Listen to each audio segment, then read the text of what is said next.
world, often solving problems for the Isle folk, she also causes a few. Without spoiling anything, those can come back to haunt you. This little white mouse explores a lot of gray areas, and I love that.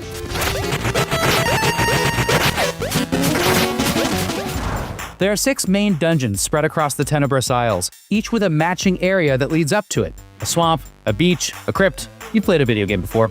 All 6 are filled with charm and challenge. One area, called Septemberg, especially stood out as a piece of storytelling I'd never experienced before. It's a region with a general Halloween vibe where you are told of a lurking horror and the way you have to manage that Resident Evil-esque threat through a hedge maze, a lightning storm, and more is absolutely bonkers. An adrenaline-inducing sequence that I love. There are parts of the Tenebrous Isles that you can't access immediately, but the way to reach them is never a dungeon-based upgrade. It's a secret passage, a side quest, or in some cases, by using a specific collectible sidearm. This is the best and most pure kind of open world, and it's executed excellently here. Mina dangles a prize just out of reach, challenging you. Can you cross that gap? Can you get to that chest from above? Should you go in that creepy hole in the ground right now with no save point in sight? Mina's moveset as you meet these challenges is all her own, and it is a ton of fun to learn and master as you explore. Her ability to burrow beneath the ground and then pop up for an aerial leap is multi-purpose. It's a dash, a dodge, a long jump, and eventually a graceful way to dance around an enemy like a furry little ninja. There's a learning curve for sure, and effectively working this move into my hacking and slashing took time. But once I got the hang of burrowing, it became a versatile combat tool that made Mina feel extra nimble compared to, say, a certain squat little Hylian. And then there's the soundtrack accompanying every area. It's pure Castlevania. It could easily be the soundtrack to 1987's coolest game featuring Frankenstein, but it's a style that still feels totally rad when executed this well in 2026.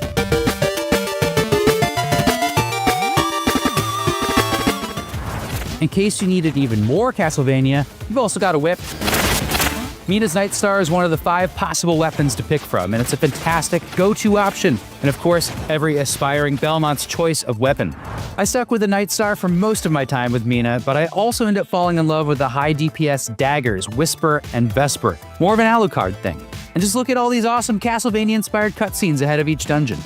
The other system ripped straight out of Castlevania are the sidearms, which give you a variety of secondary attacks. Options like the sword or axe function almost exactly like sub-weapons in Castlevania. I especially like the little ghost that attacked enemies and drained jewels over time, and a demon pet on a leash that acts as your own personal chain chomp. There are also some weird sidearms too, like the Iron Steed, a bicycle with sort of a jousting rod attached that serves as both a quick option to dash around and a way to jump over huge gaps to reach secret areas. You can augment most of Mina's moves through swappable trinkets, which provide buffs that boost your movement. My preferred combos for exploration, long jumps, increased burrowing time, wall grabs, were very different than those for combat. DPS multipliers, a revive, and health extenders. There are dozens of trinkets to find, some extremely useful on their own, and others that only add up to huge results when used together. Unlike many games, where I tend to stick to a formula that works, it was always exciting to find a new one to experiment with in Mina. The other way to upgrade your game are bones, and they're just like Dark Souls' souls or Elden Ring's runes. Basically experience points that you can spend on permanent attack and defense level ups or various shop items. Otherwise, you risk losing whatever is in your pocket upon death. Now, Mina isn't nearly as punishing as some Souls games though, as you can quickly gain multiple sparks that will prevent you from losing your bones if you die. Your healing also has a really fun and twisted twist to it. You have a stock of health potions, but they only heal based on how much you've attacked enemies since getting hurt. So that means if you're getting low, you have to go on offense. Trinkets can once again play with this system in amusing ways, but the core of it is a gamble I ended up loving and making plenty of wrong bets on. Mina is a very hard game, but it gives you plenty of options whenever you get stuck depending on your playstyle. You can certainly just get good and learn a tricky boss's patterns, or you can find a grinding spot, which is particularly fun in the late game, and get more bones, and then absolutely roll that same boss. Alternatively, you could play with your trinket build until you find some combo that makes that particular boss a breeze. All these upgrades really matter. Enemies that take 10 hits could take half that after a bone up. I love that. Of course, every Souls-inspired game also has its version of a save point that both heals you and restores all of the enemies to the world. Mina's is cute and clever, a tiny underlab you burrow down to. There you can use stored bones to level up, swap trinkets, and change weapons. The main loop of Mina becomes centered largely on whether or not you can make it to or find the next underlab, or whether you should retreat to the last one you visited. This sets up that ultra-tense risk versus reward version of exploration that makes so many games so hard to put down. After a successful outing, you'll think, just one more try. At least I know where the enemies are now. A neat twist to Mina's underlab is that you can outfit it with things like a way to store sidearms, replenish their ammo, or even look at a basic map that tracks collectibles by region. Speaking of maps, Mina does not have a detailed room-by-room map to pore over for secrets. While this makes it a lot more like Dark Souls and Bloodborne in terms of its sheer, terrifying unknown of what's ahead, it cuts out Zelda, Metroid, or Castlevania's pressure to constantly probe the edges of a pause screen map in order to sniff out collectibles hidden past a breakable wall or some such thing. There are plenty of secrets out there, you just have to probe every element of a room in order to find them. This helped me focus on the combat, platforming, and survival, which I did appreciate, and I did love how it significantly ups the challenge of finding secrets in creative ways. A game with so many disparate influences runs the risk of becoming a mishmash or a hodgepodge, but Mina's inspirations are all awesome choices that mix really well together. And despite being so referential, Mina is actually quite unpredictable, and it frequently plays up the element of surprise. These surprises can be small, like a freaky clown who jump scares you only to tell a dad joke, or they can be really big. While I obviously won't spoil anything here, Mina's triumphant ending is its biggest surprise of all. Undoubtedly one for the books. To get to that ending takes a while too. After 23 hours, I rolled credits with 72% completion and immediately started into a new game plus to find all the stuff I didn't find the first time around. Those 23 hours were more than enough for me to fall head over heels for Mina, but there's a lot more too. Each New Game Plus through the 7th run has unique permutations. The initial NG Plus I'm on now has far fewer save spots, making runbacks an absolute killer, which blissfully is not a concern at all in the base playthrough. And for you old school cheat code fans, there's a massive menu of modifications to turn on and off, which range from goofy to helpful. You can even toggle on a sort of God mode for when you get stuck. Just remember that this disables the feat system. I left it alone for that reason, but I started a new save just to mess around with it, and it's fantastic for making Mina more accessible. Mina the Hollower will burrow into your brain and set up a cozy little house there. I couldn't let it go. Clues to unsolved puzzles pop into my brain before bed. A spot high out of reach that I never set foot on beckons to me every time I pass it. That secret boss that destroyed me could be beatable with one really good grinding spot. Mina achieves the same heights in both action and style that its impressive inspirations reach on a regular basis, be that Zelda, Castlevania, or FromSoft RPGs. Even if all you've played is Breath of the Wild or Elden Ring, don't let the retro look fool you. Mina the Hollower will scratch the same itch. With an open world that's crammed with mysteries worth exploring and lively, clever combat I couldn't get enough of. It's a big game in a small package, and an absolute masterpiece of an adventure. There's no point in a timid tie-in with neither the balls nor ability to bring the Bond fantasy to life, and I've never particularly wanted one that simply gaffer tapes all the loudest bits of Call of Duty together and stuffs them into a tuxedo. Ooh, very dapper. Give us 12. Piss off. What I've wanted is a Bond game that's confident and charismatic, one that both ebbs patiently and peaks violently as it segues between social stealth, dangerous infiltrations, gadget-driven shenanigans, and destructive, never-tell-me-the-odds action. What I've wanted is a Bond game like 007 First Light, and what we got is the best Bond game I've ever played. Do you have an appointment? The name's Bond. James Bond. He's with me. First Light's greatest success is just how impressively developer IO Interactive has executed on its mission to create something that it can call its own within a very established universe. What we get is something that's unmistakably Bond and respectfully adjacent to everything that has come before it, but confidently occupies its own space as a uniquely separate take.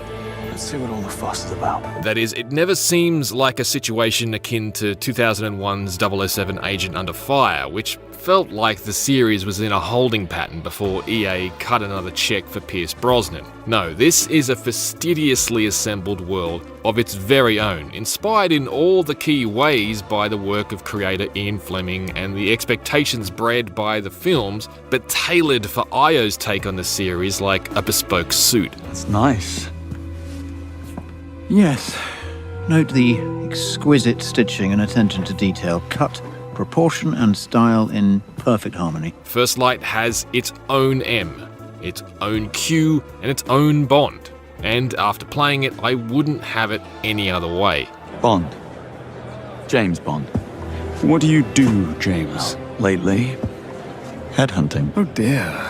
First Light doesn't rush its world building, patiently moving through Bond's first encounter with MI6 as a Royal Navy air crewman in the wrong place at the right time, to his initial 00 training, and onto his transformative first field mission that sets up the core story to come. In another developer's hands, all of this may have been smooshed into a single opening tutorial, or partially hand-waved off in a cutscene. Not so in First Light, which unfolds much more like a prestige TV series than a film. While I'll stress vehemently that this is absolutely the last thing I'd want from current screen rights owner Amazon when it comes to Bond's live-action future, for First Light's purposes, it works splendidly.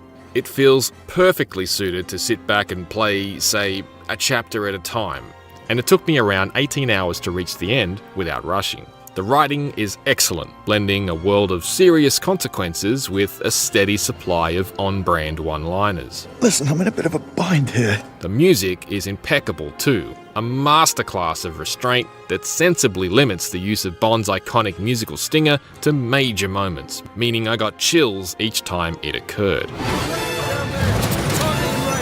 The chapters are very lengthy and rich with peripheral detail to explore, and this significantly bolsters First Light's ability to build a world I can feel properly immersed in.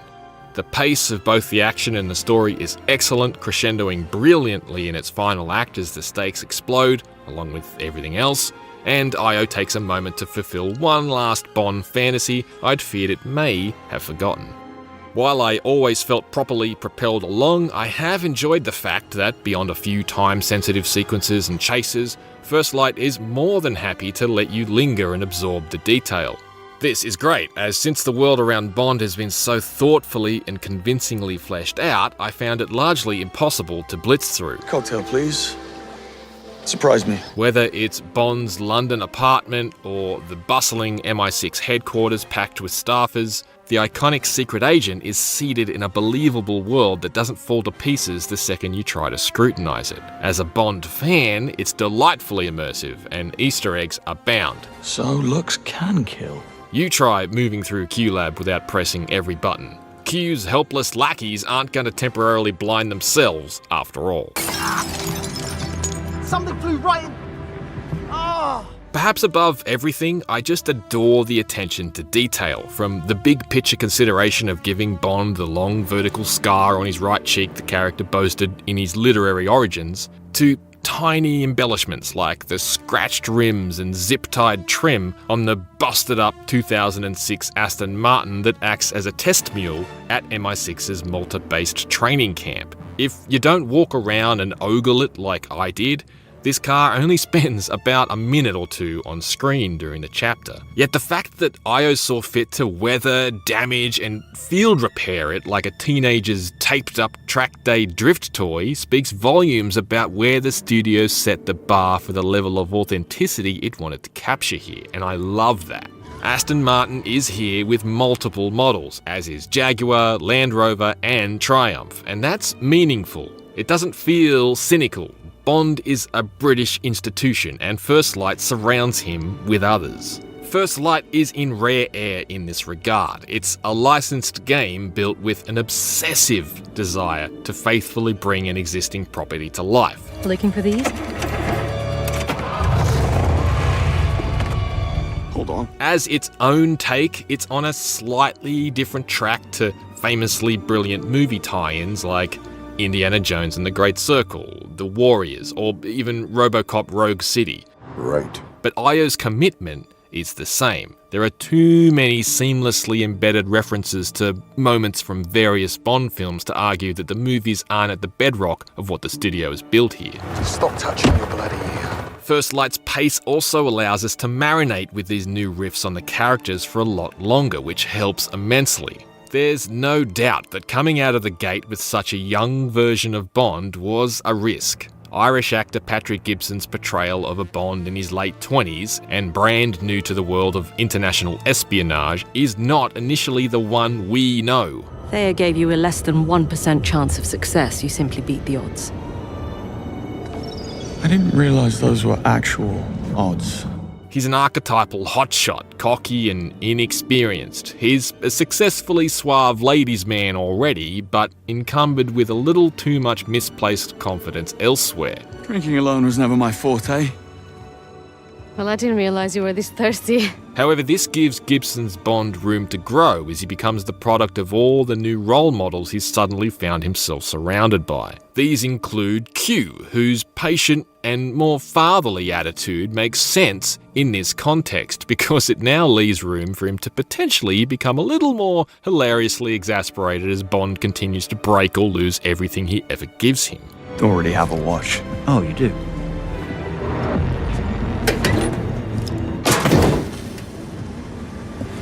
Now you get a new one. And Bond's training mentor John Greenway, ably portrayed by British actor Lenny James in a similarly strong performance. I read your file. To do this, you need skill, discipline, and above all, dedication. The upshot here is that the Bond we get by the end is the patriotic, heroic, and appropriately horny man of mystery we're very familiar with. But watching him get there was something we'd never seen before.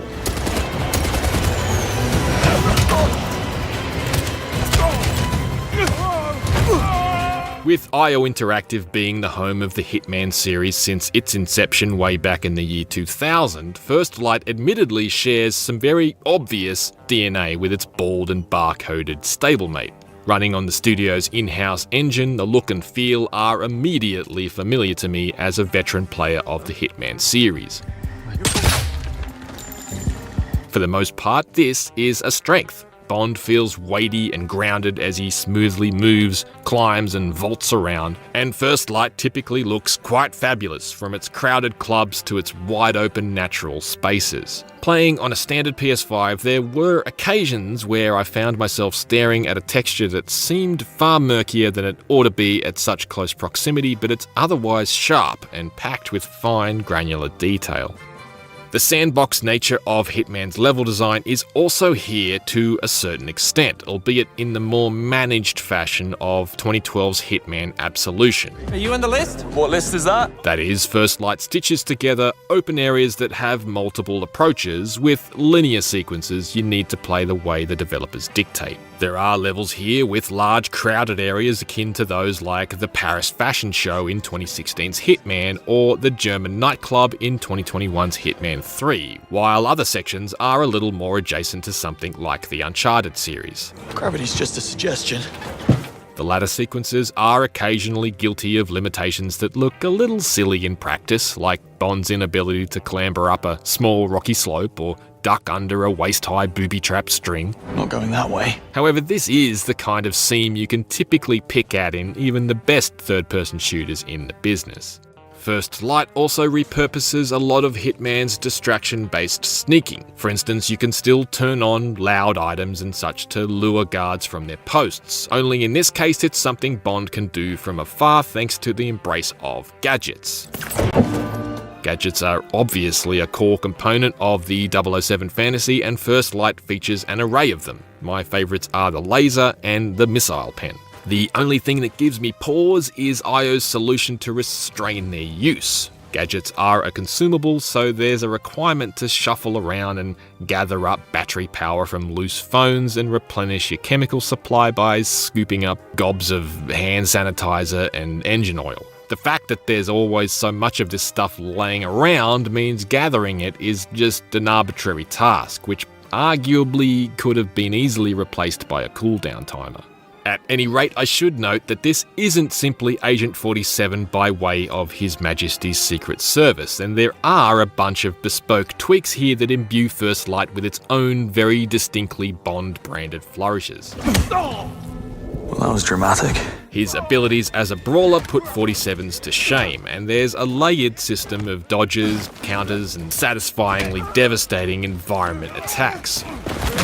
Melee combat is perhaps a little clunky at times, particularly when Bond finds himself swarmed, but it is nonetheless a major distinction from the Hitman series. First Light is also far more suited for run-and-gun shooting. I initially found the shooting a little clumsy, and I did find myself wondering about the worth of a mechanic that allows Bond to toss an empty gun right at the face of the nearest goon. Eventually, however, I almost started to relish running out of ammo, hurling a submachine gun like an oversized shuriken into some hapless bloke's head and snatching his own weapon. The times I got it right, which increased the more accustomed to the action I got, were incredibly satisfying. For clarity, there are also parts of the Hitman formula that haven't crossed over into First Light's universe. Disguises, for instance, are limited to only when they're scripted necessities for the story, and Bond can't hide or drag the bodies of the guards he's knocked out, which does leave the stealth feeling a little archaic in 2026. I'll certainly concede that the idea of James Bond collecting a big pile of corpses doesn't pass the sniff test, but it would have been nice to be able to at least yank a knocked out bad guy behind cover in order to allow me to remain undetected for a little longer. Tell me you're not checking out. I'm being upgraded, actually. Of course you are. While it's impossible to argue that 007 First Light shares the seismic importance of 1997's GoldenEye 007, it is nonetheless the best Bond game I've ever played. Demonstrably obsessed with bringing the Bond fantasy to life in a way no game has ever managed before, developer IO Interactive has found a highly successful home for the more curated action stealth formula of 2012's Hitman Absolution. Patiently paced, First Light is brimming with Bond's trinity of gadgets, guns, and girls in a way that feels fresh but reverent and never like parody. The evolution of this risky young Bond over the course of the story also feels logical and earned, to the point where the final moments before the credits left me literally cheering at the screen. Take a bow, IO, and put your clothes on.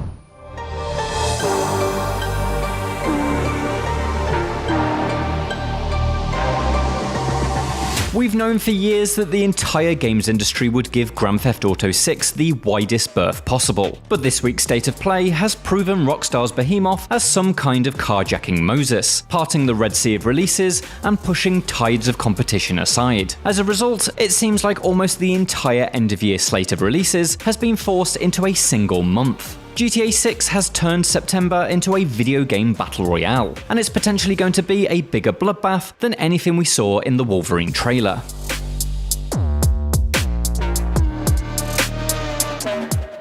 There are now 5 of what I'd consider heavy hitters wrestling for space in September. The Blood of Dawnwalker has a head start, launching on September the 3rd, but this massive vampire RPG has only 2 weeks of freedom before Marvel's Wolverine slices its way onto the scene on September the 15th. The following week, there's 3 games in 2 days: Control Resonant and Silent Hill Townfall, both landing on September the 24th, and Onimusha Way of the Sword the day after.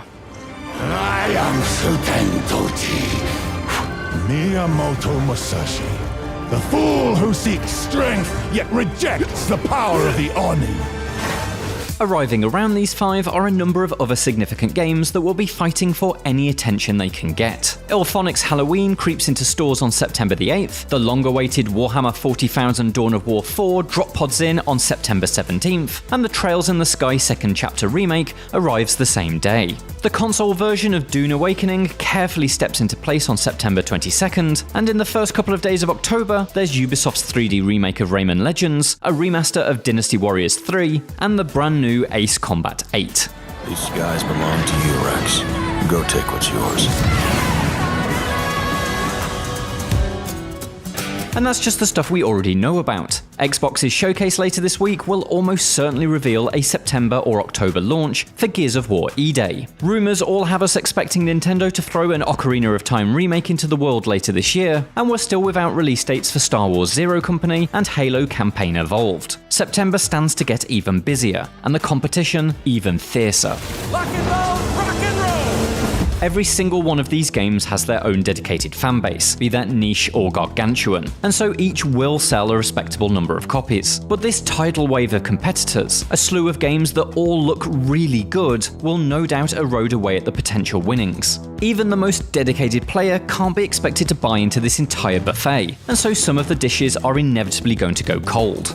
It feels like storm clouds are brewing over Control Resonant developer Remedy, the incredibly talented Finnish studio whose visionary games never quite connect with the size of audience they deserve. FBC Firebreak understandably cost the company. Few people were looking for a merely okay live service shooter in the 2020s, but Remedy has struggled with sales even on its critically adored projects. It took over a year for Alan Wake 2 to make a profit. The company's new CEO, former EA studio head Jean-Charles Godechon, has already said that Remedy's unique approach must be protected, and I can only hope that he can find a way to successfully weather the storm. But while Remedy's struggles paint Control Resonant as the most vulnerable of all of September's releases, almost none of these games are guaranteed slam dunks. Marvel's Wolverine will likely enjoy the smoothest ride. The next chapter in Insomniac's Marvel series, it's already looking incredibly good, and it's the exact sort of thing a great deal of PlayStation owners are locked in for. Son of a bitch! While Logan isn't quite as popular as Peter Parker, and so probably not destined to beat Spider-Man 2's record of the fastest selling PlayStation Studios game in a 24-hour period, it's nonetheless almost guaranteed to shift copies faster than a Fastball special. But it's worth remembering those reports of concern over Spider-Man 2's spiraling budget. If Insomniac didn't get that under control for Wolverine, it may need to sell many millions to break even. Not an ideal situation when there will be folks holding onto their cash as they wait for GTA 6. The Blood of Dawnwalker faces its own hurdles too. This deeply ambitious RPG is helmed by the director of The Witcher 3, whose new studio Rebel Wolves includes multiple veterans of CD Projekt Red among its staff. The game looks great, but the busy period poses many threats. Will PlayStation owners want to embark on a 50 to 70 hour RPG when Wolverine is just around the corner? And will Geralt fans, now safe in the knowledge that there's a brand new expansion for The Witcher 3 arriving next year, be willing to give this one a miss in exchange for some of September's shorter offerings that can be completed before GTA arrives on the scene? Debut projects are often a make or break situation, and I really hope that being the first of the September games, arriving after what appears to be the classic long summer drought, plays in Dawnwalker's favour. I'm just trying to save my family. It may be that those who don't have Rebel Wolves' head start on the action may reconsider their position, certainly after the likes of Summer Games Fest and the Xbox Showcase add even more dates to the pile. We've already seen Phantom Blade Zero abandon its September 9th launch in favour of October 29th, a date that's perilously close to GTA 6's D-Day of November the 19th, but free from the competition of a glut of third-person action games where you cut things up with blades. Developer S-Game puts the delay down to important last-minute refinements, but intentional or otherwise, stepping outside the September battle arena will likely be beneficial for this incredibly stylish action RPG. Phantom Blade Zero's 50-day gamble is nothing compared to some though. The parting of this Red Sea of releases means there's a near and a far side, and we've already seen a couple of games that were originally destined for 2026 make a tactical backslide into next year. Playground Games' reboot of Fable, which had been promised to release this year after being delayed out of 2025, has now repositioned itself for a February 2027 launch. Xbox's Matt Booty provided a straightforward reason for this, so it can have the dedicated moment it deserves. There's no easy victory within the shadow cast by GTA 6, and so there's no shame in stepping backwards for a second time.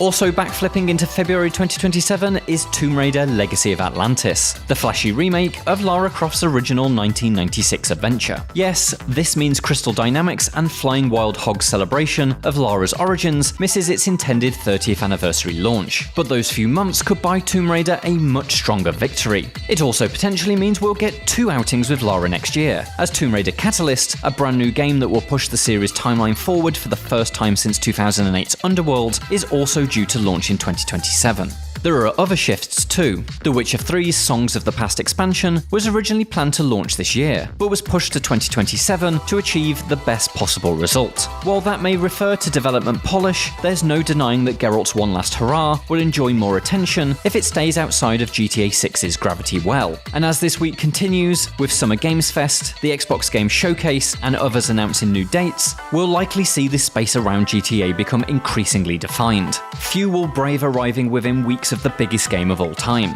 Some will try to get ahead of it, others will find safety in 2027. And as September fills up, I wouldn't be surprised if we get a scattering of last-minute dashes as developers and publishers realise that the 9th month of 2026 wasn't quite the safe haven that they thought it would be. Hey, if you got friends, can you hook me?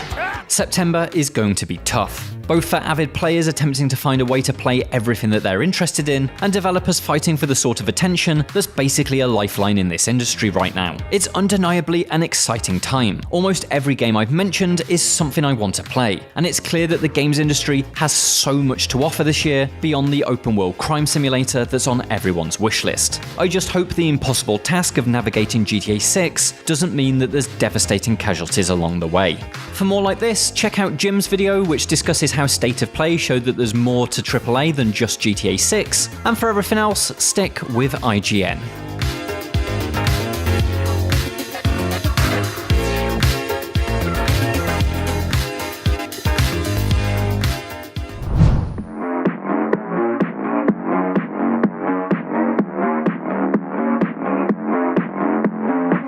Hey everyone, Bo Moore here, and today we are talking about new PlayStation hardware in 2026. No, unfortunately, I don't have anything to tell you about the PS6, but I recently had the chance to visit PlayStation HQ and go hands-on with a slate of upcoming PlayStation accessories. Today we are looking at the FlexStrike wireless fight stick, the Pulse Elevate wireless speakers, and the first officially PlayStation branded gaming monitor. Let's dive right in with the FlexStrike wireless. Now, I'll say right off the bat that I am not a hardcore fighting game enthusiast, but that's actually the kind of person that PlayStation is targeting with the FlexStrike. Sony reps told me that they built the FlexStrike for the kind of player who is interested in leveling up their fighting game experience and graduating from playing with a DualSense controller, as opposed to the kind of people who already have a favorite fight stick. Now, this makes a lot of sense because wireless is practically sacrilege when it comes to FGC enthusiasts. Now, before you freak out, let me make one thing clear, that the FlexStrike can be used with an optional wired connection, but being able to play wireless adds a nice bit of freedom for gamers who are just playing at home on the couch and don't necessarily need the absolute tip-top speeds of a wired connection. Even so, wireless is handled via a PlayStation Link dongle that can support up to 2 FlexStrikes at once, and there was no perceptible latency during my hands-on time. This ethos carries through to the design of the FlexStrike as well. It has the same black and white color palette and sleek futuristic look of the PS5 and the DualSense controller. It's also lightweight and fairly thin compared to the handful of fight sticks that I have used in the past. This is not a big bulky box. It feels more like a MacBook sitting on your lap, with a nice textured grip pad on the bottom and a comfortable slope to the button pad area that aids in ergonomics. The buttons use proprietary mechanical switches, but they don't really have much of an audible click when pressed. Let's take a listen.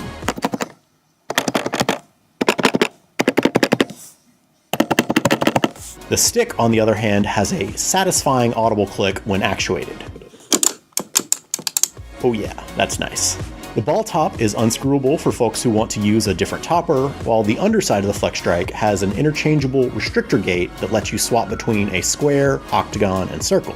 We weren't allowed to film this bottom section, but the FlexStrike's bottom panel hinges open and it has spots underneath to store the restrictor gates, as well as the PlayStation Link USB dongle. The FlexStrike can fully function as a standard PS5 controller, though good luck trying to play Elden Ring with it. Up top are all your traditional menu buttons, a touchpad, and a switch that swaps the joystick from controlling left and right thumbstick inputs or the D-pad. There's also a lock button that sets the controller to a tournament mode and prevents you from accidentally pausing or opening the menu during a match. And bonus, the FlexStrike comes with a padded carrying case that can be configured as either a backpack or a sling bag. The case has storage areas for the included USB cable, as well as a nice padded well to it to protect the stick. All told, it's an attractive fight stick that I think perfectly achieves the aim that PlayStation is going for. Now, I'm not enough of a fighting game authority to weigh in if the FlexStrike will sway enthusiasts away from their current favorite fight stick, but for those who are looking to move up from playing on controller, it's a pretty compelling option. That's doubly true if you're primarily a PS5 player, and the aesthetic makes it a natural choice for gamers who are already in Sony's ecosystem. Critically, it achieves this goal without sacrificing on high-end features that would make it incompatible with hardcore FGC players. The Flex Strike launches on August 6th, that's the same day as Marvel took on Fighting Souls, by the way, and it'll launch at $199.99 with pre-orders starting on June 12th. Up next, we have the first gaming monitor that is built specifically for use with the PS5. As a game console, most people probably associate the PS5 with a TV and couch type living room setup, but it also works great paired with a gaming monitor at a desk. And that's where the PlayStation 27-inch gaming monitor comes in. That's the official full name, PlayStation 27-inch gaming monitor. It's fairly run-of-the-mill as far as gaming monitors go. It has a 1440p resolution with an IPS display, 240Hz refresh rate, and support for HDR and variable refresh rate. What makes it interesting, though, is a built-in charging hook where you can stow a DualSense controller. Now, I do the majority of my gaming from my desk, both with a controller and with a mouse and keyboard. And my controller floated nebulously on my desk until I invested in a charging dock and, just gave it a proper home. The charging hook on the monitor here solves that problem while also freeing up desk space, making it an easy recommendation for anyone looking to build a PS5 desk setup. Conveniently, the hook can fold up behind the monitor if you want it out of the way when it's not in use. Beyond the charging hook, another PS5-minded design choice is the inclusion of two HDMI 2.1 ports in addition to a DisplayPort 1.4 input. Now, PS5 uses HDMI, and most modern graphics cards offer both HDMI and DisplayPort. This means you can connect the monitor to both your PS5 and PC via HDMI if you want, instead of limiting your PC to the DisplayPort connection. Now, as I said before, spec-wise, the monitor is nothing special, but it's worth noting that those specs do match with the PS5 pretty well. While most TVs these days run at 4K, the PS5 is perfectly capable of outputting at 1440p, and in fact doing so means that you can more easily hit higher frame rates even while prioritizing image quality. That said, while the monitor is capable of up to 240Hz refresh rate, that is only for PC. The PS5 itself caps out at 120Hz. The specs found in this monitor will typically run you around $200 for your standard PC monitor, while this one here is priced at $349.99. There's definitely a unique benefit to the built-in charging hook, and doubly so if you want a monitor that aesthetically matches the PS5. Just know that you're paying for a bit of premium for those unique features. The monitor will launch on August 27th, with pre-orders starting on June 5th. The final stop on our hardware tour is the upcoming Pulse Elevate wireless speakers. PlayStation told me that the goal for these was to provide the sound quality and features of using a gaming headset, but without the headset.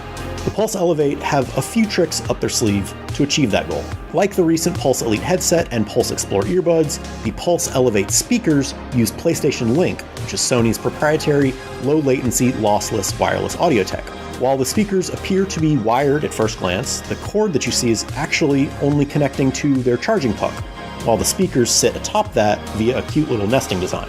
This means that you can easily reposition the speakers if their ideal sound position isn't in a place where you want them just sitting all the time.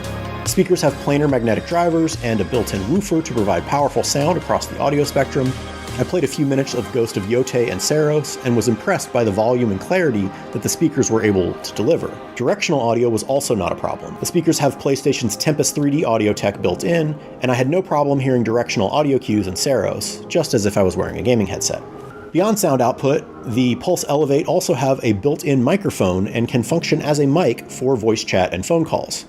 Critically, the speakers have an AI-enhanced noise rejection system that helps pick up your voice even while music or game audio is blaring loudly. During my demo, a PlayStation rep recorded a sound clip while music was playing so loudly that I honestly could barely even hear what he said, but when we listened back to the audio, it was crisp and clear with no evidence that music had been playing while it was recorded. Seriously impressive stuff. The Pulse Elevate speakers will come in black and white colorways, but pricing and release date are yet to be announced. So that's everything from PlayStation's May hardware event. Be sure to check back here as we will be testing all of these pieces of hardware much more extensively when we get them in for review closer to launch. And in the meantime, for everything in the world of games and tech, keep it right here on IGN.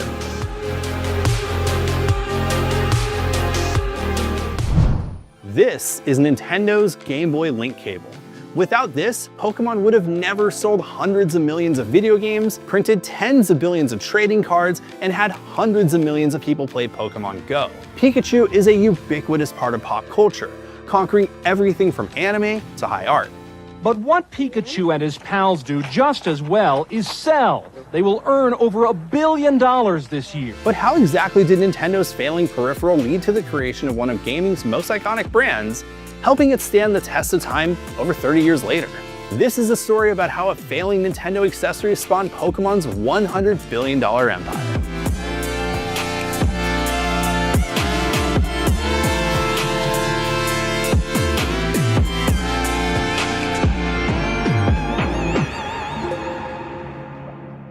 It's April 1989. The hottest device on the market is Nintendo's Game Boy, instantly selling hundreds of thousands of units thanks to its revolutionary ability to play games anywhere. But despite the portability, the Game Boy experience wasn't designed solely to be a lonely one. Although not as celebrated, a peripheral designed to link multiple systems together also arrived at launch. And for head-to-head competition, use Video Link and blow your opponent away. Game Boy, only from Nintendo. Now you're playing with power. While most gamers were using their Game Boys to play hit games like Tetris and Dr. Mario, players weren't interested in those games for their multiplayer capabilities, even if they had them. The Game Link cable was anything but a must-buy accessory. After 8 years and more than 130 games, Nintendo failed to generate a truly killer app for the Game Link. While Bomberman and Street Fighter II pushed the limits of the Game Link cable's real-time capabilities, most multiplayer games on the Game Boy were still designed and sold as single-player experiences with an additional scaled-down multiplayer component.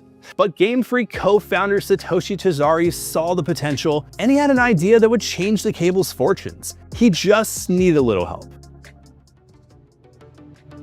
Satoshi Tajiri was a kid obsessed with bugs.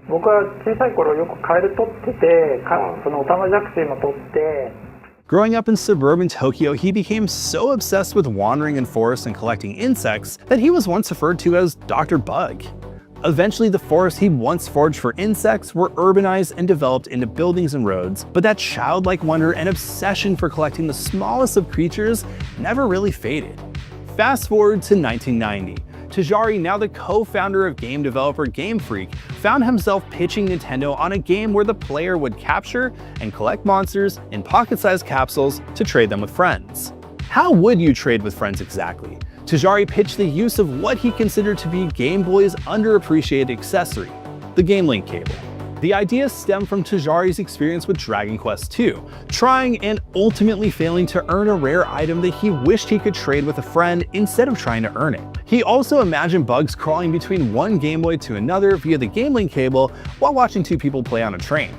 These ideas eventually became the core building blocks of the original pitch for Capsule Monsters. Pocket Monster. The game was met with skepticism due to the ambitious nature of the project. Nintendo struggled to see the appeal since nothing like this had ever been done before. Thankfully, Shigeru Miyamoto, another game designer who famously pitched a game based on his childhood adventures, took a liking to Tajiri's idea and helped convince Nintendo to give what was dubbed Capsule Monsters the green light, as well as offering his services as a producer. Capsule Monsters up to this point struggled to get off the ground, but with the backing of an industry legend, a new genre was about to be birthed, but one that would never have existed without the Game Link. Miyamoto suggested to realize the potential of the trading strategy and encourage its use, players needed more. In a moment of brilliance, he suggested introducing multiple carts with slight variations on available monsters so players would be encouraged to trade with each other in order to catch them all. You can grab a link cable and a friend with a Game Boy, and with both packs you can catch them all. Quote, "At first, there were no plans for the different red-blue carts. It was just going to be a single cart, but I wanted to do something a little more creative for this. Since the core of the game was catching and trading Pokemon, creating two different cart versions, which had slightly different chances for each Pokemon to appear, would encourage and necessitate friends to trade with each other and make the whole experience more fun." He realized that trading was an integral part of the Pokemon experience and stated, quote, "It struck me as a novel use of the Game Boy hardware, a new gameplay experience that couldn't be had on any other system.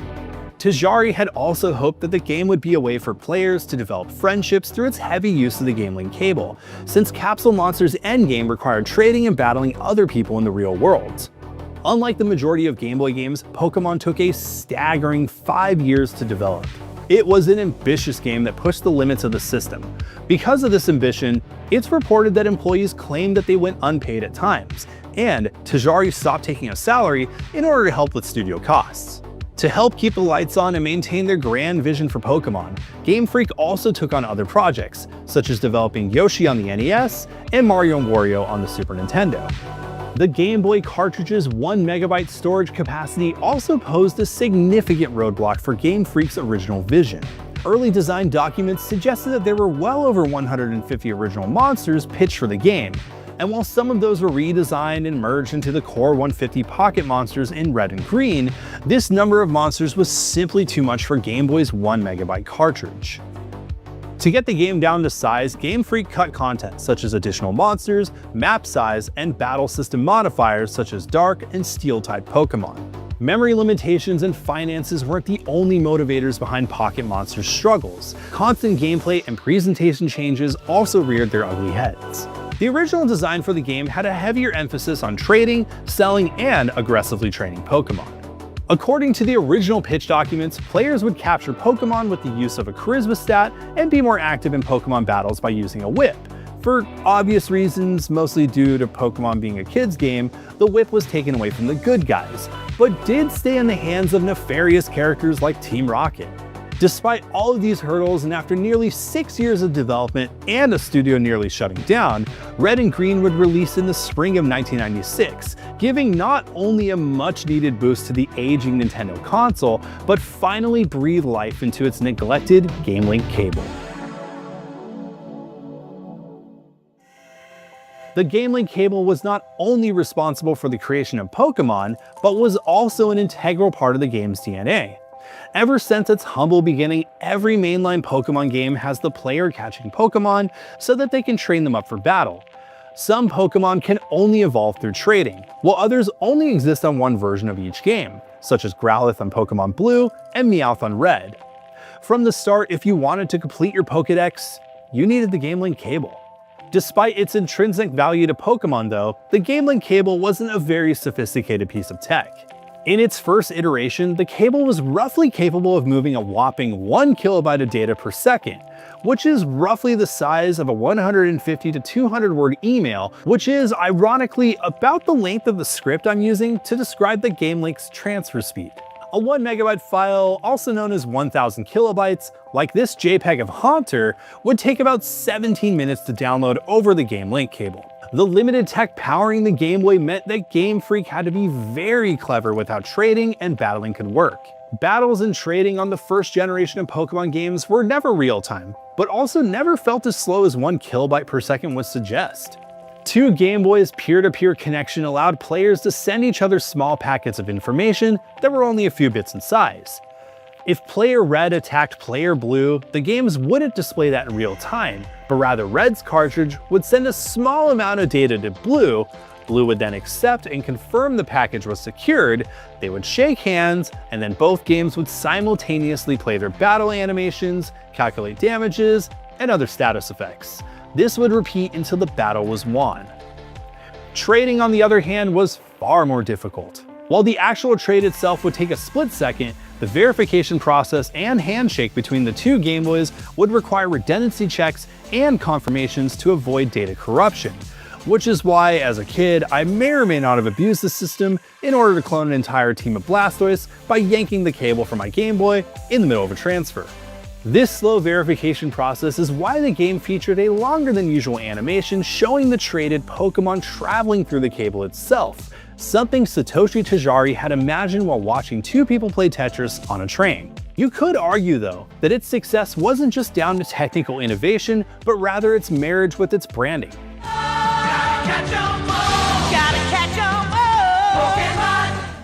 Gotta catch 'em all was a brilliant slogan. Not only did it encourage 2 copies of the same game to be purchased for completionists, but it also made the Game Link cable an essential companion.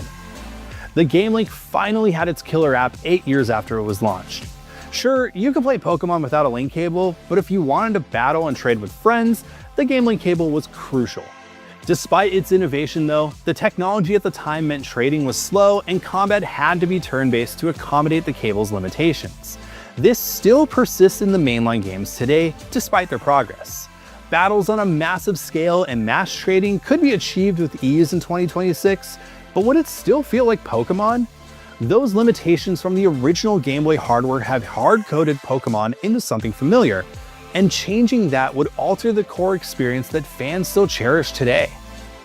While spin-offs have introduced more robust combat and less tedious ways to trade monsters, the fundamentals dictated by the Game Link cable's limitations remain deeply rooted in the game's DNA today.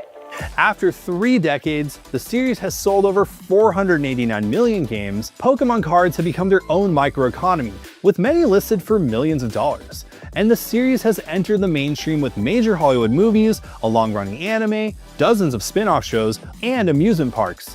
Look, you name it, there's a Pokemon on it.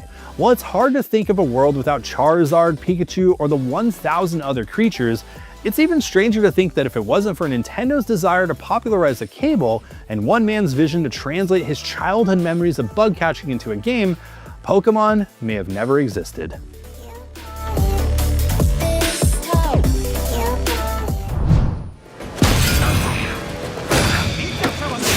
13 years after Ubisoft ditched Desmond Miles to go full pirate in Assassin's Creed 4 Black Flag, this seafaring adventure is still considered by some to be the best pirate simulator of all time. So it's no wonder at all that Ubisoft has decided to dust off this bad boy and remake it in the style of last year's Assassin's Creed Shadows,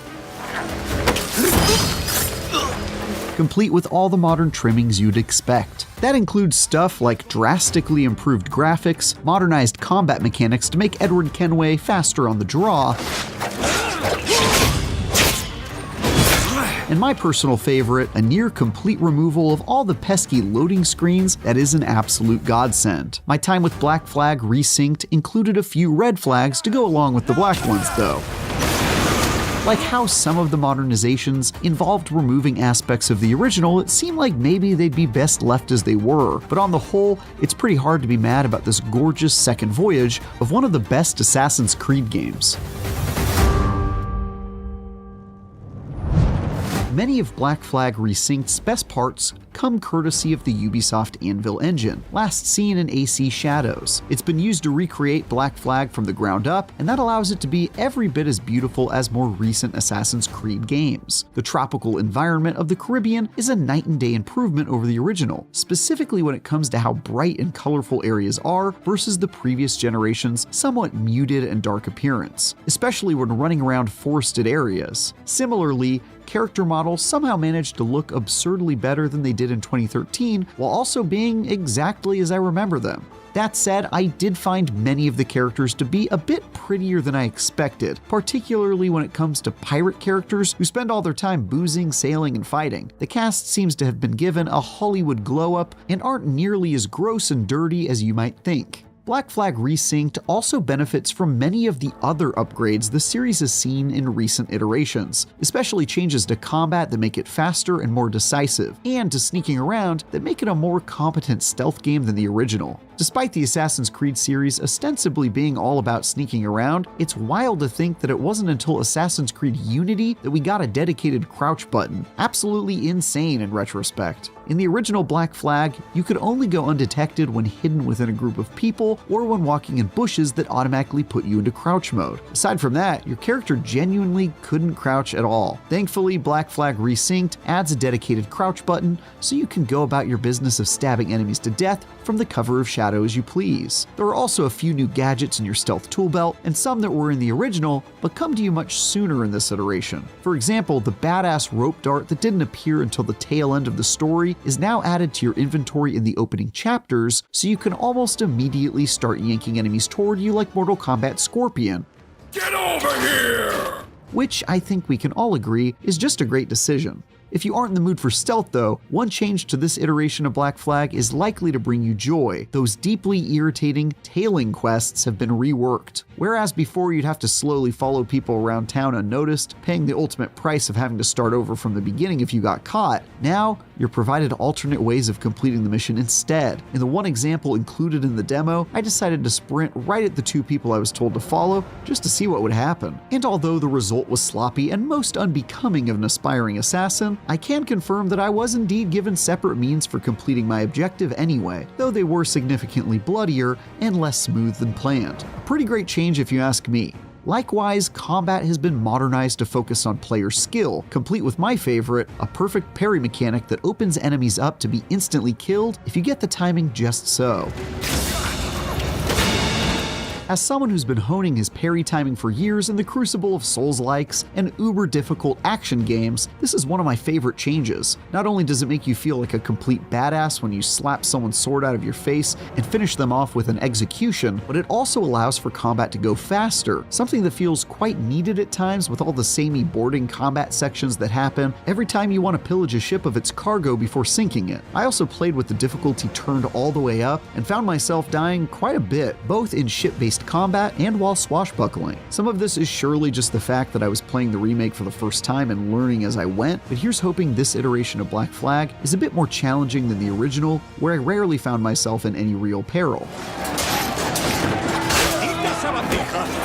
Though this remaster draws on many of Assassin's Creed's more recent entries, it steers clear from the RPG elements found in Valhalla and Shadows, instead sticking to its action-adventure roots like Mirage and, crucially, the original Black Flag. There are still some stats on weapons that can be purchased in shops and some RPG-like upgrades here and there, but Resynced focuses much more on being a competent action game than an RPG, so you won't find yourself stealth assassinating someone and not doing enough DPS to take them out in one strike. I actually enjoy both the more RPG-style Assassin's Creed games and the less chunky action games that the series found its roots in. But if I'm being honest, this one just feels like it's much better suited as a pure action game. After all, I'm a bloody pirate for God's sake. I'm meant to be showing these nautical narcs the business end of a flintlock, not running the numbers on my armor set or doing math on my critical hit chances. Yar, I say. Yar!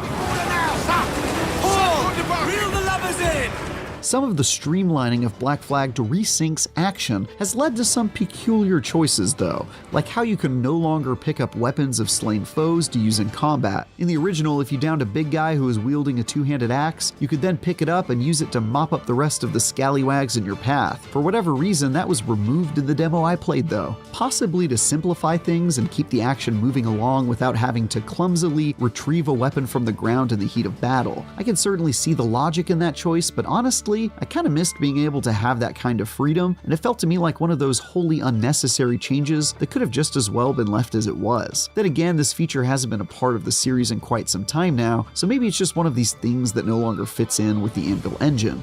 While reliving my time with Black Flag was largely awesome, one surprising revelation is that the entirety of the present-day storyline has been removed from this version. As someone who misses when the Assassin's Creed series actually tried to tell a story within its sci-fi world, it's a bit of a bummer to see them follow in Assassin's Creed Shadows' footsteps of giving up on that aspect of the series entirely. It's especially odd if, like me, you have the twist ending at the end of the original Black Flag burned into your memory. I'm honestly very curious how this remake will be able to cut around that aspect of the story entirely, and worry the story might feel a bit awkward in doing so. That said, the historical story and pirate gameplay is quite obviously Black Flag's strength, so maybe it won't be any big loss not having it around, even if it does feel a bit strange. Perhaps as a way of making up for the lack of a present-day story, Resynced interestingly adds content to Kenway's story that wasn't in the original, some of which I played. This includes whole story sections that focus on Blackbeard and Stead Bonnet, who were only briefly involved in the original version of Black Flag, if memory serves. There are also new party members you can recruit to join your pirate crew, complete with quests to indoctrinate them into your privateering operations. One such quest involved breaking a shipwright out of jail and persuading her to join my team by agreeing to help her with a personal matter down the road. Her name is Lucy,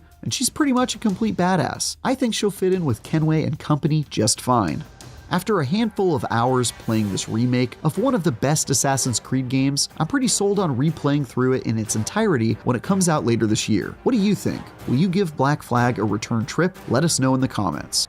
What's up, everybody? About an hour from now, day one of IGN Live is kicking off, and we've got an awesome show planned celebrating the best in gaming and entertainment. We'll have new looks at Assassin's Creed Black Flag Resynced and Control Resonant, and we'll be joined by Fast and Furious star Sung Kang, and a few members of the Jackass crew, plus a very special live episode of IGN's PlayStation show, Beyond. But to help pass the time until then, I've got a solid hour of brand new trailers for upcoming games and a few other surprises. Coming up first, whether you're a fan of cats, ninjas, or dinosaurs, or if you're specifically not a fan of sheep, here are some action-packed games coming your way in the not-too-distant future. Up first, here's Astro Burn.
Watashi wa Juan-san kite kudasai.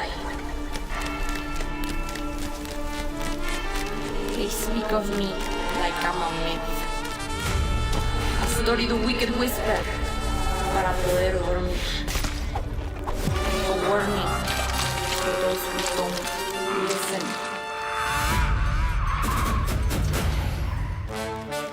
You have crossed my city.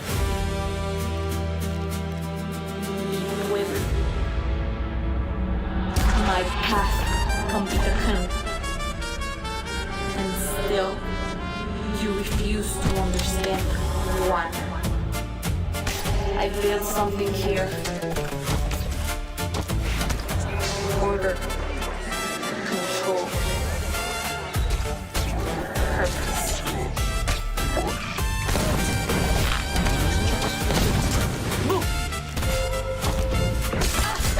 You think you're here to stop me? No.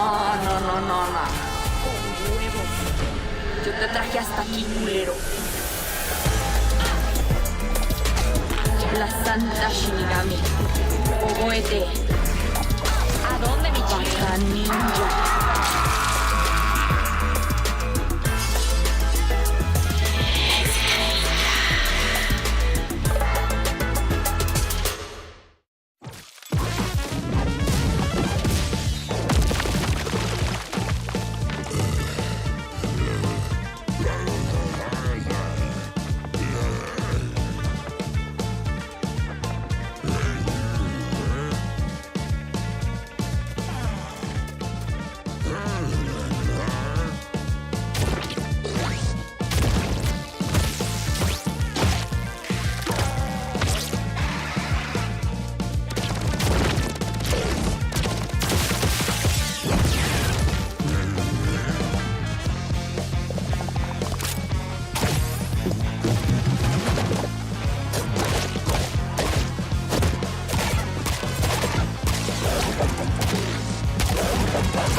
Up next, we're checking out a beloved VR game that's been un-VRified so more people can experience it without having anything strapped to their heads. Unless they feel like it. Anyway, here's Moss, the Forgotten Relic.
Coming up, we have an all-new look at a first-person action-adventure RPG set in a medieval dark fantasy setting.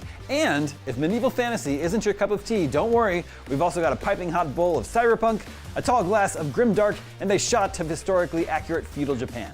Metaphorically, mind you. Please don't actually try to drink any of the video games we're about to show you. Here's Alkahest. Cheers!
I can honestly say I have never worked on a game world I've been this excited for, and I really hope that resonates with the players and that they will enjoy exploring it. There is a space between 3 neighboring countries, which no country has been able to step into, and in that space, this completely unregulated city has emerged, called Port Desire. We need to make everything from scratch, and the more we build, the more things are interconnected. And if you are the type of player that you will actually stop in the shop and you will look at the missing dog poster on the counter and you will start to puzzle things together. Like, there are so many little stories all over the world. So while Port Desire is lawless, there is still some kind of order, because there's this outer nation military force in the city called the Peacekeepers. They are there to keep everything just as it is, because it plays in the interest of greater powers. But they are still at odds with the gangsters and the mayors running the city in their way. If you want to dig deeper into that, what is it, why is it, and why does this make the gardener so angry, that is for you to uncover. Environmental storytelling is extremely important for us because it allows us to tell the history of Port Desire. We try to make the city feel very vertical. That means both in how you see the city, but also that you can utilize like rooftops as part of your path around. Cyberpunk for us is the perfect playground where we can be pretty ridiculous and over the top at times, but at the same time keeping it pretty grounded.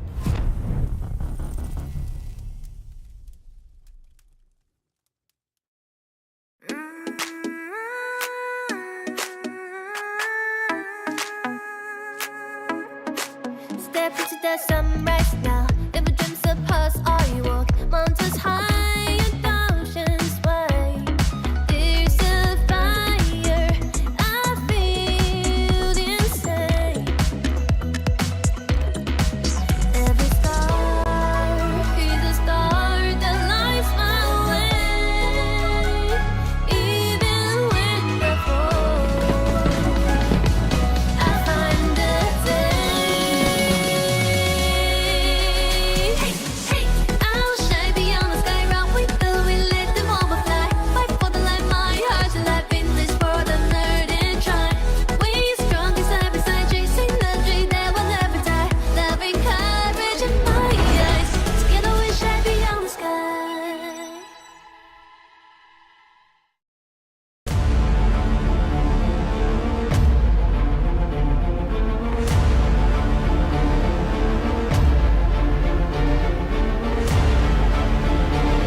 Strangers bring more trouble. You have not been here, foreigner. Not lived under their thumb. I have come with a great opportunity for you to not only ensure your survival here, but your success. Every blade of grass hides a striking viper. Every lord will demand something from you. Every ally is one betrayal from becoming your foe. I'll follow you down any path. I just need to know we're going in the same direction. So choose wisely, for a fool's first lesson may be their last. Will you be a slave to honor, or the end of it? I have no intention of killing innocents, though our opinions on who is innocent may differ. You came here as strangers. You may leave as ghosts, traitors, legends, or remain as samurai.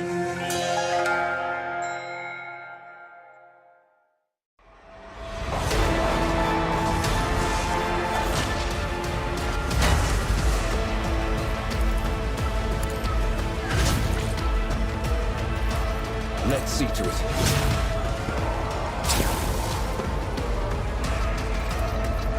Don't get too cocky. I can do that with the right incentive. Most of this in my time. Indeed. Be strong. Greater trials lie ahead.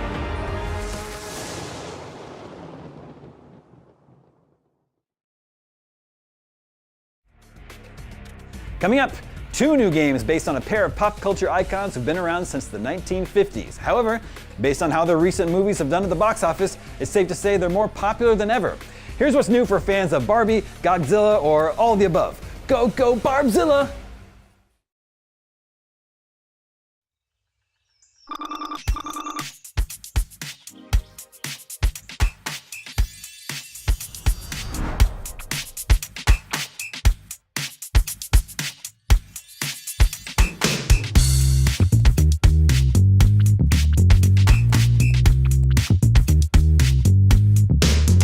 Many choices to make, this will be so fun. We'll get it done. You can be anything, Barbie knows it's true. She cannot wait to see what you can do. Barbie is calling, let's go to the dream house we all know. Getting back to the good times. We've got the classics, it's time to hit rewind.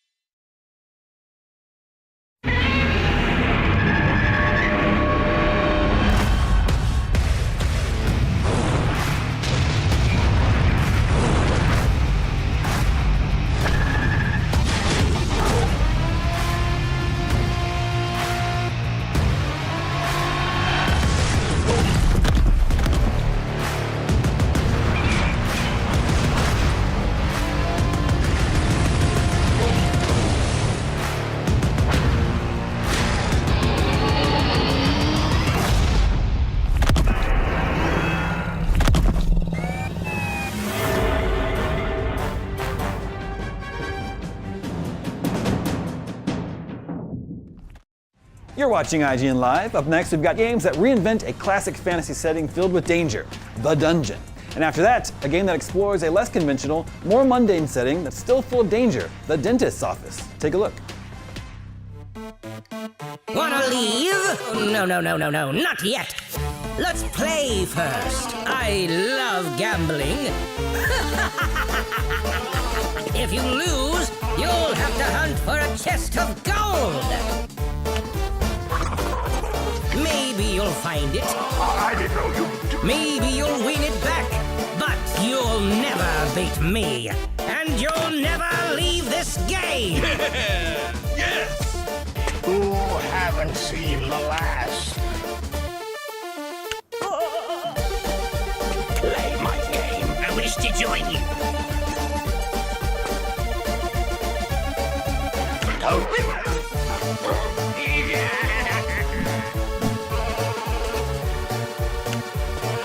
Well, hello. Hey, traveler, let's play. Place your bet.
That was a look at Shark Dentist, and while there might be a lot of roguelikes out there, I think it's safe to say this is the first one about operating in that highly specified field of veterinary medicine.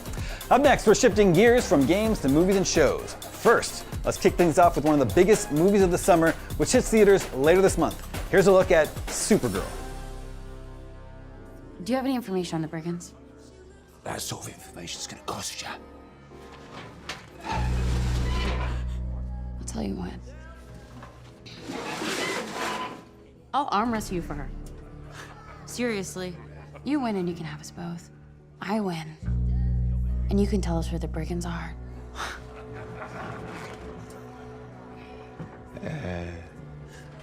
Deal. Deal.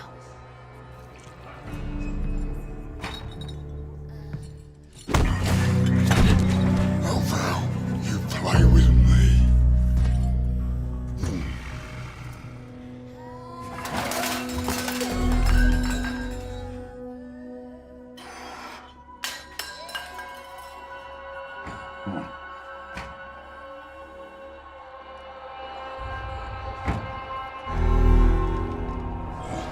You ready?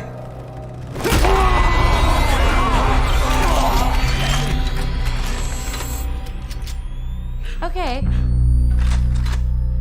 Okay, this does not look like this is gonna end well. For you guys. I mean, anybody wanna leave? No? Okay, we can sit down over there. Keep playing. You know, it's like the Titanic. Yeah. Okay, boys. Fingers on triggers? Yeah? Okay, let's go.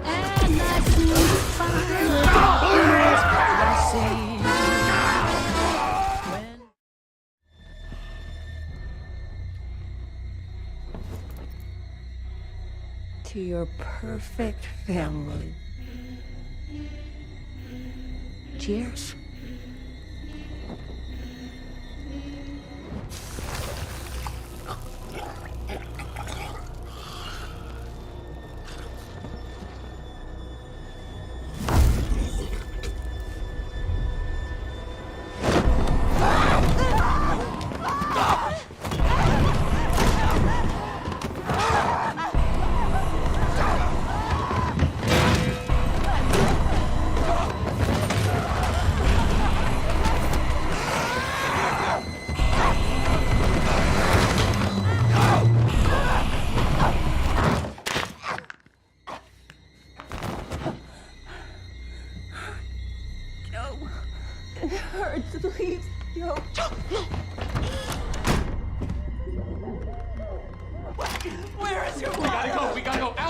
Come on!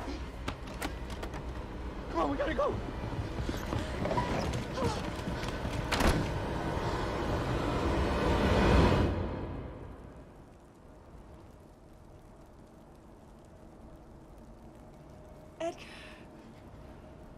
Sweetheart, don't get off me! Mom!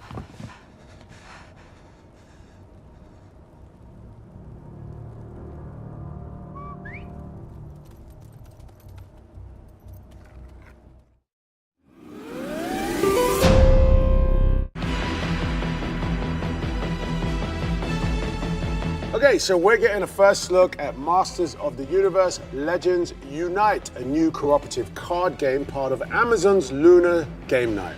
Luna is Amazon's cloud gaming service that lets you play video games like you stream shows and movies. No console required. Go to luna.amazon.com to get gaming. By the power of Grayskull!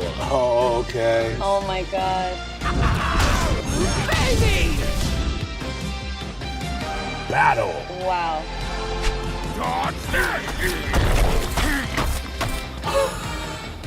I'm not stopping!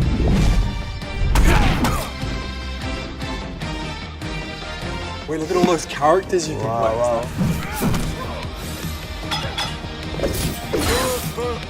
Oh my god, Tila looks so good. Hey, this looks good.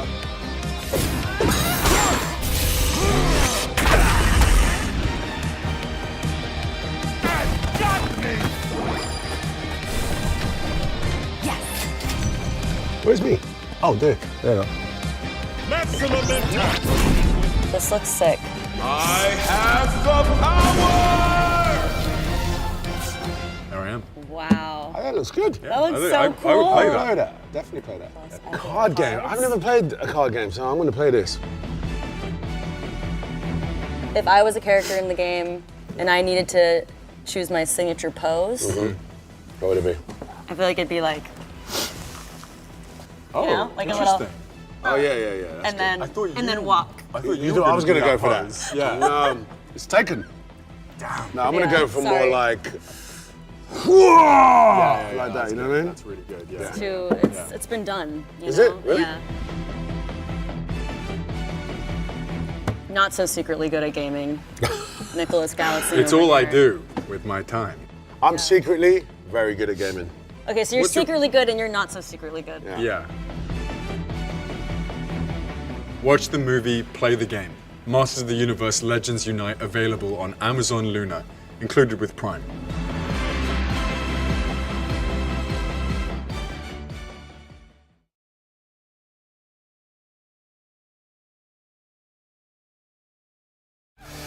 Naturally, I named the band after myself, and the four that backed me played their parts as instructed.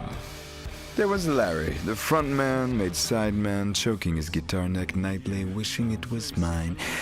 Brother Alex, the more talented seedling, straight-edged and half the fun. Salamander, bassist, dumb, shockingly dumb.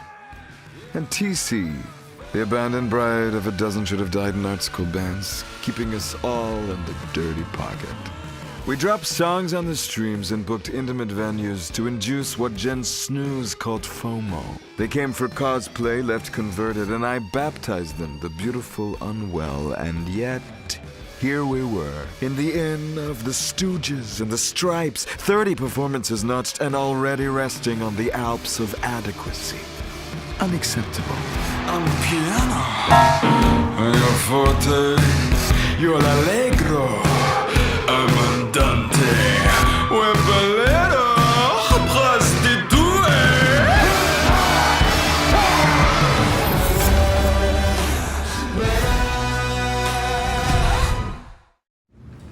I believe in the justice system, but it's not perfect. And when the system fails us, it's up to us to fix it.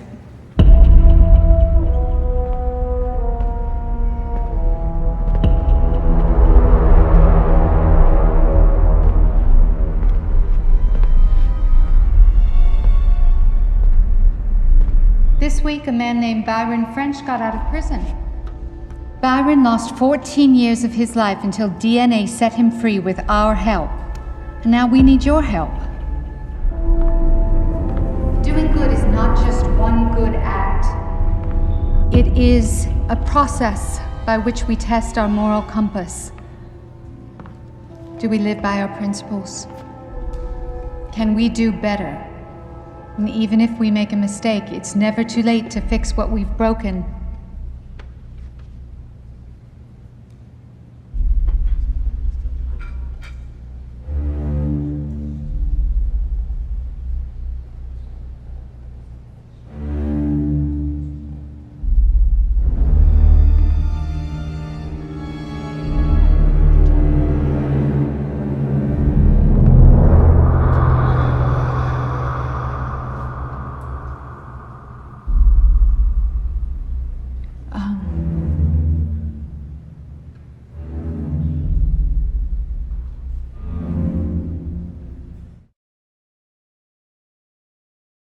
Well, hey, it's Jimmy Simpson. Dillard's basically a post-apocalyptic barback who may be fluent in Walker and is definitely always looking for a new pal and a fresh pair of socks. So he joins Negan and Maggie as they try to bury their hatchets across a devastated Manhattan, and that's when things get really exciting and weird. So join us. Come out and play. It all happens July 26th on AMC, AMC Plus. In the meantime, here's a little IGN exclusive of my character, Dillard. Just a little tidbit, just a little taste. So much more to come.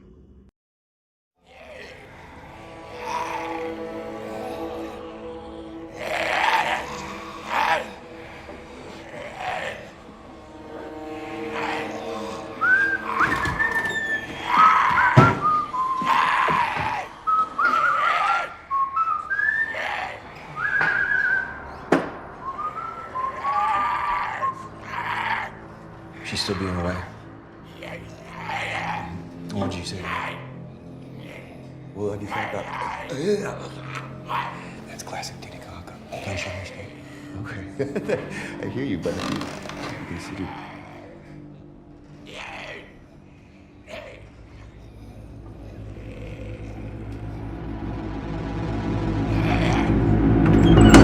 Hey there, amigo.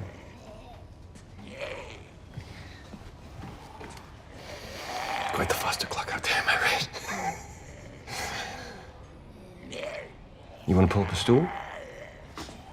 Me and Cockenspiel's about to start a game of fuck, marry, kill. And Titty Cock is being a wet blanket, so we could use a third. And don't worry, I made these guys nice and safe. Name's Dillard. Skunky Brewski? Sure. I thought pulling teeth would be hard, but those nails were a real son of a bitch. He likes you. Thank you. Welcome to the bar. Cheers.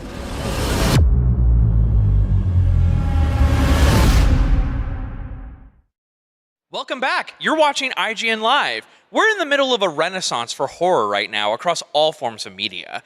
Up next, we've got a trailer for a film that looks like it would be a touching love story, except for the presence of a terrifying entity. Here's Leviticus.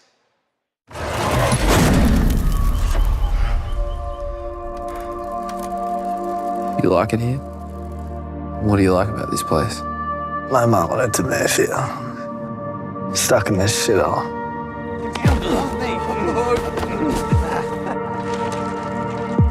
So, there's nothing you like about this place? Nothing.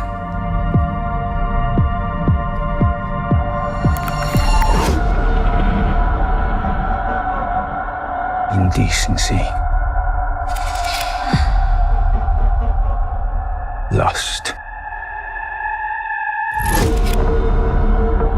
Desire. It has to go now. Look at the light.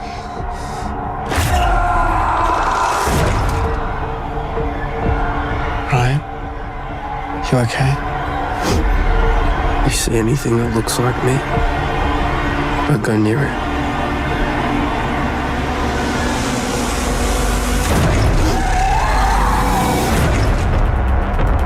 It comes when no one else is around. Nothing can make it stop.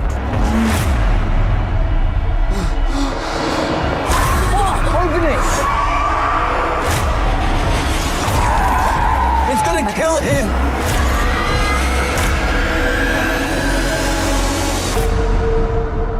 This is what they wanted. They wanted us to be scared.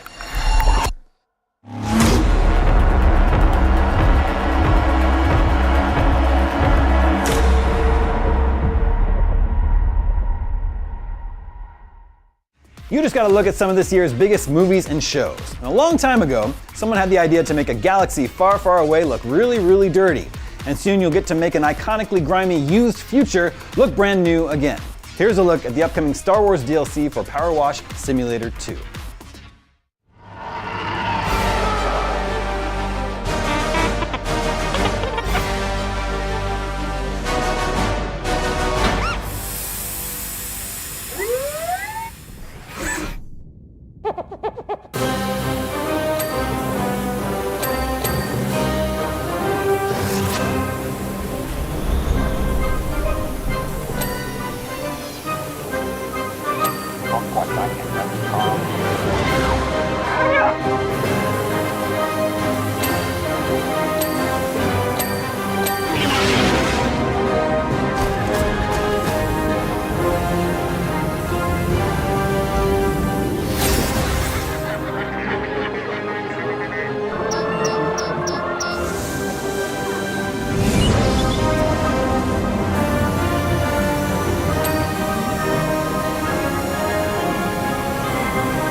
Station outskirts. Attention, maintenance work in progress. And who's these on your mattress?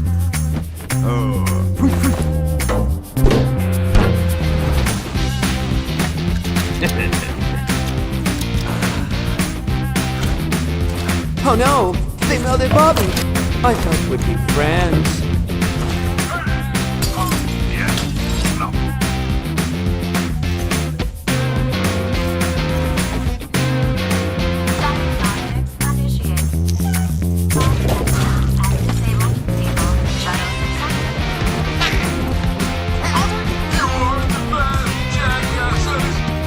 Attention! Officer under attack! Surrender now!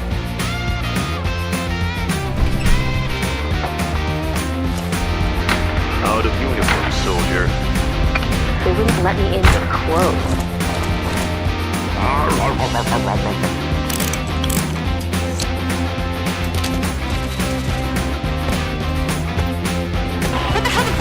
Are guys shooting at us? Pew, pew, pew.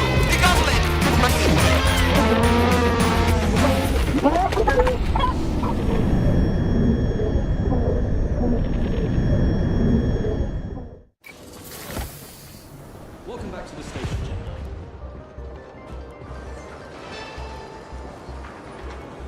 And now for Belter's Day. Is it better with our girl out there? Okay, the power grid's fine. Oh, you're back already? Wait, so you flew in on that? Wait. The news is saying there was an outbreak. HQ reported that even our UN contact doesn't know the whole story. We barely escaped. We're on different sides of the semi-ring, but there's a protogen ship docked near me. They're looking for you. It's too dangerous to go straight through. Easy does it. The station is moving. We can't afford to miscalculate the trajectory. We got this. Otherwise, we're dead. Yes. You all right? 5 out of 5. Just a little bit more to go. You're lucky the protogen ship didn't detect you. But why didn't you go down the airlock I mentioned? Sorry, but the situation was way too hot.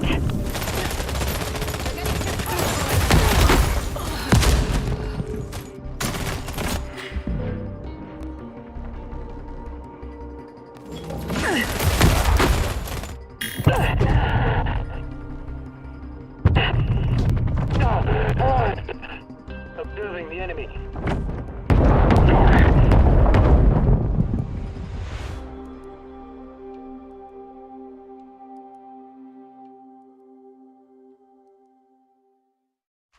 You're watching IGN Live and boo! Did I scare you? No? Well, alright, maybe one of these games will do the trick. Take a look.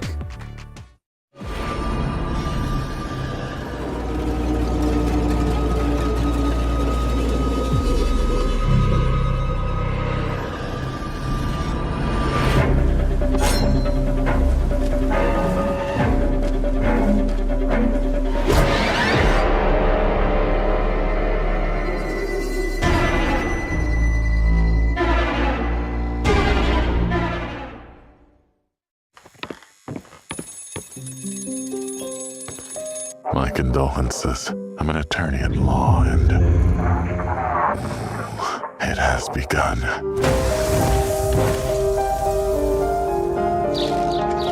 You don't stand a chance in court. You've already lost. But there is a way out.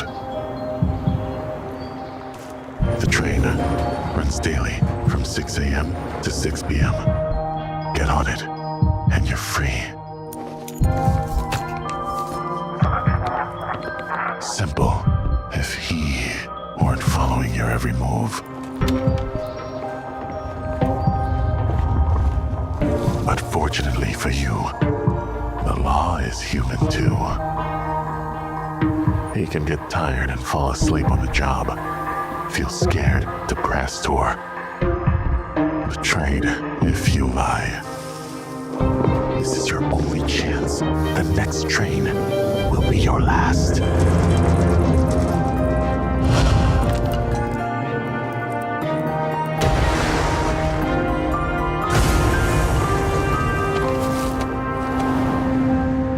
He's here.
I tried many ways. I brought her with me.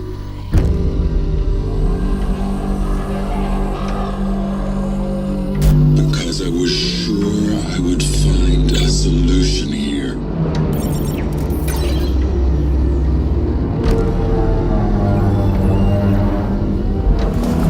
But eventually, it began to haunt me.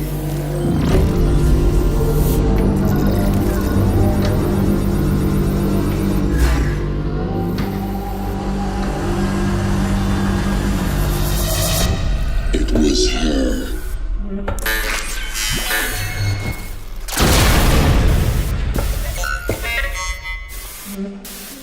Always her.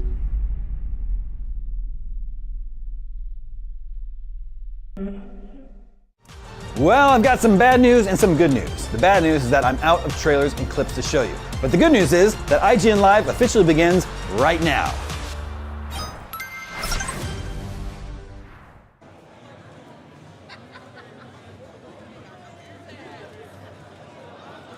What's up, everybody? Are you ready for IGN Live? Hold on. I said, are you ready for IGN Live?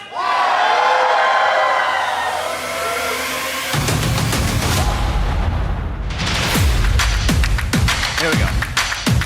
Whoa. Welcome to IGN Live, everybody.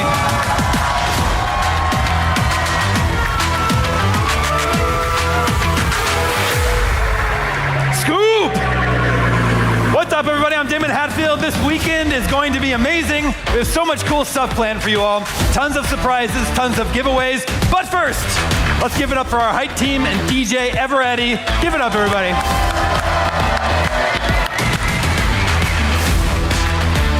Right now, I want to introduce a very special guest and an IGN legend. Please welcome Sydney Goodman. Thank you. What is up, IGN Live? You know me from IGN's Daily Fix and so much more, and you will be seeing lots of me this weekend, hosting the Daily Fix live on this stage, interviewing some really cool guests, and lots more really amazing things we can't even tell you about yet. Who likes surprises? Alrighty, so here to tell us all about what's coming up, IGN's very own Miranda Sanchez.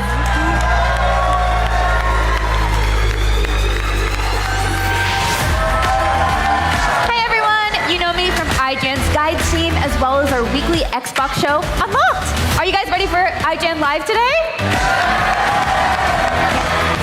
Me too. In just a bit, we'll have Steve-O and the cast of Jackass over in the panel room. And right here, coming up, we've got the star of Assassin's Creed Black Flag Resync. Heck yeah. Matt Ryan, aka Edward James Kenway. It's gonna be a huge day, but first, let's bring out another IGN host. You know him from Nintendo Voice Chat, Beyond, and of course, hundreds of IGN videos. Give it up for Brian Altano.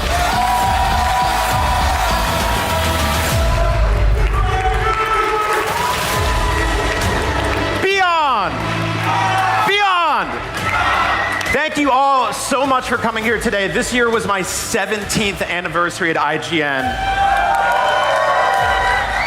You all just keep getting cooler every year. We are so lucky to have you all here today. Before we get started, 2 years ago we started the show.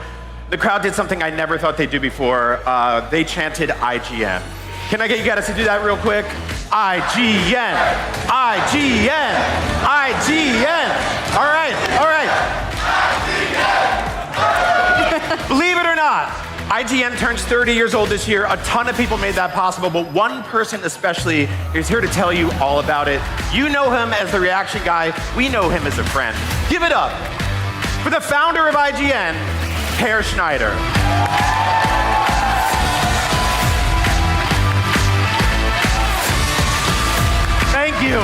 Thank you. Welcome to IGN Live.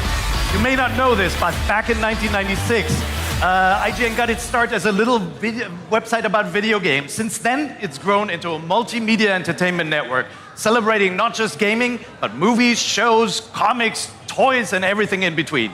Now, thanks to IGN Live, we're able to celebrate those things in person with you who made it all possible in the first place. Each and every one of you make IGN what it is. And this weekend, we want to thank you for letting us be part of your lives. So from all of us here, welcome to 30 years of IGN, and welcome to IGN Live.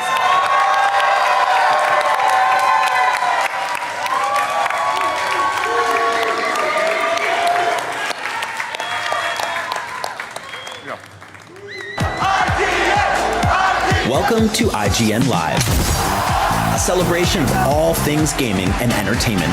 Today, 25 years and we haven't learned a goddamn thing. The cast of Jackass, Best and Last. The Pirate's Kid. Assassin's Creed Black Flag re-sings. Control Resonant. Drifters Sung Kang. Plus, special live episodes of Beyond and NVC. You're getting high. All that and tons of surprises we can't even tell you yet. IGN Live starts right now.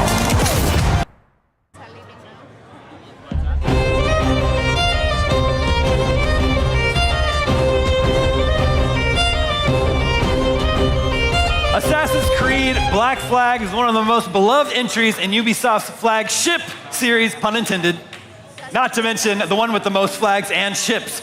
Later this summer, players new and old will get to sail the high seas in their highest fidelity yet. Joining us here at IGN Live to tell us what new treasures are buried in Black Flag Resynced, Captain Edward Kenway himself, Matt Ryan. Yeah. Hi, guys. And I think we have. Wow, it's amazing. I think we have some Black Flag fans here today. Yeah. Thank you. Yeah. Awesome. Wow. Assassin's Creed, long-running series, almost 20 years old now. Yeah, right. But Black Flag might be the most beloved one. What do you think? Is Black Flag like kind of the favorite? What do you think it is about this game in particular? Well, who doesn't love pirates, right? And when you put together pirates and assassins, then what can you say? There you go. Yeah. So you're returning to this role. Mm-hmm. How has the process of motion capture changed since you played Edward in the original? Yeah, the technology's advanced so much now. And getting back into the studio, getting back into the mocap suit was a really kind of like nostalgic, wonderful experience for me. It felt like, in a way, kind of putting on an old jacket that I hadn't worn for 13 years, and it still fit, It was a great. Do you have to re-record all the lines?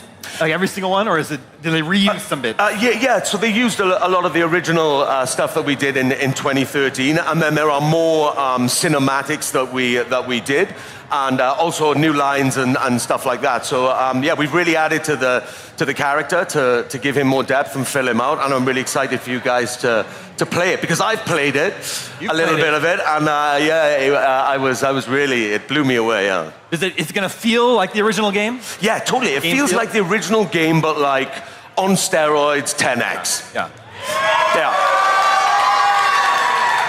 So the original game has kind of a notorious drinking scene, which I think they've recreated in the remake. Mm-hmm. What is the best way to act drunk on camera? Oh, wow, that's a good one. I think the best way to play drunk is, the thing about drunk people is they try not to look drunk. Yeah. So it's not about how you play the drunkenness, it's about how you hide it. Yeah. So not method acting, not drinking a bottle of rum, and then recording the scene. No, it's all acting. Yep.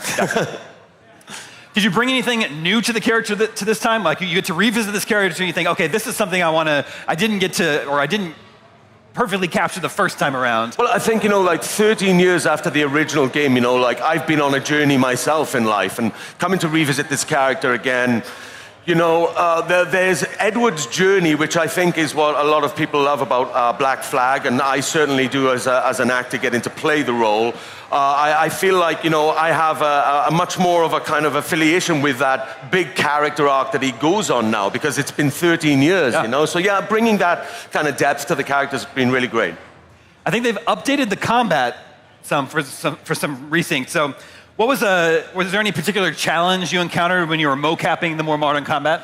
You know, more what I find with the mocap is like when you're doing a scene and you're close to someone or it's an intimate scene or something, you know, you've got this camera in your face. So, you know, you keep on like butting heads somewhat, you know.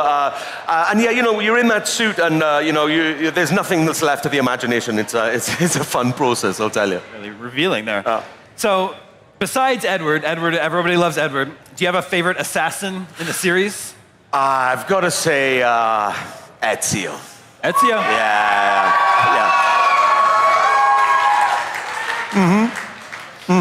So people are going to get to experience Black Flag again very soon, by the way. So what are you most excited about for people to revisit in this game? Well, I think, you know, like for all of those people who played the original game to revisit, you know, and go on this journey with Edward again, with all the great work that everybody's been doing on the game and all of the added story stuff, but also for all of those people who are going to discover it for the first time, you know. I'm slightly envious of them because they get to go on this journey for the first time, you know.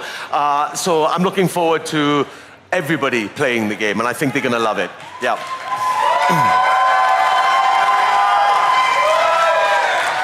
First game, big hit. People love the game. Looking back at that time, 13 years ago, what were your feelings back then when the game was released and everybody loved it, and it became some people's favorite entry in the series? Yeah, I know. When you're working on something, you never quite realize, you know, what the outcome is going to be. You know, you just put your all into it and try and do the best work you can. And then when a game is received or a piece of work is received the way that Black Flag has been and the character of Edward, then, you know, it's a wonderful feeling. Who is ready to play Assassin's Creed Black Flag Resynced? I am. Love the original. Haven't played it since then. Lots of sea shanties. Lots of sea shanties, and there's some new sea shanties in there as well. New ones. Yeah. So, do you have a favorite sea shanty? I do. You know, it's funny because like when I was in school growing up in Wales, you know, they actually taught us the sea shanty Drunken Sailor. Every kid should know. Which I thought it was fun. Sure. But they taught me that in school, which I thought was kind of funny. I think our crowd here would love it if you could sing it for them. Me? That's true? That's true? Okay, wait. All right, no, but okay, I will only sing it if you guys sing it with me. What do you think? Okay, I mean, what's a captain without his crew? Okay. All right, I think we're gonna have the lyrics up here. If you want to maybe take your spot. All right. Matt's gonna lead us here. The one thing we got to do here, right, is like in true pirate style, you got to stomp the ground, right, on the beat. Be loud. Yeah. Okay. So, there's the ship. Okay. Up she rises, way up she rises, way up she rises, early in the morning. What do we do with a drunken sailor? What shall we do with a drunken sailor? What shall we do with a drunken sailor? Early in the morning. Hey, hey, hey, up she rises, way up she rises, way up she rises, early in the morning. Put him in the scuppers with a hose pipe on him. Put him in the scuppers with a hose pipe on him. Put him in the scuppers with a hose pipe on him. Early in the morning. IGN Live. Hey, up she rises. Way, hey, up she rises. Hey, up she rises. Early in the morning.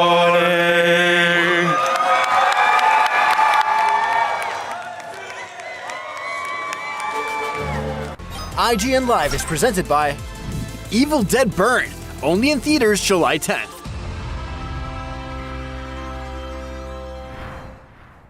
The average Cinefix movie list features nearly 100 different films and approximately 25 minutes worth of wall-to-wall deep dive analysis. To simulate that pace for this 30-second ad, we're featuring 26 different films, and before you say it, no, that math does not check out. We're not math people, we're movie people. We can't even count down from 10 without ending up at, like, 96. Subscribe to IGN Movies and TV for more Cinefix movie lists. Bad at math, great at movies. Can't find that final collectible you're missing? IGN strategy guides and interactive maps are here to help. One step at a time. IGN guides are trusted by millions, easy to use, and best of all, free. IGN has the very best, most complete and accurate guides for Shadow of the Erdtree, Baldur's Gate 3, Tears of the Kingdom, and so much more. See? It's good, right? Every guide is tested and verified for you by experts. Just search for IGN when you search for guides.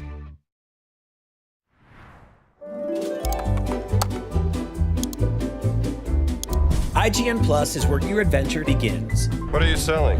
Plus is the place to get unlimited access to all the tools you need to beat your games. Here's what you need to know for bringing down Gloomspawn. Plus, awesome exclusive discounts on IGN Store.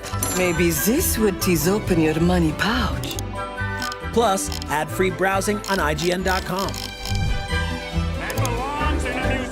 Plus, unlimited game help tools like premium interactive maps with your own custom map markers, filters, marker notes, and more. This will come in handy. Plus, access to sweepstakes, giveaways, and free game keys. Wow! Exactly. Want more? Head to IGN.com/plus and start your adventure today.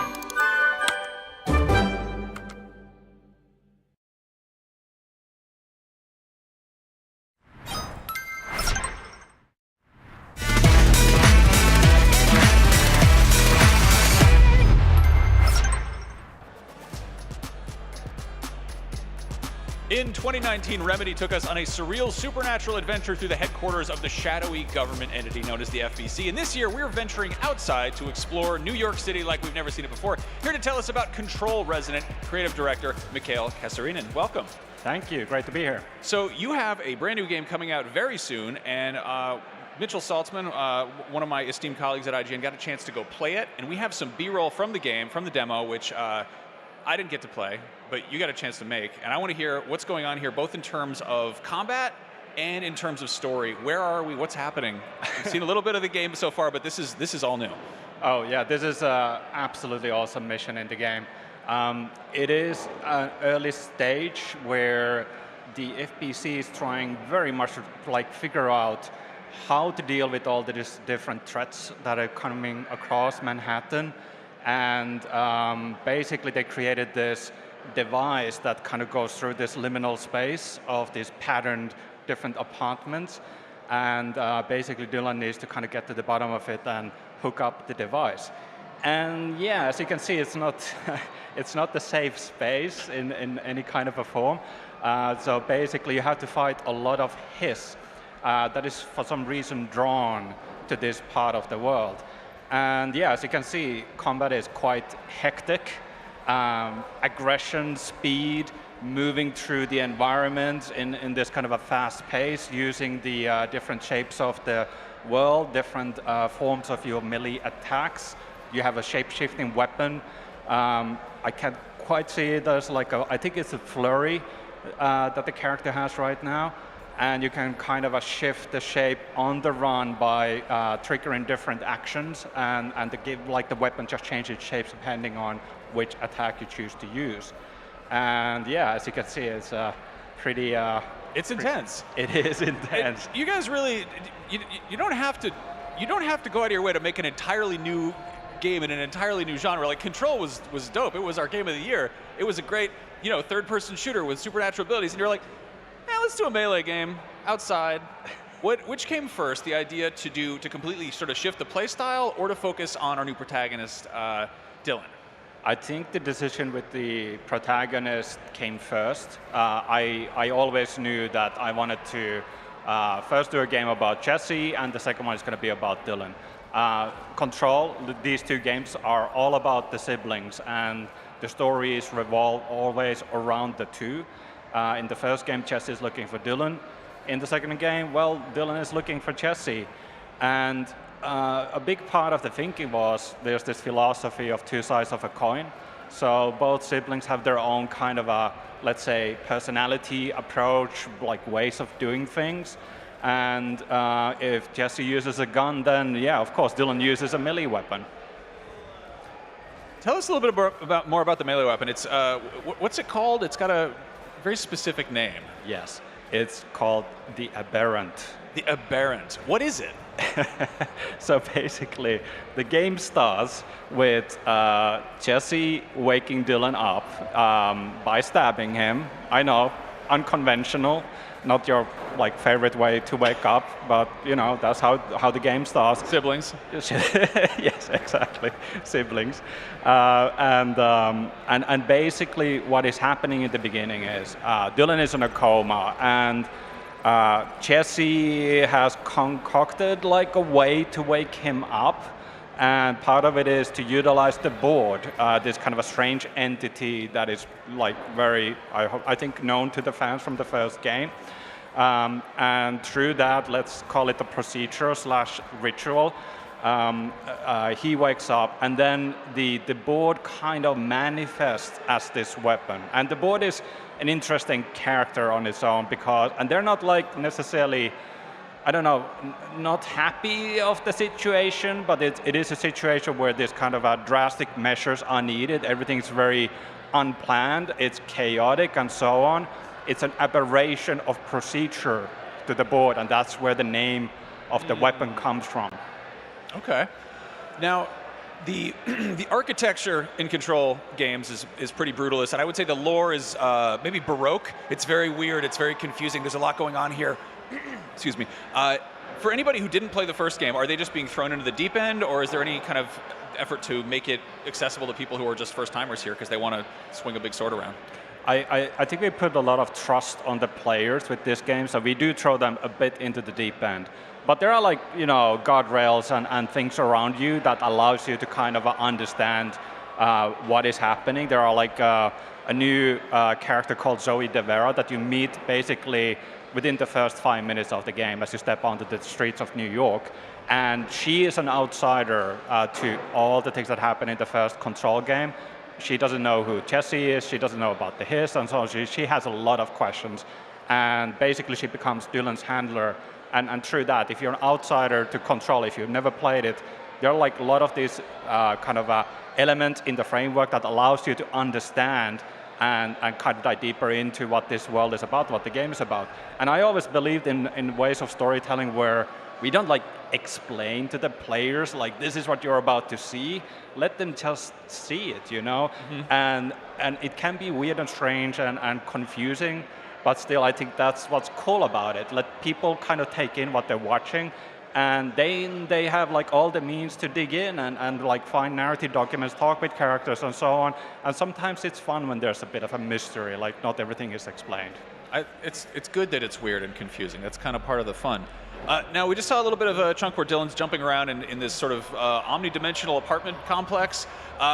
Most of the game we've seen so far has been set outdoors. Sort of what's the structure in terms of how this game is laid out, and how much is interior versus exterior? Right, so the game is mostly outside. And again, it's this other side of the coin. If the first game was like inside a brutalistic, almost like a manufactured claustrophobic space, then the second game, the sibling, is outside, the sun is shining, and it's agoraphobic, I think is the word. Like it's kind of, we turn things upside down with the second game. And the idea here is that they complement each other. They belong together in a way, even though they show two different sides of, let's say, a personality, if you will. And that was a kind of a key starting point for the experience. The structure, actually, of the game is not that different from the first Control game. In the first Control game, you access the oldest house through these different sectors. And each sector was like basically this bubble that you enter that is filled with different types of quests, different types of things for you to explore, mysteries, other activities, and so on. We took the same philosophy and then applied it on top of Manhattan, basically. So you have these things we call zones, and each zone has very different characteristics. We take the kind of underpinning of like what, you know, is inherently part of Manhattan, but it's more like this kind of a canvas at the bottom. And then we layer on top of that these different paranatural forces, objects of power on the loose. The time of day is actually different per zone because the time is kind of like stuck, in these different parts of the city. And you can actually freely walk from one zone to another. It's actually Remedy First, where you can actually walk through the entire world. It's not open world. I don't want to say that. We're not doing GTA. That's not the point. We want the world that has a story. It's a bespoke, considered world, and every part of the world is thought through. It has an identity, and we have a saying inside the studio, like paint with strong colors, so we want things to kind of pop and be interesting. Everywhere you go, it has a story to tell.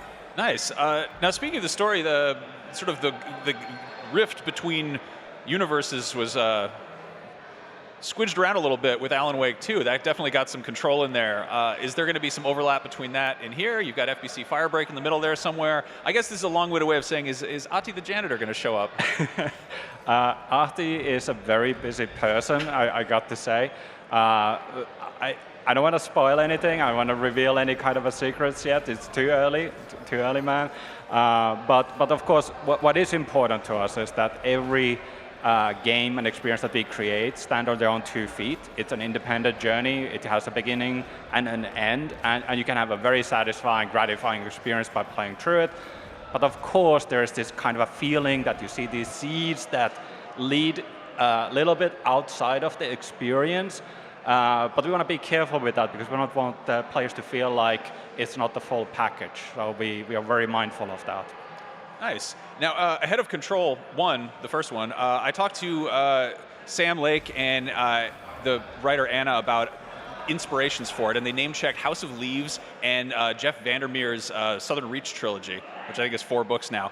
You guys have talked about infamous Second Son and Neon Genesis Evangelion as being inspirations, or at least sort of like influences. Can you talk about how that's going to manifest at all?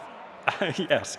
Well, I was just blown away in the 90s when I saw Neon Genesis Evangelion for the first time. It's kind of weird feel like, is this allowed? Can you do stories like this? It went against convention in such a way.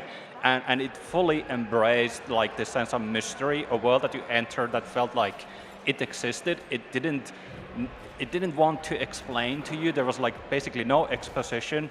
There's this just weird shit that kind of happened. Tokyo under assault by these strange kind of interdimensional beings that they don't understand at all, but they've been fighting against them already for ages and so on. There's this deep lore and history to the world and so on. And then Shinji, of course, as the main character, who's very much like defying expectations, as somebody who's like out of his depth, definitely not ready to face all the things that he's facing. And then, of course, there's the father figure and so on. So there are these layers there that I think people are kind of hopefully seeing that has been like a big influence on what Control Resonant is. That is a fantastic answer. I love that you are willing to share that. Art doesn't exist in a vacuum, and it's really cool to kind of hear that kind of insight. I also hope that in the final stretch of making this game, you don't have a complete nervous breakdown like the guy who made Evangelion did. Let's hope so. The good news is it's coming out very soon. Control Resonant will be coming to Xbox Series, PlayStation 5, and PC on September 24th. But in the meantime, there's plenty more IGN Live coming up. Stick around.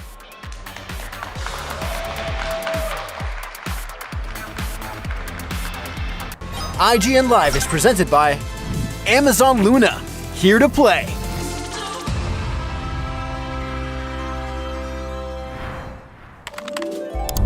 IGN Store has everything you need to level up your life. Red 6 standing by. Refresh your wardrobe with official gear you won't find anywhere else. From Fallout, Expedition 33, Romeo's a Dead Man, and more. Treat yourself to the coolest collectibles like an adorable SKA plush, your very own Assassin's Creed Hidden Blade, and a fully functional Pip-Boy 3000.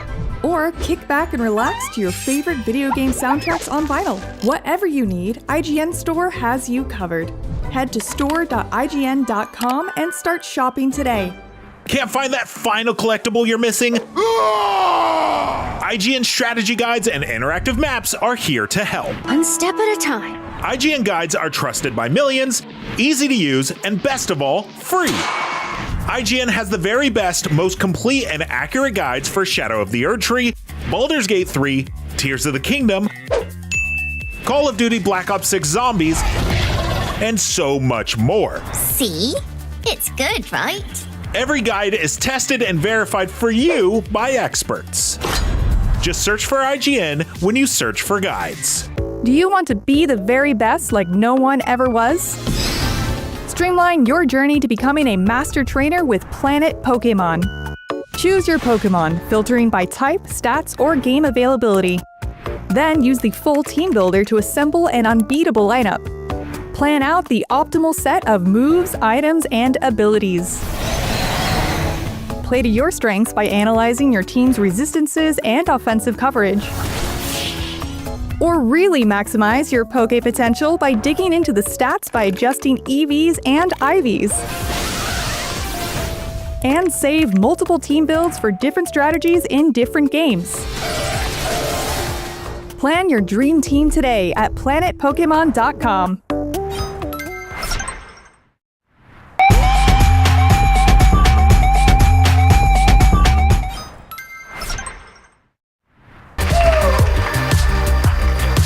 Hello, everybody. Welcome to IGN Live 2026. Guys, Control was released in 2019, and it was awarded IGN's Game of the Year. Now, the team at Remedy is hard at work with its direct sequel, Control Resonant. Remedy games have always been a showcase of the latest and greatest in visual technology and performance. So, here to tell us more about what's next, not only for the game, but for the industry as a whole. Please give me a big round of applause and welcome Jacob Freeman, our favorite NVIDIA GeForce evangelist, Pavel Kozlowski, manager and distinguished engineer, and Elmeri Raitanian, art director on Control Resonant.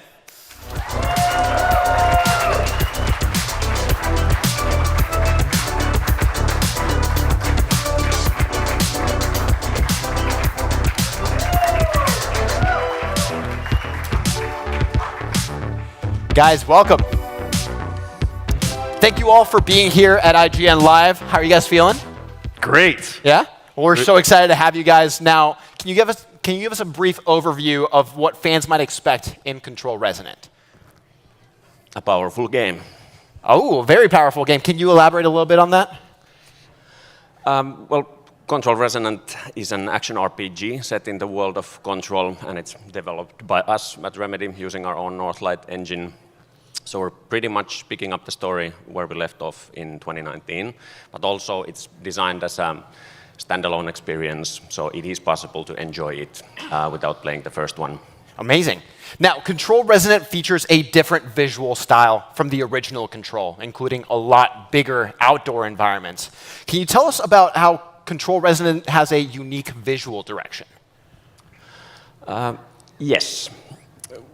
I think I've been describing it that what we did with like a grounded normal office space in Control, we are now planning to do for Manhattan in Control Resonant. So when we step out of the oldest house, there's Manhattan there that has been the central key location for many games and movies already. So we immediately knew that this is something that we need to do really well and make it unique and ownable. There's other projects who have done it really well, this sort of a more Google Maps version of it. So we knew that this is not going to be something, a fight that we want to pick one-to-one, but we need to stay unique and ownable and instantly recognizable. So if somebody takes a screenshot of Control Resonant, they will immediately, and shows it to somebody, they will immediately notice that, hey, that's from the Control game. So that's what we're aiming for. Now, one thing that I couldn't help but see is there's all types of different enemies. It's very unique to this world. Can you give us a little bit of a context about how you go about designing stuff for this game? Yeah, from the very get-go in the high concepting stage, I've been also saying that we're standing on the shoulders of an aesthetic giant. So original Control won some awards for world building and art direction as well. So we have been thinking about it very hard, that what is something that we can still keep as is, and then what is something that we can keep, but we need to evolve a bit, and what is something that we need to drop, even if we like it, it doesn't make any sense for this game anymore.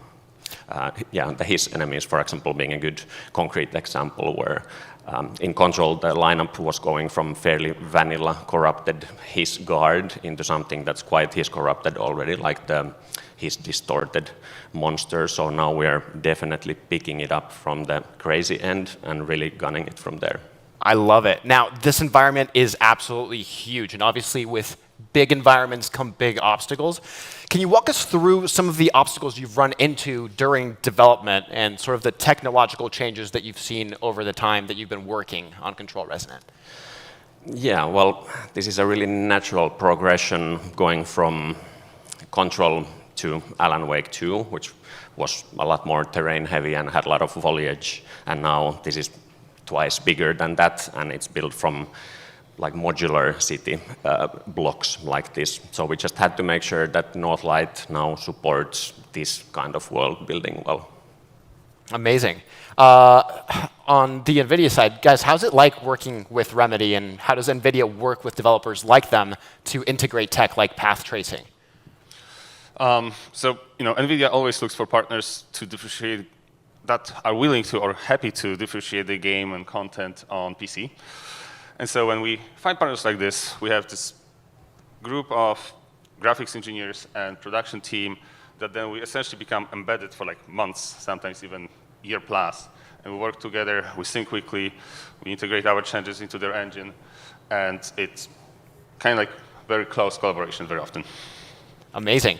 Now, Control Resonant does feature a full range of NVIDIA features. It's got DLSS 4.5, ray reconstruction, path tracing.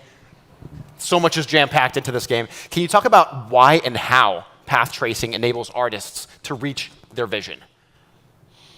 Well, path tracing is going to give you the most realistic lighting. The reflections are going to look as real as possible, and as an art director, that's as closest to their artistic vision is of the utmost importance. And with path tracing, it really helps them achieve that. All right. And as you go, in graphical presets higher and higher in quality, it allows now in Control the developer not to bake direct lighting, which basically can become all dynamic, and shadow maps can be skipped almost completely as well. So ray tracing becomes this core that allows for much more dynamic and accurate lighting across the board in Control. Yeah, one thing that we have always wanted to do is when we build these worlds and these levels, having a grounded and mundane baseline, something that's believable and feels familiar, and then we start to overlay all kinds of paranatural crap on top of that.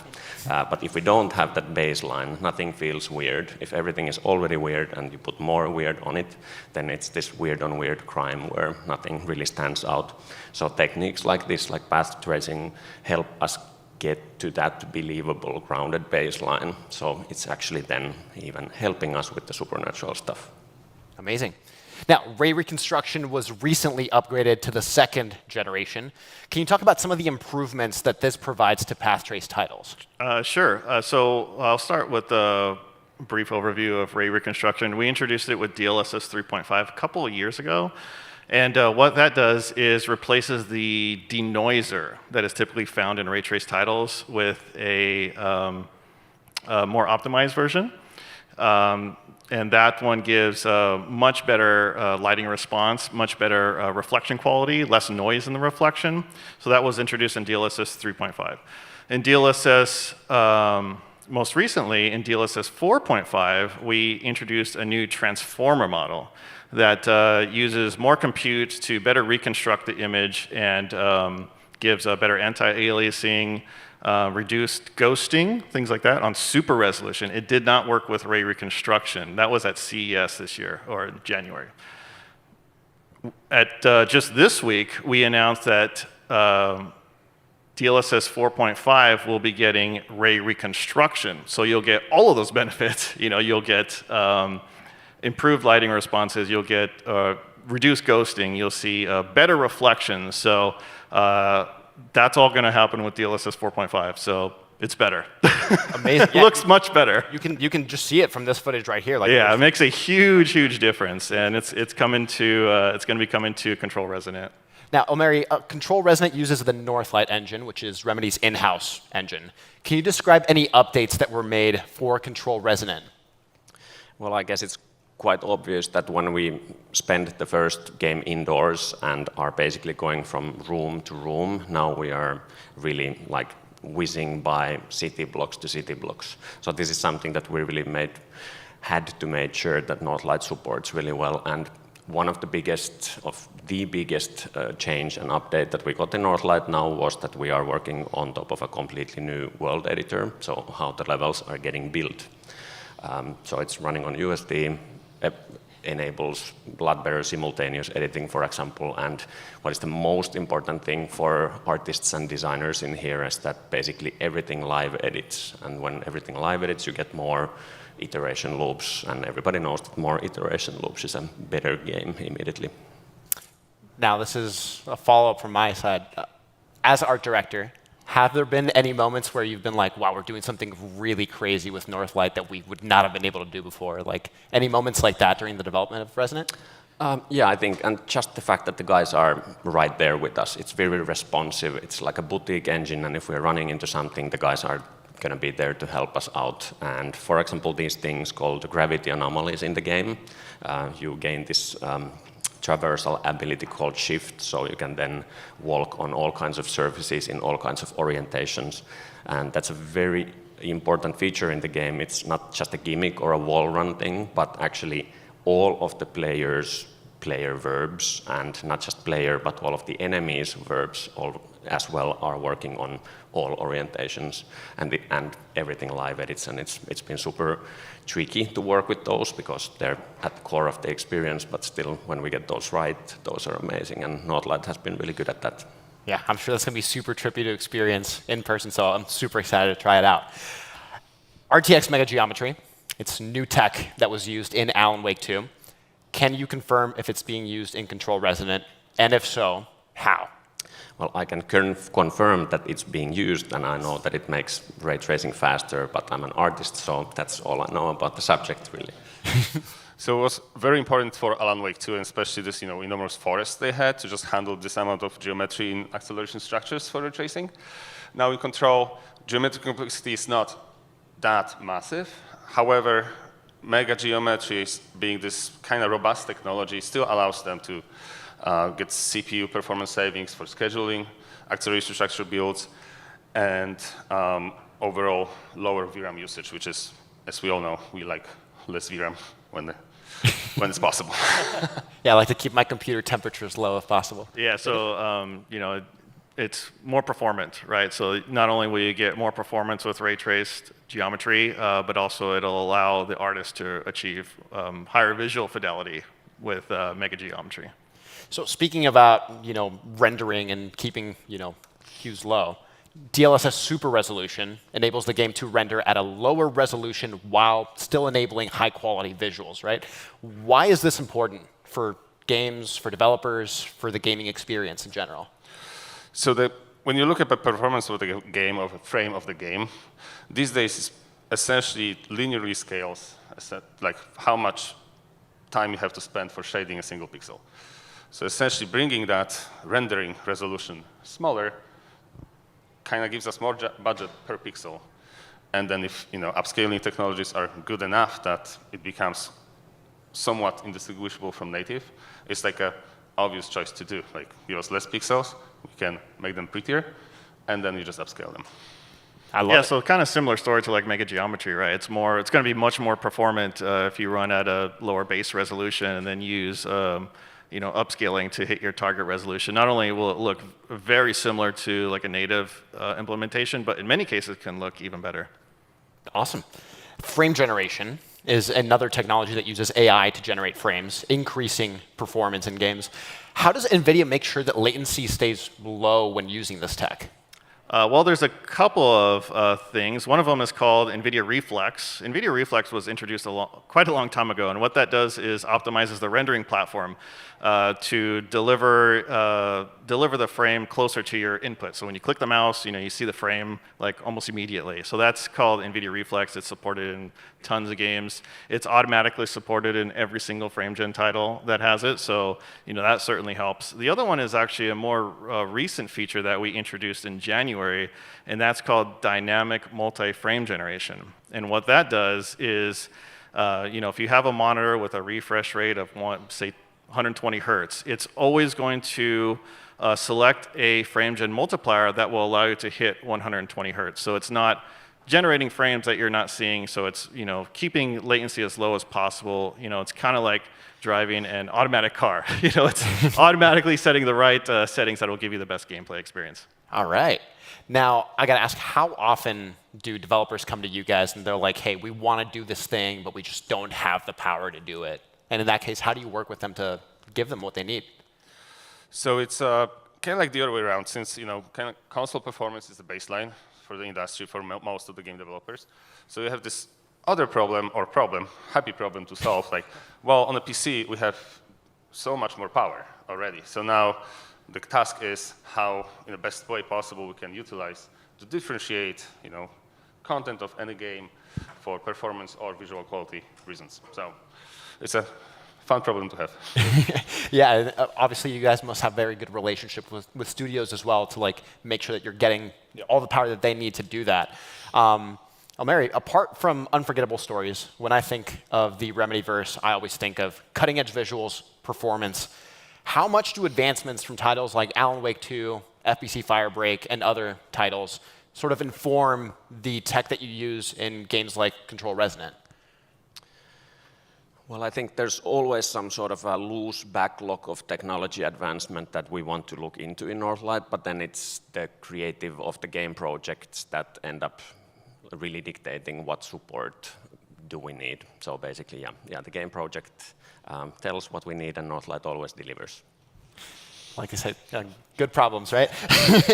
Now, how does the artistic process work? When you are developing a level for a game, for example, do you think about the technical limitations first and then work backwards from there? Or do you have those sort of limitations front of mind and then figure out what you can do with the limits that are set for you? Right.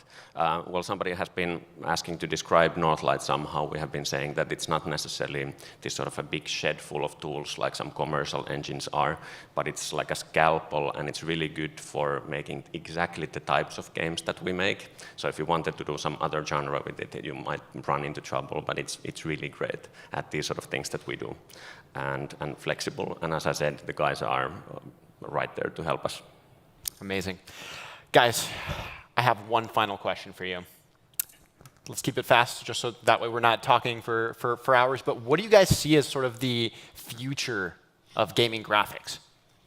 Well, we're definitely going to see more neural rendering tech. So a lot of the stuff that we talked about today, ray reconstruction, DLSS, frame generation, that's all neural rendering tech, and it keeps getting better and better. It's going to allow developers to better achieve their artistic vision. You're going to see more realistic lighting, more realistic shadows, better geometry, and yeah, it's going to be awesome.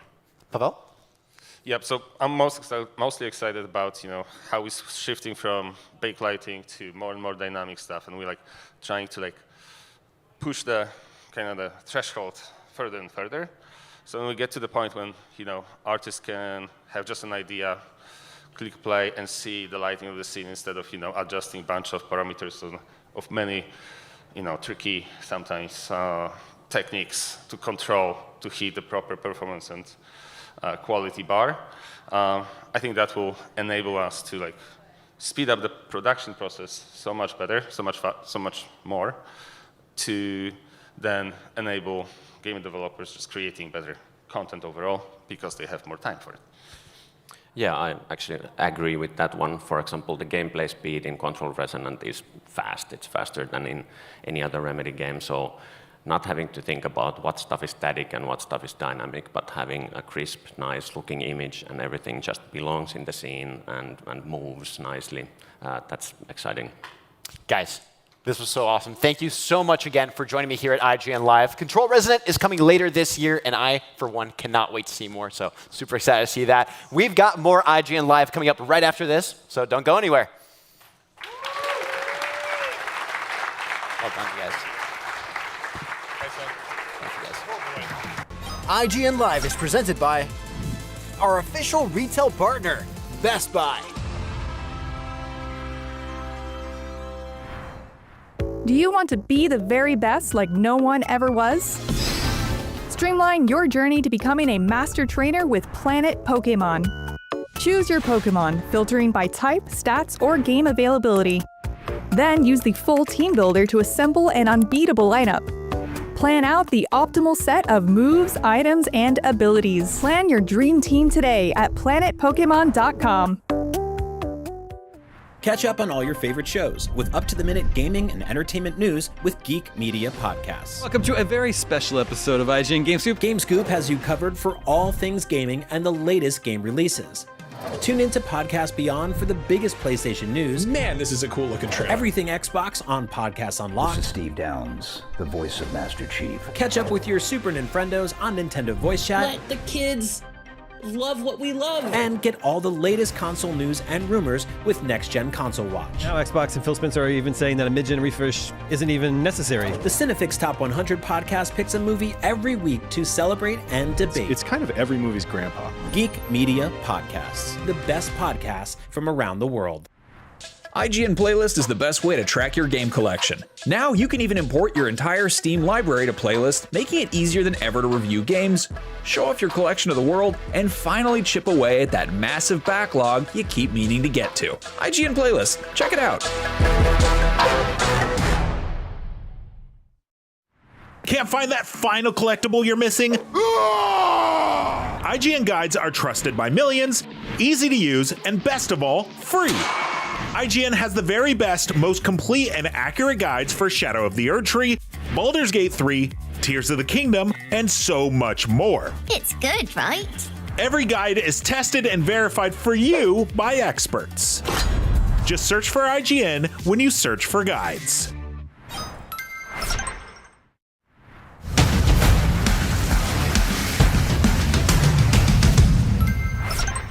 You're watching IGN Live. Coming up next, we got the creators from 007, First Light, and Hitman. Then we're checking out the brand new game from That's No Moon Studio. After that, we got the cast of Jackass here to talk about their best and last movie. Then we've got a live episode of our PlayStation show, Beyond. All that here and more at IGN Live, and a shout out to the sponsors for making this show possible.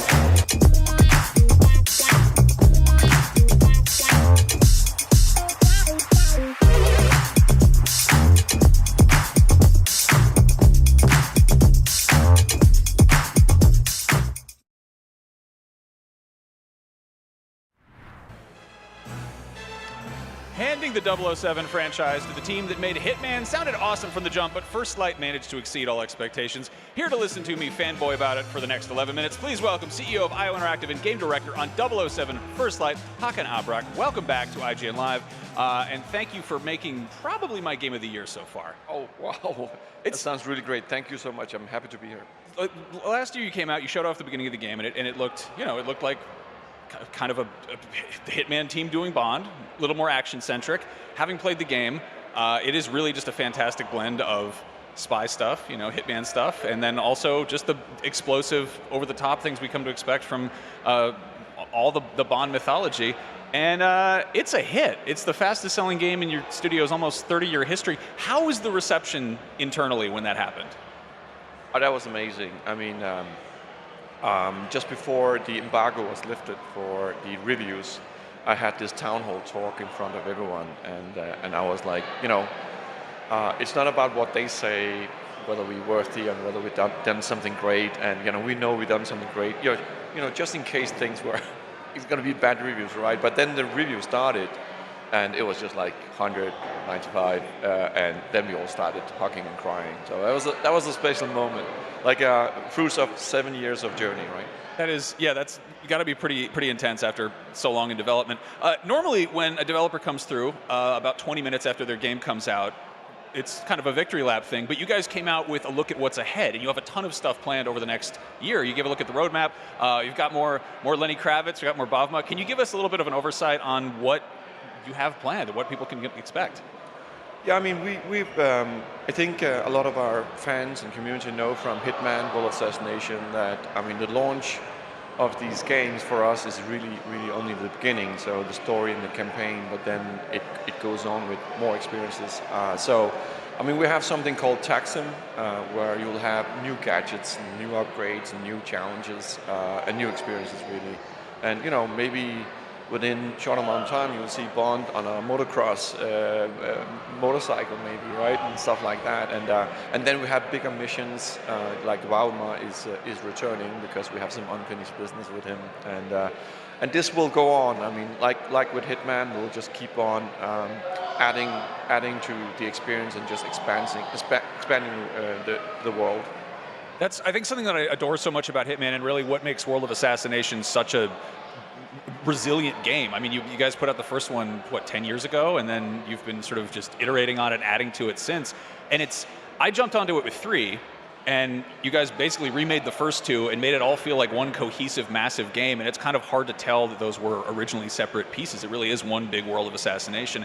Do you see that iterative approach kind of carrying over to what you're doing with Bond as well, to the point, I mean, you've got like a New Game Plus in there, a little bit different because of how the game is structured, but do you see it kind of a thing where people are going to be replaying it almost in a different way?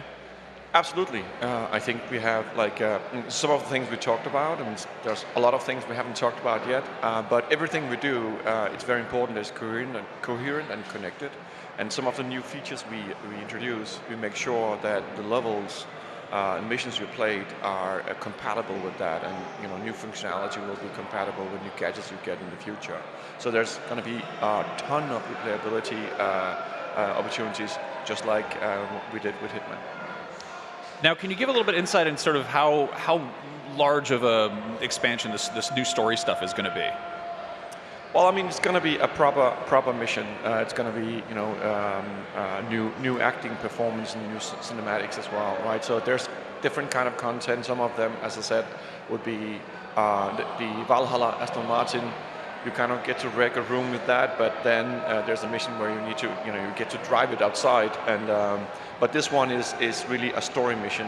So I'm not going to go into details yet and how much and how big, but it's going to be a proper cool mission. That's wonderful to hear. You're adding some new gadgets. Can you allude to what the new glasses do? Well, I mean, we'll see that, but there, you'll get some information, okay. And it will be, I wouldn't say detective in the cell, but you'll get more information through that for being able to solve some of the objectives in the missions. Cool. I mean, it's interesting because you guys, and I know what to expect in terms of the espionage sort of puzzly approach of some of the larger sort of sandbox areas from what you've done with Hitman. But Bond has the addition of like more arcadey stuff too. You've got some Taxim stuff that's just really kind of, again, you're giving us an Aston Martin and letting us tear around in it. How do you approach that differently in terms of game design? Like, is it a different mentality when you're making something that's more like arcadey stuff? We use that term. It's kind of it is over the top. It's silly. It's kind of more, for lack of a better word, more fun, less tactical.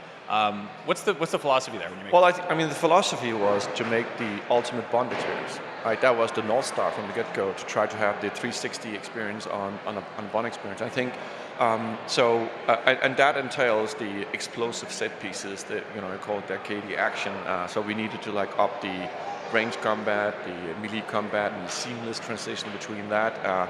The gadgets obviously a huge part of the core pillars of having a Bond experience, the driving and all that, but also putting a bit part of our DNA into this experience to deliver something that maybe prior Bond games haven't done before, because it's really cool with fisticuffs and shooting and explosions and driving, but it's also very cool to explore the charm and suave ways of Bond all the way into the controller, into the mechanics, and how to overcome some of those challenges with your wits rather than your fists. And that's the kind of 360 experience that we went for. And I think the width of the gameplay and all the opportunities you have to solve these obstacles in so many different ways. It's, I think, what we're really, really proud of getting together. There's so much Bond mythology to pull from. There's obviously, there's an entire library of books. There's all the different movies. There are all the different ways they've been presented. And you guys really did a good job of carving out a unique Bond. Like I found this version of Bond is he's really earnest. He's still got he's still kind of a jerk because he's Bond, and you allude to that. He's got a very punchable face, as some would say, and it does get punched a bit. It was kind of refreshing following, Daniel Craig's very just world weary and kind of beaten down one. How did you find that sweet spot? How did you zero in on that particular Bond and really just defining that character? How'd you find that? I mean, it was very important to make a becoming story. It was very important for gamers to kind of embrace him as their own and be introduced to this world of espionage together with him. So it was very important that he wasn't on top of his game and got everything figured out, right? But when that is said, he's also not naive. He's also not he has what it takes to be 00, right? And at the end of the story now. A lot of people played it. You become 00, and you're not that yet, right? So he has the nucleus. He has the core of the man that we know from the franchise that he'll become that. And we thought it was very, very exciting to have somebody who has a bit of an innocence and loses some of that when he's being introduced to the world of espionage. And there's loss, there's fun and kicks, but there's also loss in there, right? So we wanted to have really an adventure where we take this trip with him to become what he ends becoming at the end, and hopefully in the future with new adventures as well. I love it. Now, there's plenty more First Light on the way. There's a lot to do in the game itself. If anyone hasn't played it, just go play it. It's really good, and it's going to get even better. Aside from all that, if you had to recommend one piece of Bond media that people go home and check out to supplement First Light, any movie, any book, which would you suggest? My favorite is Casino Royale. I think that was a different kind of becoming story, you could say. I love that movie. Love many of the movies, but that one is quite special for me. It is an all-timer. Hakan, thank you so much for coming by, and again, congratulations on First Light's success. I'm dying to go hang out with Lenny Kravitz some more. 007 First Light is available now on PlayStation 5, Xbox Series. Yeah, give it up for Bond and IO Interactive. It's available now on PC, PS5, Xbox Series, and it's coming to Nintendo Switch later this year. If you're still on the fence, go check out IGN's full review. There's more IGN Live still to come, so stick around.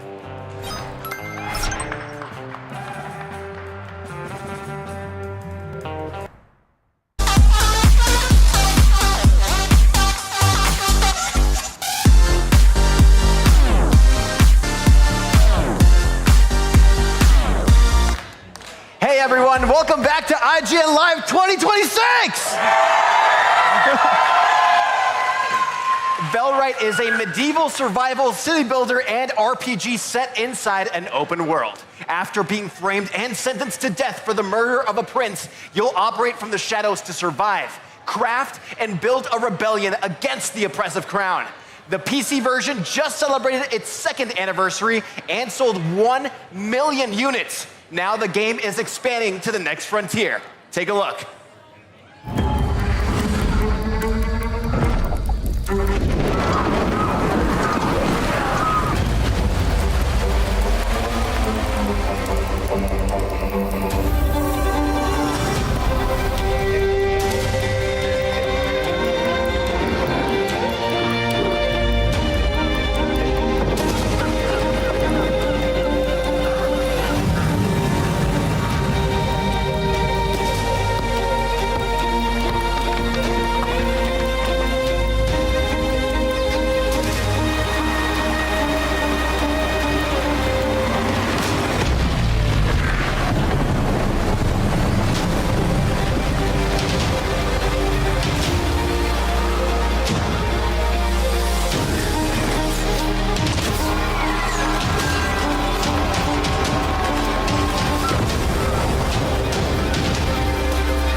Guys, here to tell us more about Bellwright and the console release, please join me in welcoming Donkey Crew Studio lead Florian Hofreiter and lead gameplay developer Sergey Grevin.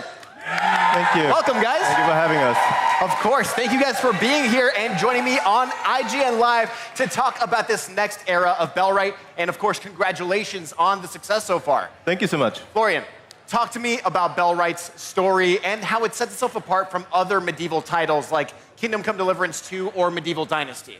So the way we see it is that Bellwright has a very specific focus on purpose. This is your purpose as a player. This is your purpose as a character, as a protagonist in this story. It's about you having a purpose in what you build, what you acquire, what you do, and being able to look back after like 10, 20, 50 hours of gameplay and being like, I built all this. That was one of our fundamental principles when we built the game.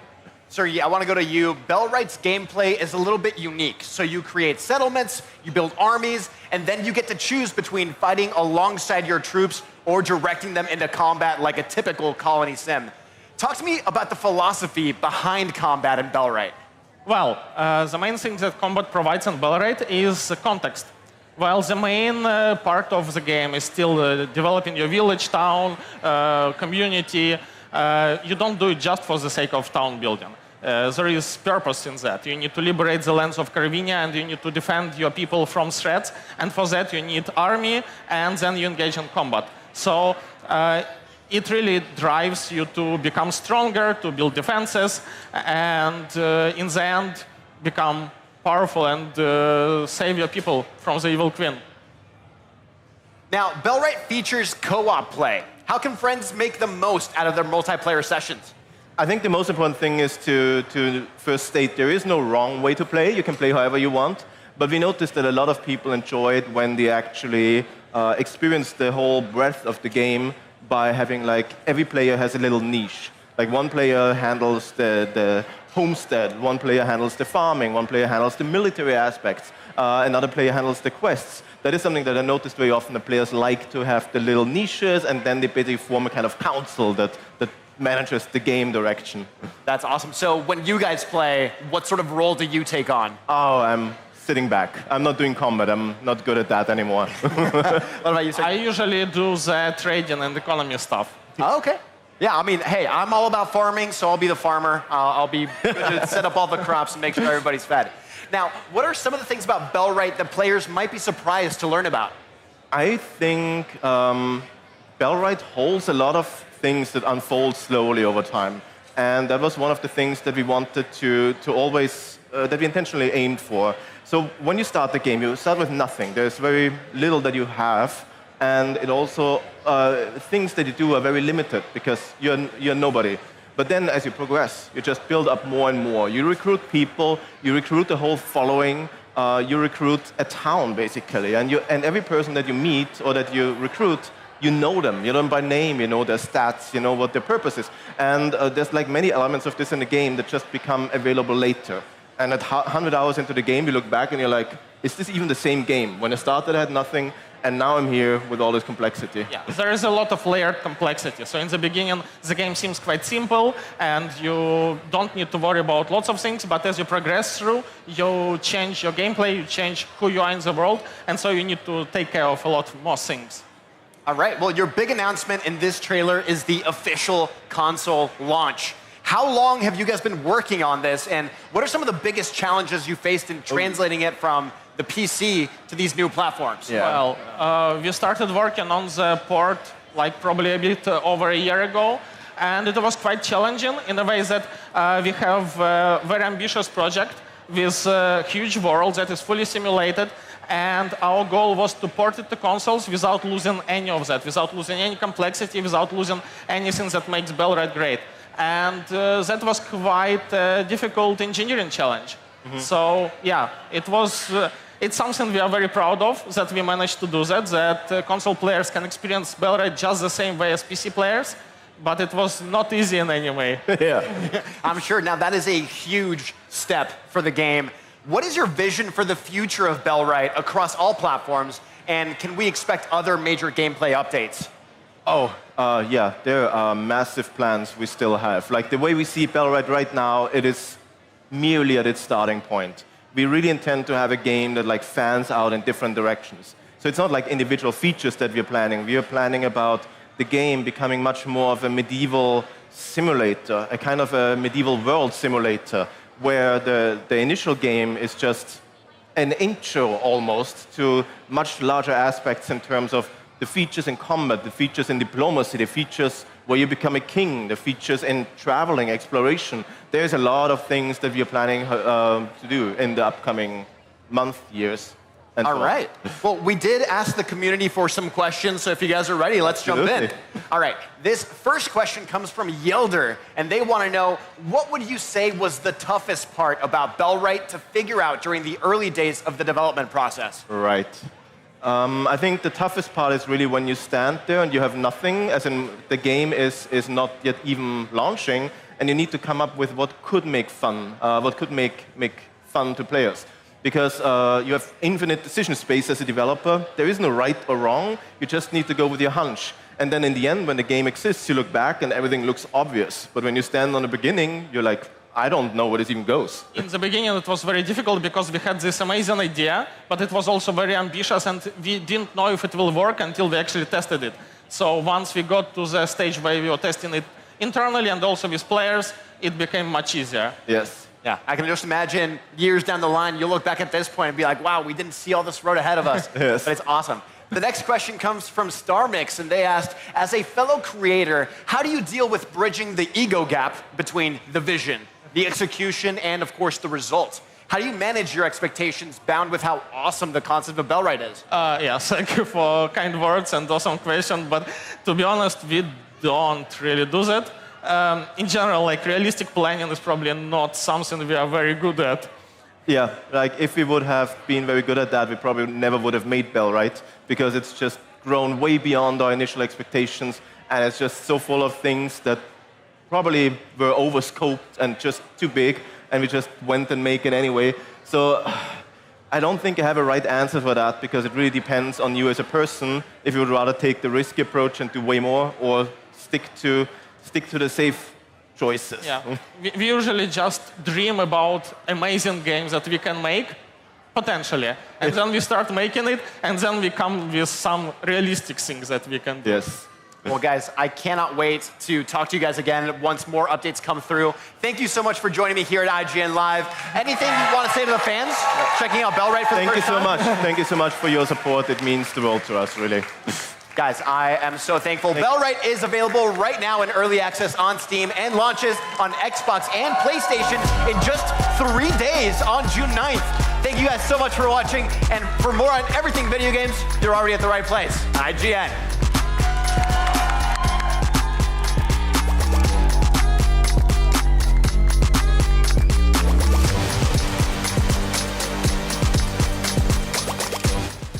IGN Live is presented by Evil Dead Burn, only in theaters July 10th.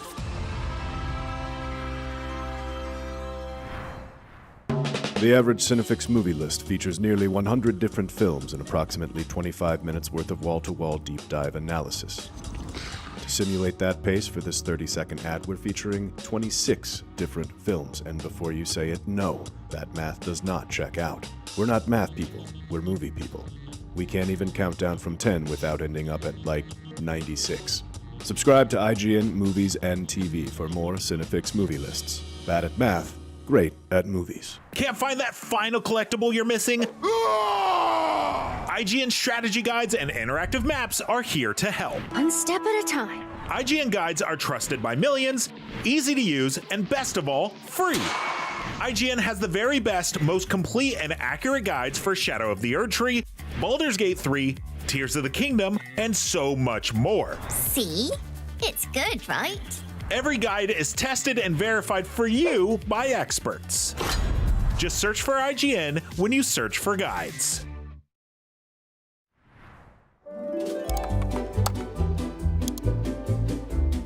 IGN Plus is where your adventure begins. What are you selling? Plus is the place to get unlimited access to all the tools you need to beat your games. Here's what you need to know for bringing down Gloomspawn. Plus, awesome exclusive discounts on IGN Store. Maybe this would tease open your money pouch. Plus, ad-free browsing on IGN.com.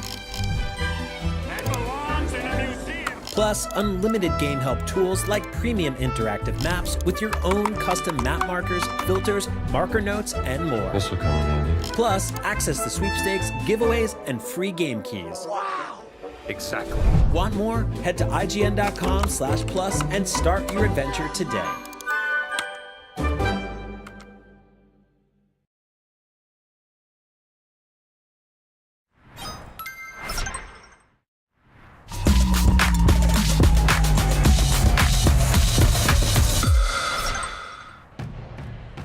In 2021, a studio was founded by a bunch of industry veterans whose past work ranged from The Last of Us to Call of Duty, and yesterday, we finally got to see what they've been working on, Crossfire. Here to tell us about it, That's No Moon Chief Creative Officer Taylor Kurosaki and Game Director Jacob Minkoff.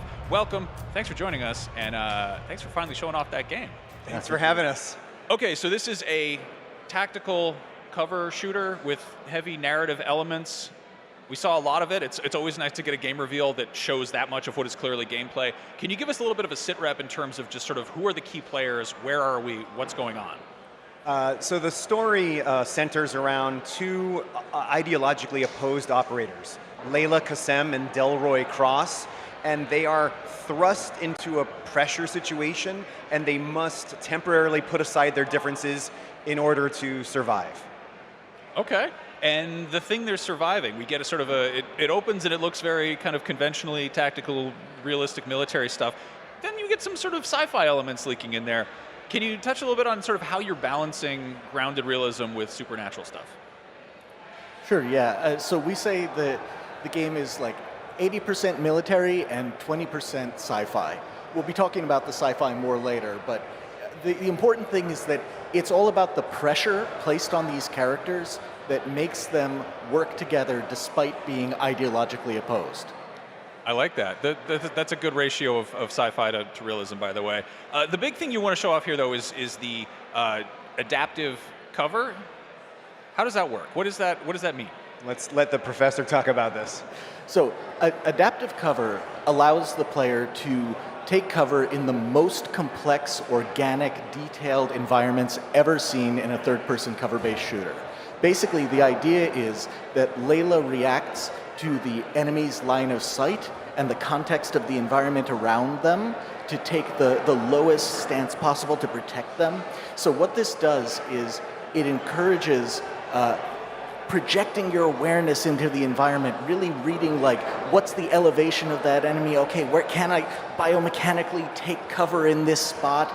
And really reading the space, being immersed in the space like a real human being would. That's a pretty far cry from like Sly Cooper hiding behind boxes and stuff. Yeah. So Clint Hawking, who made the Splinter Cell a million years ago, was talking about how modern games, doing stealth in modern games is difficult because everything is so realistic. Is this sort of like an answer to that?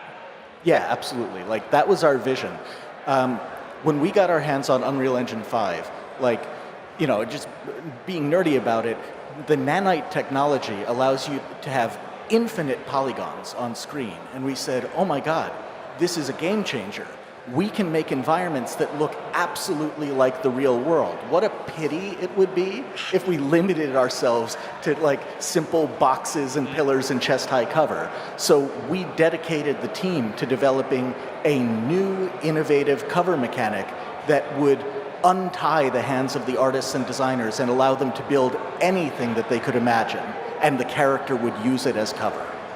Now, in addition to that, there's also a bit in there of this kind of interesting reticle, this interesting way of aiming down sights. Can you talk a little bit about that and how it works? Yeah, it's funny you notice that because we haven't mentioned it at all. But yeah, there are a lot of innovations in this game, and one of them is instead of doing traditional reticle bloom, a thing that we do in this game is we model the front and rear sights of the gun, so you can see the rear sight and the front sight and how they relate to one another. And as you move around the environment, like if the front sight is offset left, that's where the bullet's going to go. If it's offset right, that's where the bullet's going to go. If they're lined up, it's going to go straight forward. And that really gives you some meaningful choices in our progression and upgrade path, because if you apply a parallax-free sight, like a red dot or a hollow sight to your gun, then the bullet goes exactly where that parallax-free sight is. So it's really much more a realistic model of how guns work and how reticles work. That's gnarly. Now you mentioned pressure. Obviously, we're going to be hunkering down a lot. We're going to be trying to avoid conflict. Can you talk a bit about just how punishing is this going to be? Because I feel like people hear tactical shooter rather than just regular shooter. It just means you like walk into the room and you just head gets blown off. It's not going to be that punishing. Okay. We like to have games that sort of compel you to use the tools available to you, and so consequently the difficulty level needs to be at a certain level to buy into the narrative. Really, when Jake and I make these games, it's all about connecting and intertwining the story and the design. And so this is a story where Layla and Delroy literally say we either need to fight together or die alone. And so the gameplay has to support that. But at the end of the day, it's a mainstream game. I mean, Jake really likes a lot of these mil-sim tactical games, but he's always wanted to bring a lot of those elements to a broader audience. Yeah, adaptive cover, the whole vision of it is like that the system chooses the stance for you based on the context of the environment. You don't have to like micromanage all of that, so it makes it much more accessible to play a tactical shooter.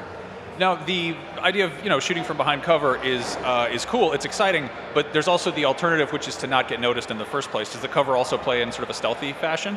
Yeah, this game is all about breaking line of sight, repositioning.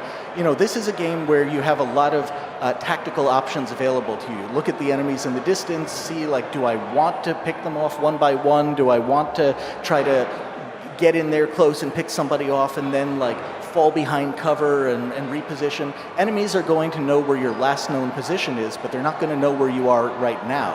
And one of the things that's particularly unique about this game is we model the knowledge of the enemies, of the player, and the buddy characters separately. A lot of games will do a thing where it's like, oh, you pop the combat bubble and everybody knows where everybody is right now. But enemies can know about where your buddy Delroy Cross is, but not where you are. So they can be in a firefight and you've broken line of sight, repositioned. They have no idea you're in stealth. So your buddy can draw enemy fire and provide you with like opportunities to flank and get a stealth kill while bullets are flying. That's intense.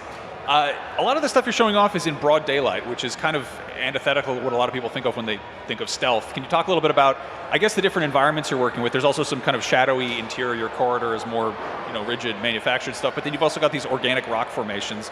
How do those differently affect gameplay? And I guess, are the levels, is it always just kind of you roll in and nobody notices you until they do, or is it different situations call for different approaches? There's all kinds of different situations, all kinds of environments, times of day, and all of that. When you see all of this very detailed outdoor topography and geography, it's because of the technology that was given, in Unreal Engine 5. Basically, we have these incredibly talented photogrammatical artists that go out into the real world, they scan elements and things like that, and then they put it together in the most realistic environments that we've ever played in a third-person cover-based shooter, and it really has untied the hands of our artists to do their best work. Rad. Something I love in a video game is when there's not a whole lot of UI or HUD on the screen. It kind of makes me forget them in a video game. How are you approaching that? Like, how are you messaging information to players without kind of overwhelming them? Yeah, I mean, it's all about balance, right? We are making a cinematic thriller here, and any piece of UI is going to make it feel less immersive and like you're playing a film. So we always try to only provide you with the necessary information, and it's all about streamlining it too. Like, when eventually we start showing you our inventory and stuff, you're going to see that we're really making everything be the minimum, cleanest, fastest to interact with that we possibly can, because we want you to get back into the action. Sick. Let's talk about these main characters. What's their? How did you find their dynamic? I guess like the opening exchange between them in the trailer is, I feel like, a very good way of just like it's a. She's cynical. She hates people, and he's like, I think they're great, and she's like, you're sick. That's a. I mean, it's easy. It's hard not to be a little cynical, right, in the world that we live in. But underneath it all, we have this shared humanity. no matter what our differences are. And so Layla believes what she believes. She has her worldview. Delroy believes what he believes. He has his world view, and those things are basically diametrically opposed. We have set them up to be as opposite as we possibly can. And then we introduce the pressure. They quickly decide they must form this temporary alliance. No one is going to change sides or believe something different. They believe what they believe, but that shared humanity, the camaraderie that they have for each other, they would have never established this if we had not put this pressure on them. So at the end of the day, they are better for their time together. They recognize that the narrative of the other is valid despite their differences, and we think that's a really important story to tell. Now, this is sort of attached to an existing universe. This is Crossfire. There's already a long-running first-person shooter called Crossfire. How are these connected? So when we met Smilegate back in 2021, they said to us, we just want you to make the game of your careers. We want you to just make something that you believe in, and we will support you. Which, of course, that was like... That's nice. That's why That's No Moon exists. And but we knew they were associated with this massive game, billions of players, 17 years running, and we did a little deep dive into the IP, and as we discovered, the IP reflects our worldview. It reflects a world where there aren't good guys or bad guys. There are different people with different points of view, and we said to them, can we make a game in this IP? Would you allow us to play in this sandbox? And they said yes, and we were off to the races. And we've honestly wanted to tell this story for our entire careers. And often there are people who say like, well, yeah, give me a villain that I can hate and that I want to shoot in the face. And we're like, no, we believe in a more gray world where people aren't completely wrong or completely right, and they can learn to see each other's perspectives. And that is perfect if you want to tell that story within the Crossfire IP. And so we feel really lucky to be able to do that. That is awesome. It sounds like you guys are taking some really big swings narratively and mechanically, and I'm dying to check it out. Thank you both for coming by. Crossfire looks amazing. When can we expect to see more of it or play it? We have a plan. We're going to talk more about the sci-fi elements, as we move forward. Again, we just wanted to finally be able to talk and share what we've been working on with the world. So we're really excited and really, really grateful for the response we've gotten. Cool. Well, again, thank you so much. And Crossfire looks rad. There's more IGN Live coming up. Stick around.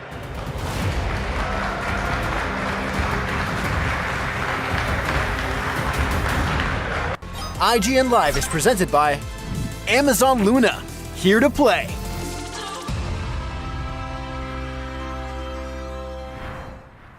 The average Cinefix movie list features nearly 100 different films and approximately 25 minutes worth of wall-to-wall deep dive analysis. To simulate that pace for this 30-second ad, we're featuring 26 different films, and before you say it, no, that math does not check out. We're not math people, we're movie people. We can't even count down from 10 without ending up at, 96.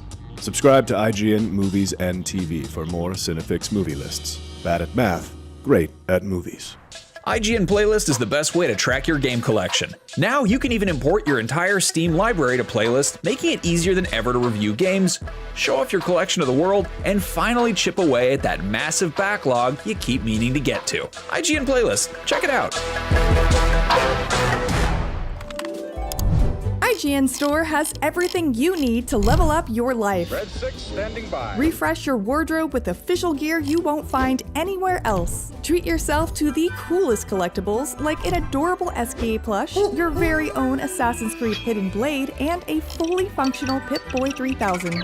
Head to store.ign.com and start shopping today. Do you want to be the very best like no one ever was?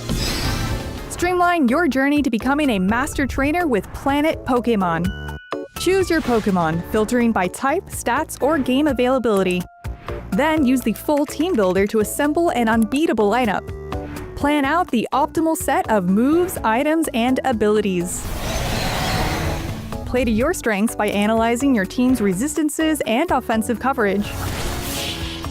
Or really maximize your Poke potential by digging into the stats by adjusting EVs and IVs. And save multiple team builds for different strategies in different games. Plan your dream team today at planetpokemon.com.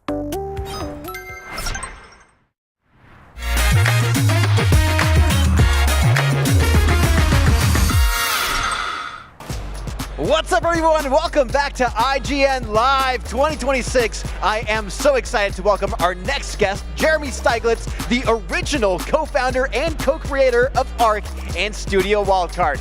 Jeremy, welcome to IGN Live. Hey, everybody.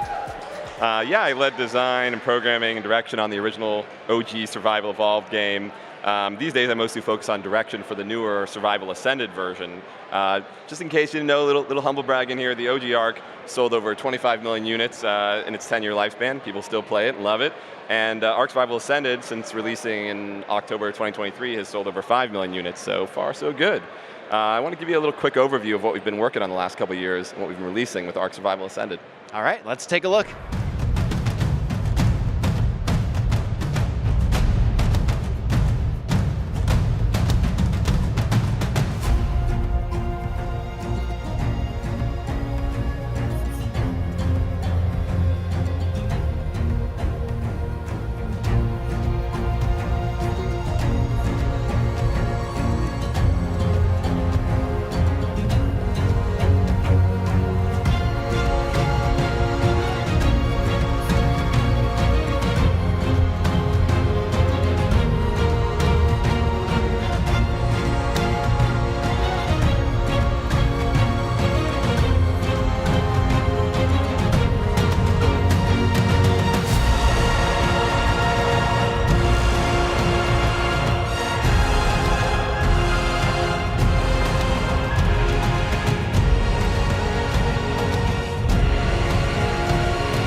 Wow, that was so much content to have under your belt. So naturally, the next question is, what comes next for ARK? Well, the next big content release is on June 25th, which is a combination of the free Genesis Part 1 expansion, which is a current-gen remake of a beloved map from the original game, Story Map. And this adds, for the first time ever in ARK, a fully physical ocean with weather systems. Also releasing on that day, June 25th, is a ARK Tides of Fortune premium gameplay expansion that adds sailable naval ships to that ocean to engage in large-scale naval battles with other players and with enemies and PvE, and new creatures such as a rideable axolotl. I hope I pronounced that correctly. And if anyone out there happens to remember our work on the Pirate MMO Atlas from some years ago, you kind of know what to expect with this. But I must say, we're actually not ready to demo that today. It's still, we tend to do things last minute at Studio Wildcard. So instead, I'm going to show you something totally new, which is a new mode for ARK Survival Ascended called ARK Maker. Let's take a look at ARK Maker. Access the entire library of ARK assets to build your own world directly on your console in the game. Modify the existing ARKs or build an entirely new one from scratch. Access powerful level design tools to add, remove, or modify everything. Override all the properties and materials of objects and meshes. Add and configure all visual and audio assets and effects, including particles and lights. Add every component and edit every property. Configure and reuse your own custom templates. Powerful Lua programming system lets you add new gameplay functionality with the entire Blueprint API available to script.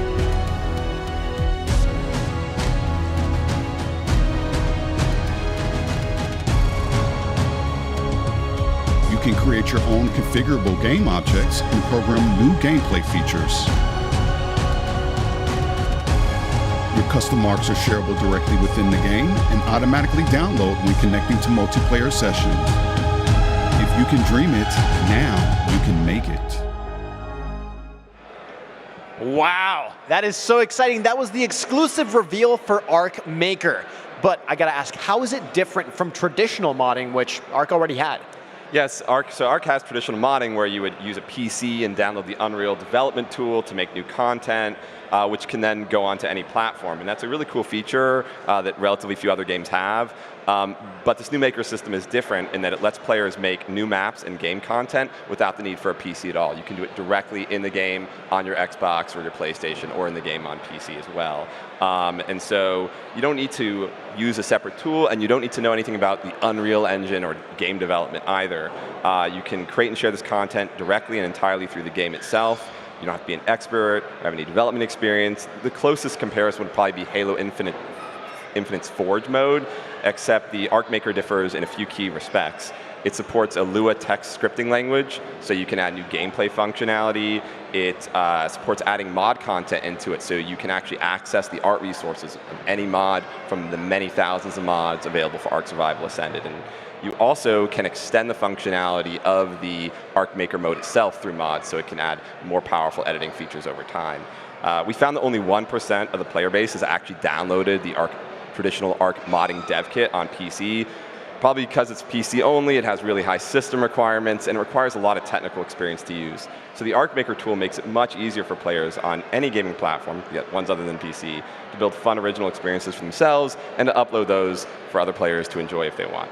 The ingenuity of Arc players really never ceases to amaze us, and we're really excited to see what they build with this new system. Yeah, I mean, that's super exciting news that you can make your own, everything on any console or any platform. Now, speaking of exciting news, I heard you have another reveal for us today. Well, there's one more thing, but no, it's not Arc 2 yet, sorry. So, way back in 2024, we released part 1 of the animated series, the Arc animated series on Paramount+, which stars Michelle Yeoh, Madeline Madden, Gerard Butler, David Tennant, Carl Urban, Jeffrey Wright, and a further stacked cast. Since then, we've still been working on completing part 2 of that animated series. My day job's making video games, so it's slow going, sorry. But it's nearly finished now, and it's looking awesome, and it's going to blow your minds when it finally debuts on Paramount+. It's far more epic in scope and drama than an Arc lore than Part 1 was, and it has 200 times more Russell Crowe and Vin Diesel in it. So here's a little preview of it, and I'm sorry it's taking so long, Helena fans. All right, let's take a look. We have a new home here now. I would like to recognize one of the newest of our number, Helena. Scary! I have something for you. Leave me alone! You don't know what it's like. I do. I know how much it hurts to have someone you love taken from you. I don't deny your estimable intelligence, Helena. But leadership and individual aptitude are two very different species.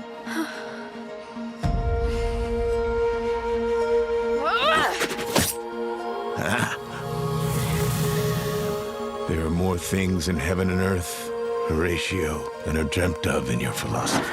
Water. That voice. Water. Miss, did you have any water? I'm so thirsty. But you made the choice that I could not. You chose to save me.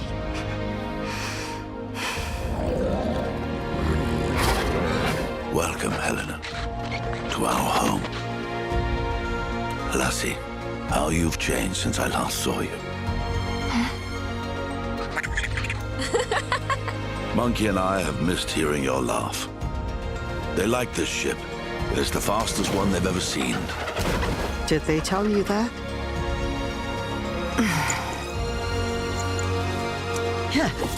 We still need to finish our match. I was so lost.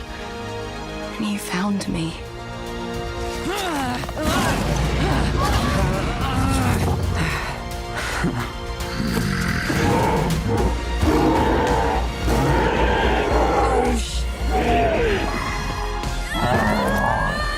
An island haunted by serpents and ghosts.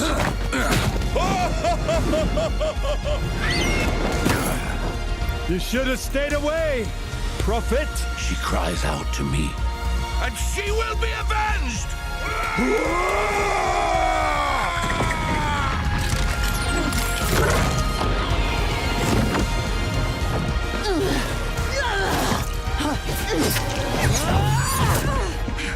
Yes, I understand it now, what this all means. You know, I once thought you mad. I must admit, I am impressed, Rockwell.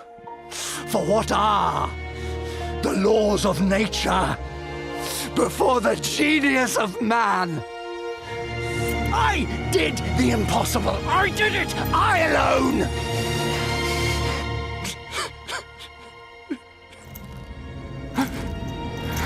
Charlotte.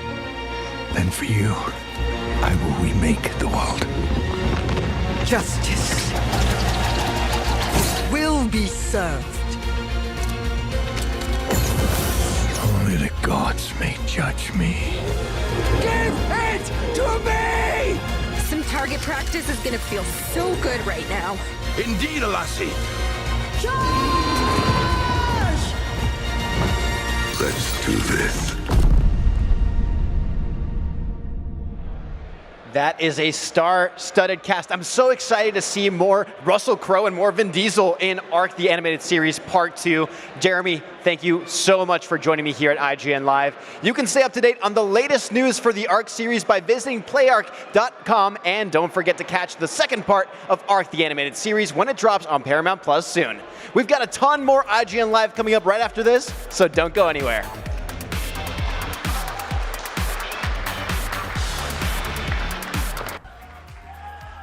Yo! What is up, IGN Live? Welcome! We are so excited for this today. We are both massive Jackass fans. This is surreal. This is gonna be crazy. This is gonna be the best panel of the whole weekend. I'm calling it right now. Yeah. You got the shirt on and everything. We are ready to rock. All right, we ready to do this? I'm ready. Imagine it's the year 2000. MTV fans are about to be treated to the premiere of a revolutionary new form of entertainment called Jackass. 26 years later, the 7th movie in the franchise will drop, and we'll all be better for it. Here to talk about this exciting new future, the cast of Jackass, best and last, Steve-O, Wee Man, Poopies, and Jasper. Give it up! Woo!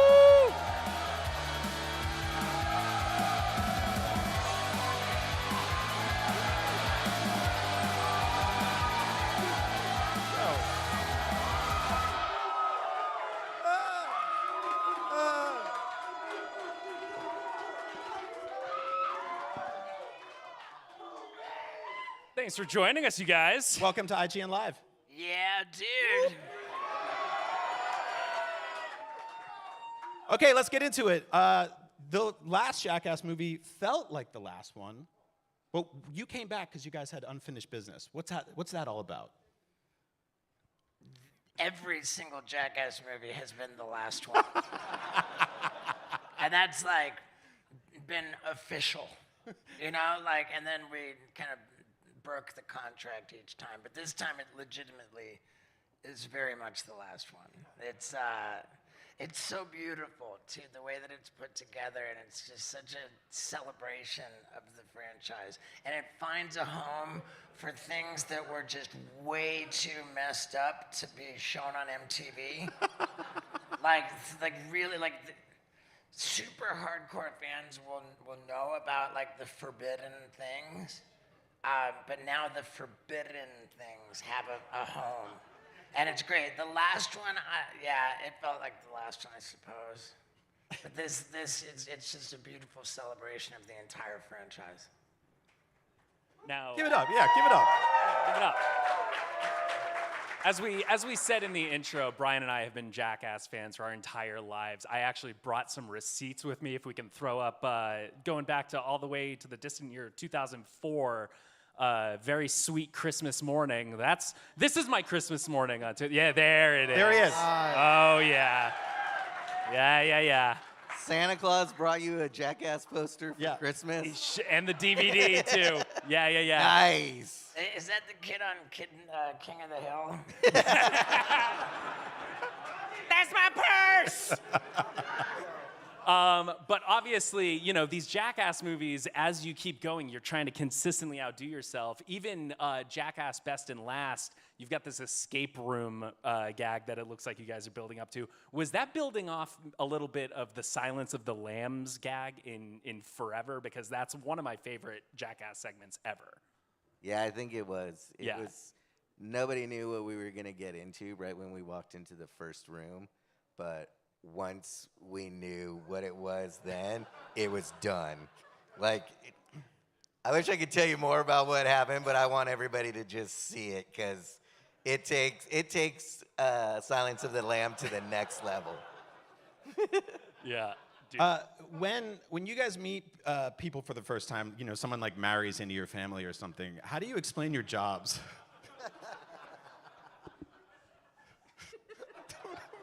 We do comedy stuff. Perfect. With animal semen. Boys being boys. Jasper and Poopies, obviously this is your second time back now. Jackass Forever was your first time. What was it like coming back to doing a Jackass movie? What was the experience like going in with some experience under your belt? Honestly, I was scared as shit. Wait, can I cuss? I was scared as shit, getting that call again to go. I barely survived the first one, I felt like, or the fourth one.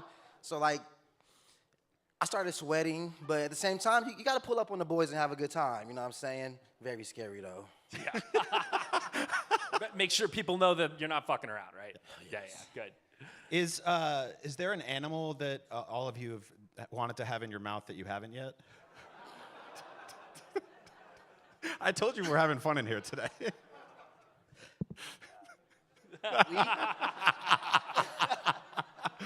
You've had your fill. Pass. Yeah. I've had many cougars in my mouth.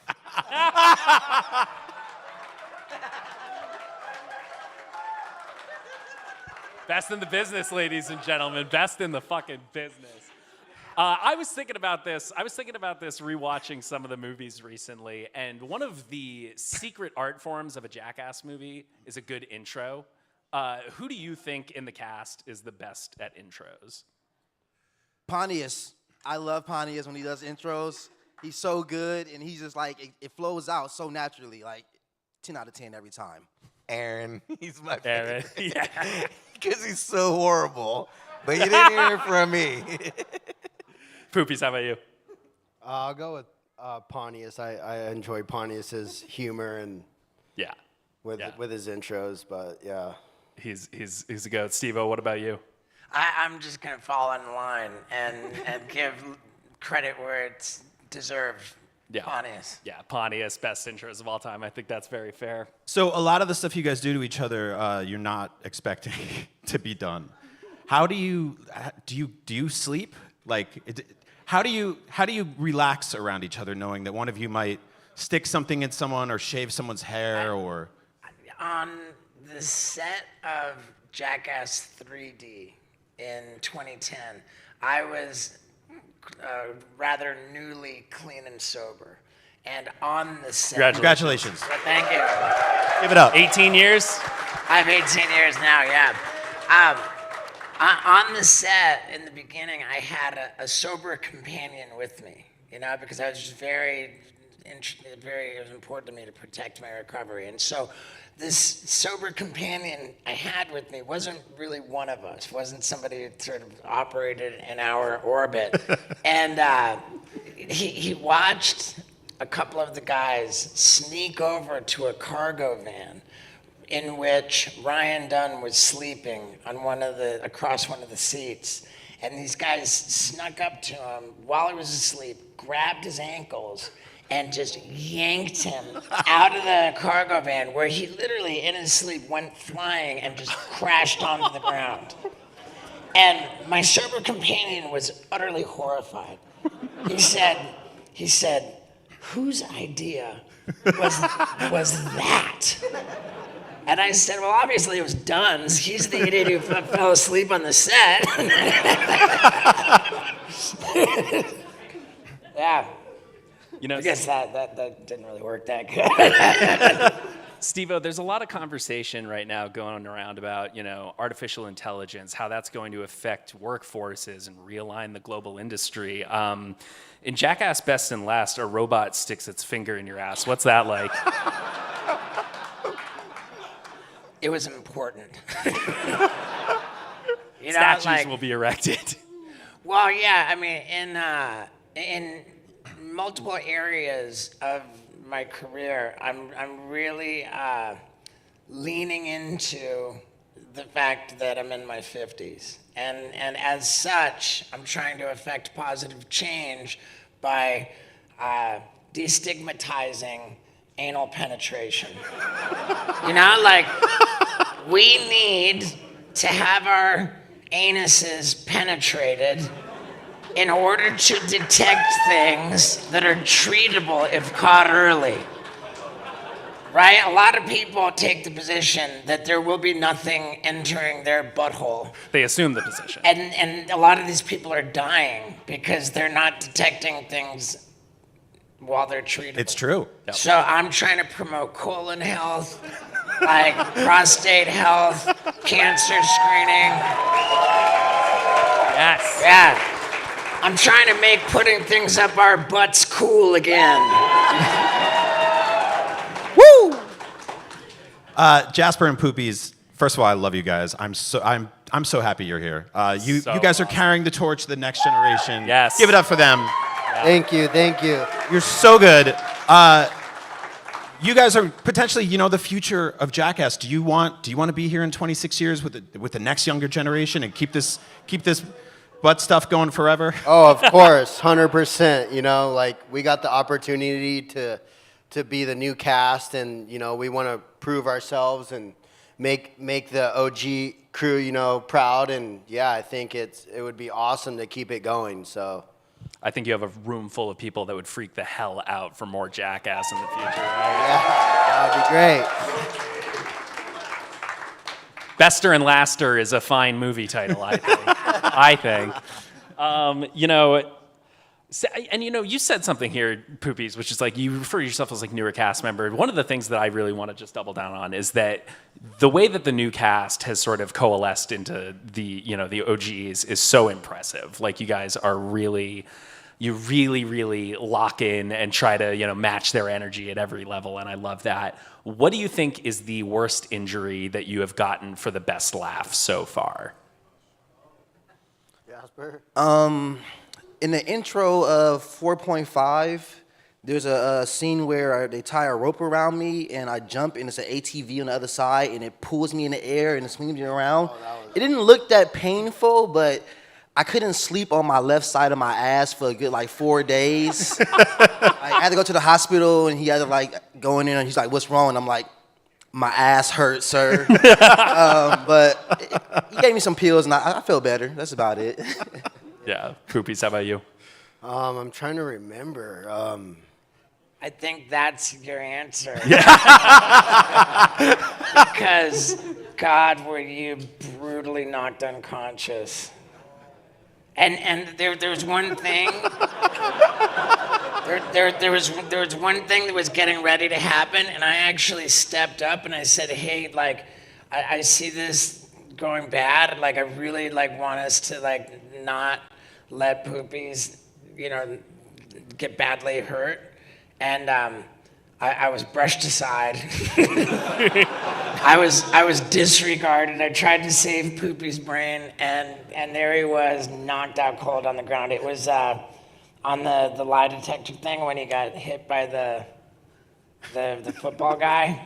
Oh yeah. Now he remembers. Yeah. That was. That's the worst thing that I've seen happen to you, and I'm concerned for your brain. Yeah, me too. Your brain needs all the help it can get. It didn't change much. Still the same. Good. You're good, dude. Don't even worry. Yeah, no, that was intense. That was intense. Wee Man, how about you? Worst injury for the best laugh? It's in the intro, Ooh. and I was sore for 3 weeks. So I don't want to give it away, but that's part of the intro. We waited, and they knew what I was going to do till the very last day, last shot. just in case something happened, and so that's all I'm giving. Any teases for you, Steve-O? Worst injury, best laugh? I don't know how much of a laugh it was, but I had terrible third-degree burns and skin graft surgery on 15% of my body. My God. The metal pan and the coals. No, that was a different one. The one I'm talking about is when I laid down in a bed of rocket engine fuel and my buddies lit it. Oh. That gave me chills. Burned into my head, no pun intended. Oh, man. All right, do we want to roll through some clips? I think so, yeah. Guys. So here's how this is going to work. The guys have each chosen their favorite segment from Jackass history to share with you live. Does it sound good? All right. We're going to start with Jasper down the end. Jasper, you want to tell the people which clip you picked? Well, I thought I'd give a good shout out to my dad, Dark Shark. Dark Shark. So, yeah. We got the tarantula helmet game. Yeah. He actually didn't know what was going on, like Jeff, and was like, just come by. You could like be in a peanut gallery and watch us like have a good time. 10 minutes later, he helmet on, he looks confused, he's ready to cry, and it's just gold, honestly, just gold. Let's check it out. Let's roll that clip. Yeah, here he is.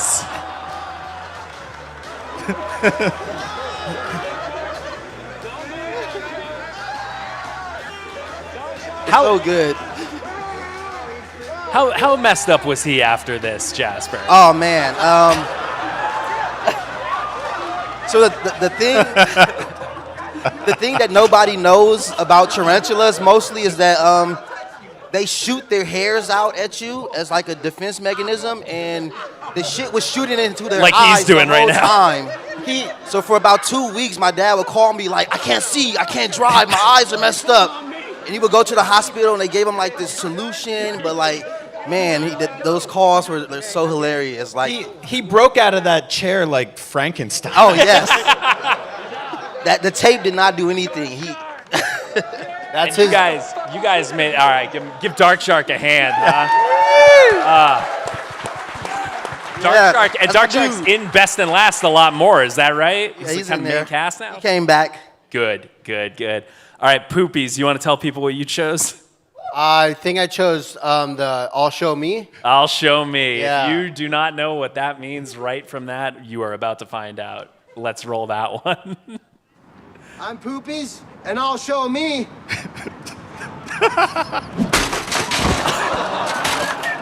Yeah, that one speaks for itself, I think.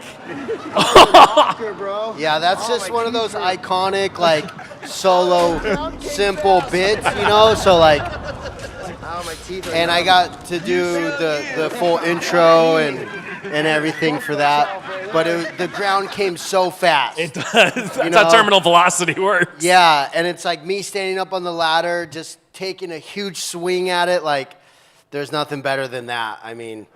There is, and it goes back to this is the bedrock of Jackass. This is getting on top of a thing and falling off of it. This is purest form. How hard is that to do these days? Just the simple ones, like coming up with those simple ideas. Steve-O? That right there, I would have a lot of difficulty with. I would. At this point, I mean, like, it's like the rake jump, the ceiling fan. Like, the more simple and violent it is, like, kind of the better. But dude, Poopies, I'm jealous of you for that one. That's a good one. I love. Thank you for giving me that one. I was really, really stoked. And that was that was initially not in the cut of Jackass Forever. They were putting that in 4.5, and I was like, whoa, hold on. Like, it made it into Jackass Forever, right? Yeah. Yeah, I cannot even believe that was going to be in a 0.5. That's so quick too. It's that is high level, top shelf, marquee gold. Which I love because it's like you guys do stuff with like pyrotechnics and cannons, and that was like $40 at Home Depot. yeah, for sure. It's Those so are the simple. best Jackass ones. Yeah. Seriously, when it's least amount and you can just do it. Yeah. Are there any other simple Jackass stunts from the history of the show or the movies that like really stick out to you as like, oh man, that's like Like I think of the even just the shopping carts into the curb. That always hits for me. One of the simple ones I like is when Dave goes and just takes a poop at the store in the toilet. Oh. You don't need nothing but a little bit of food before that, and you're good to go. Yeah, and a little bit of courage. Legendary. Yeah. All right, Wee Man, you want to tell everybody which clip you chose? I think I chose Yoga Ball. I think you chose Yoga Ball. Yeah. Let's roll Yoga Ball. I'm Wee Man, and this is a yoga ball. Now this is a shot right here. What's going through your head right now, Wee Man? I just want to live. Just let me live. Let me live. Thank God for those handlers. It's the running in the mud at the end that I think sells it for me. That was one big How many times have you been trampled? Like by just like a large animal? Quite a few. Quite a few. But why this one came about was Jeff did it. We did the Matador one already. Yeah. Jeff goes, that bull was kind of weak. We got a bigger bull. And That's I'm nice. like, It's nice for Jeff to take care of you. Yeah. Oh man! All right, give it up for Yoga Ball, huh? Yoga balls save lives. They do save lives. Yeah. And posture. Steve-O, you want to tell the people which clip you chose? I went with the alligator tightrope. Absolute stone cold classic from the first movie. Let's roll that. Oh, and this is alligator tightrope. It's all right though. Pontius is in the water. Bunny the lifeguard, making sure that nothing's gonna go wrong. No such thing as failure, Steve-O. And correct me if I'm wrong, Steve-O, this is the first time you'd ever walked on a tightrope? I think so, yeah. Everybody thought that I would be able to walk a tightrope because I'm a professional circus clown. No, you told everybody you could walk a tightrope. They asked me, can you walk a tightrope? And I was like, yeah, I think I probably figured that out. After you went 2 steps, we knew you've never walked a tightrope. Right, now, when I showed up for this, I was under the impression that my job that day was to be bitten by an alligator. I was resigned to it. I thought, this is going to be terrible. Like, I'm going to get bitten by an alligator, and, like, it's going to be gnarly. That's kind of how I felt this morning coming into this panel. I was like, whatever happens out there, it's just going to happen. Right. I like that you're wearing a helmet. Yeah. Oh. Get out of there, Steve-O. The fact that I was able to not get bitten by an alligator and have it be like something of an iconic, successful bit, like to me is why I picked it because, you know, like. You had this image in your mind. There's some people who tell me, Steve-O, you don't have to hurt yourself anymore. You've proven it, you know, and in this case I didn't. Growing up watching this was like, this is the iconic, like the prime, like prime Steve-O. The little jump you did there is great too. Steve-O, you are the first guest in IGN Live history to show the audience your whole ass. Oh, nice. Pretty impressive. So thank you for that. It's a sort of a christening. Amazing. Legend. Thank you guys for bringing those clips for us to check out. Something that watching these, and especially the clip from the first movie, brings to mind for me is Jackass started out being shot on tape, moved to digital over the years. What do you feel like is the biggest thing about making the show that changed for you guys? It hasn't changed for us really, because it's still push record and do what you're gonna do, you know. Right, but the way the production just grew and grew and grew. In the beginning, it was literally just a video camera. Like in the beginning, we did not have a sound guy. Like it was just literally a video camera. And now it's just like semi-trucks and trailers and, you know, like next level. On the smallest level of shooting at this point, making a movie, like it's semi-trucks and like all, like just so just the scale of the production and the size of the crew, that's been the change. It's just grown and grown, like Jack and the Beanstalk. It went from a bean to a stalk. But the same goal, I think, is still there to get people together, to laugh with each other, and, you know, have them share those memories with us. Is like, that's like... It goes both ways, too, because and I'm sure a lot of the people in the audience probably have a similar experience with this, but like every time that I've seen a Jackass movie in a movie theater, it's one of the best times I've ever had watching a movie in public, right? For sure. It is this community that you guys build on screen. It kind of does go both ways. It's the best way to see it. You got to see it in a movie theater with a whole bunch of people you don't know and share them laughs and cries. And just, you know, it's a beautiful moment, you know what I'm saying? I might tear up just thinking about it. I'm going to go see it in theaters a couple of times, like I did the last one. Jasper, Like 3. Poopies, do you guys have any specific memories of going to see the Jackass movies in theaters? I seen them all in theaters when I was little. I actually went with my dad, and he just like kept saying, "What the fuck is this? What is this shit?" Little would he know. I think he knew what he was getting himself into, honestly. Yeah, how about you? Yeah, I would beg my dad to go take me, and like we had to go like sneak off to go watch it, and like couldn't let my mom know, or like you know what I mean, like. And then it was just such a thrill to go there and watch it in the theaters, and but we're not supposed to be watching it, but it was great. I loved it. I'm sure people will be having a similar experience with Best. Yeah, I hope so. That's yeah. You guys have dedicated your lives to this franchise. It's fantastic, and the fans love you for it. So, well, we love them. We love them just as much. I just wanted to give you guys your flowers in this room because, like, it doesn't happen enough. Seriously, we love you guys. You've entertained us for decades. I rewatched Jackass Forever last night. I was smiling, crying my ass off. Thank you for what you do. Yeah, really. For real. Thank you guys. No, thank you all. Thank you guys. Yeah. Now I thought you were going somewhere. Jackass is something that needs to be survived a little bit sometimes. I want to give you guys a little bit of a lightning round here for some tips to survive a Jackass situation. What is the best way to take a kick to the nuts? Don't think about it. Just take it. It's the best thought for any stunt you're gonna do. Like as soon as you just relax and let go, that's when it's going to be the best moment. Close your eyes. Close your eyes. Don't think about it. No eye contact. No eye contact.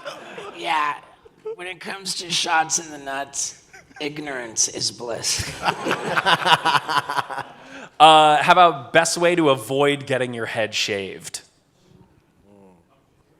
No sleep. You can't sleep. That was one of my biggest things when I joined the cast. I was like, I can't get caught lacking sleeping. Like, I don't even drink coffee or anything, so I was fighting it. Anytime we would get relaxed behind cameras, I'm like, dude, just make it through the day. There's no way to prevent it.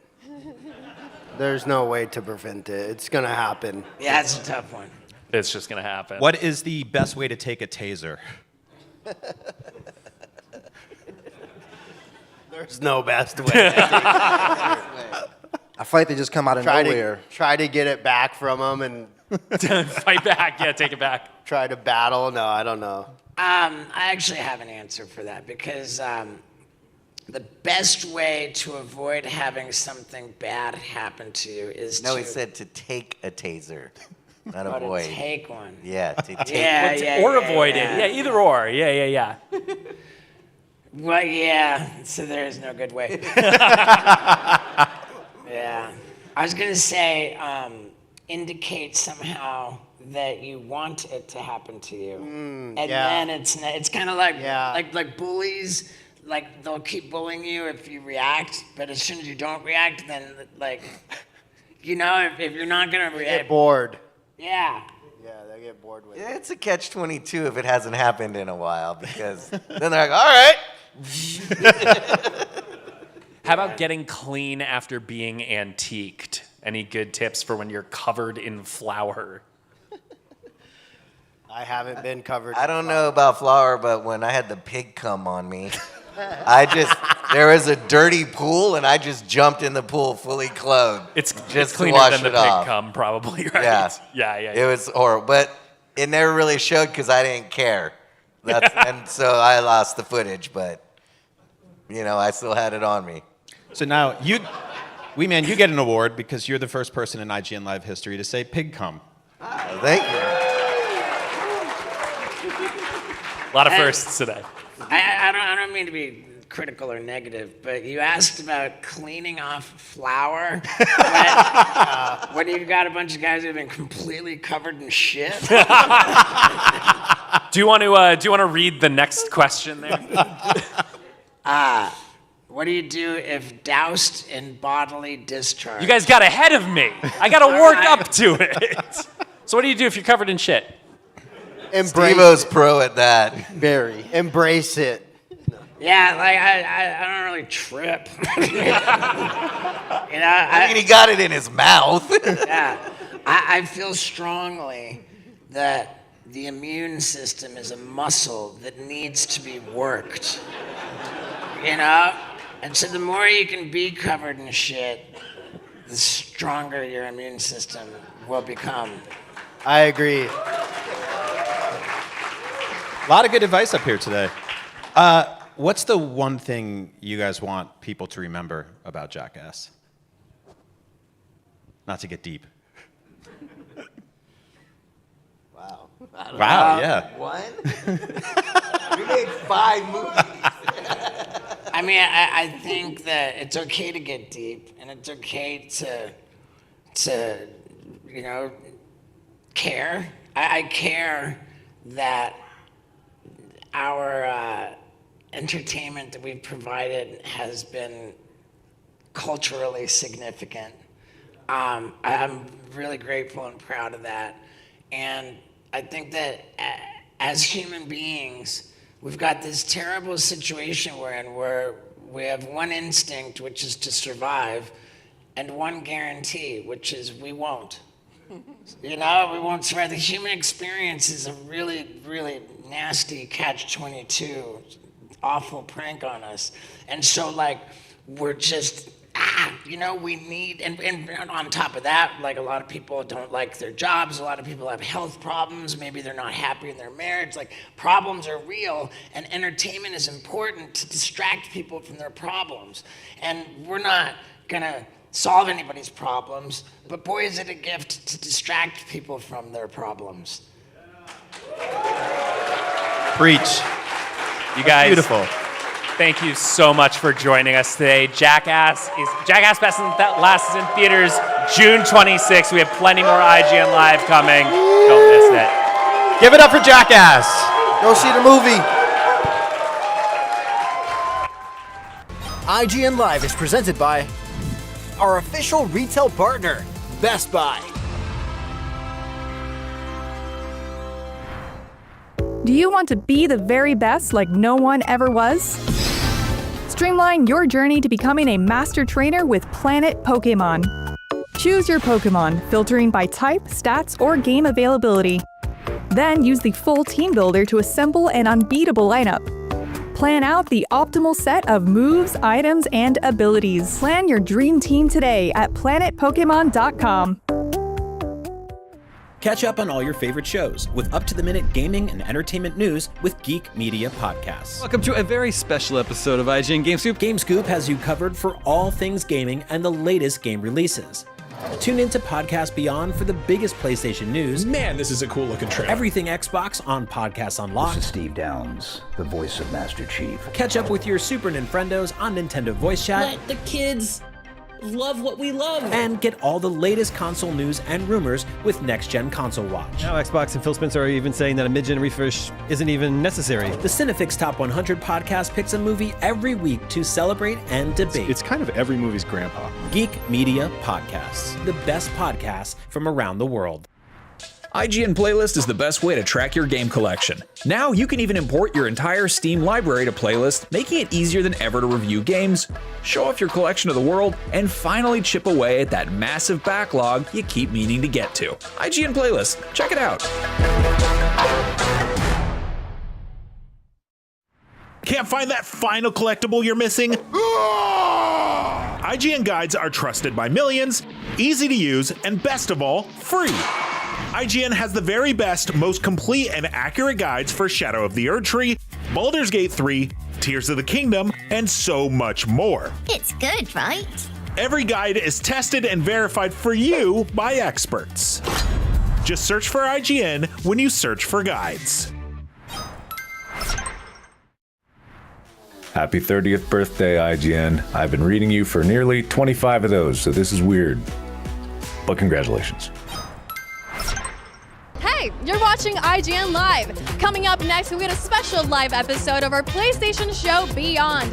Then we're checking out what's new with Indie Loop, and then it's time for Star Trek Shadow Frontier. All that right here at IGN Live and more. And a huge shout out to our sponsors for helping us make this event possible.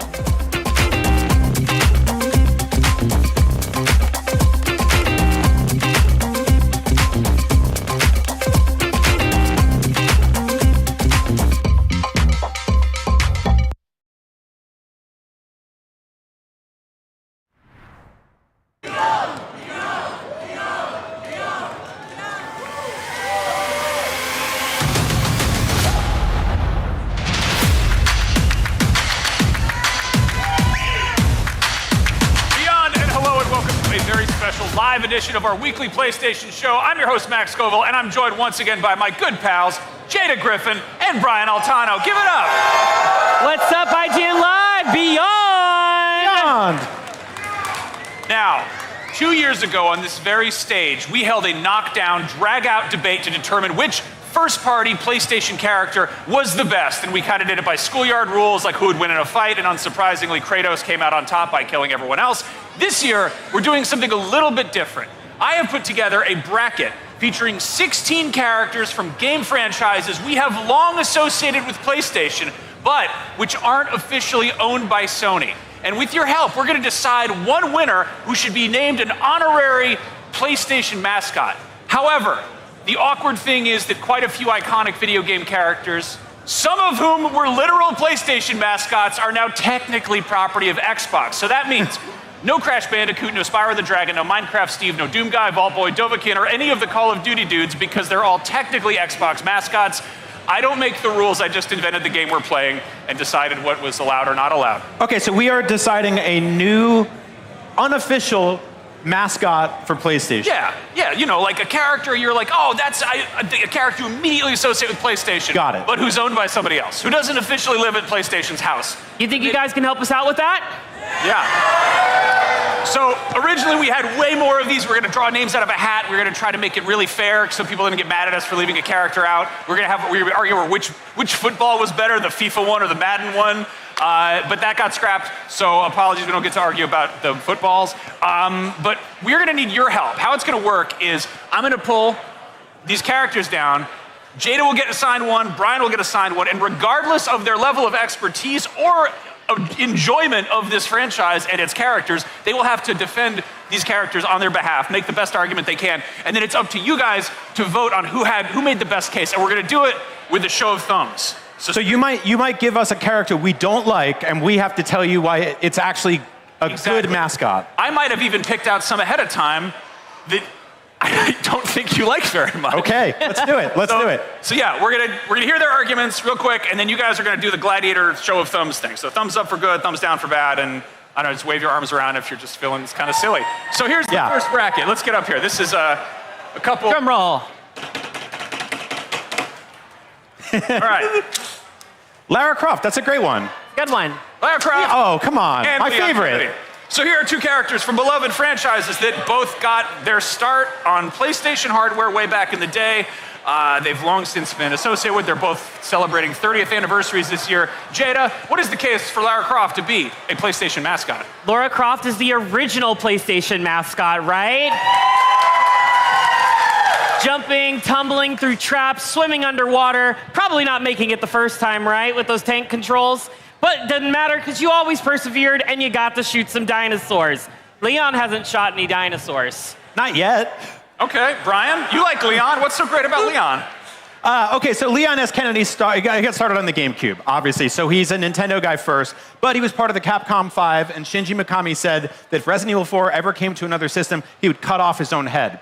and then Resident Evil 4 came to every single system ever made in history. So I don't necessarily think he's a good mascot for PlayStation because I want the world to enjoy him, but he's one of the best video game characters of all time, so I wouldn't be mad at it. So he debuted in RE2, which was on PS1, but you make a fair case because everyone loves him for his stuff in 4, you know? So what you're saying, Brian, is you don't think Leon is a good PlayStation mascot. You made my case for me. Okay. Fine, I agree with you. Let's give it to the jury. All right, so show of thumbs, who thinks Lara Croft is the PlayStation mascot? I'm seeing a lot of thumbs. And That looks Leon pretty Kennedy. unanimous. How Not a dare lot. you boo Leon Kennedy in this house? Okay, well that is... Bye-bye. Nighty-night, Leon. Night. All right, that brings us to our next bracket. This is going to So be... long, Leon. Au revoir. This is going to be a tricky one. Okay, so another character we're seeing a lot of, Cloud Strife, FF7. He's finally getting the other end of his remake. And Sora. Ooh. So, Jada, you love Final Fantasy VII. I do. What's so great about Cloud? Why should Cloud be associated with PlayStation for good? I don't even know if I need to make an argument because I know Brian does not like Sora as a Kingdom Hearts character, so this is going to be easy. Cloud, he is the de facto Final Fantasy protagonist, am I right? Outside of Sephiroth, he's got the best hair. He's got the biggest sword, again, outside of Sephiroth. He is just an all-around kick-butt protagonist. Everybody wants to be with Cloud. Everybody wants to be Cloud. Okay. Every Final Fantasy game has tried to imitate Final Fantasy VII, and they just haven't gotten there yet. Okay. Now, listen. Where's this going? We do IGN Live so people can cheer for us and clap. Today, I think something is going to happen a little bit different. I'm going to talk my ish. I don't like Kingdom Hearts.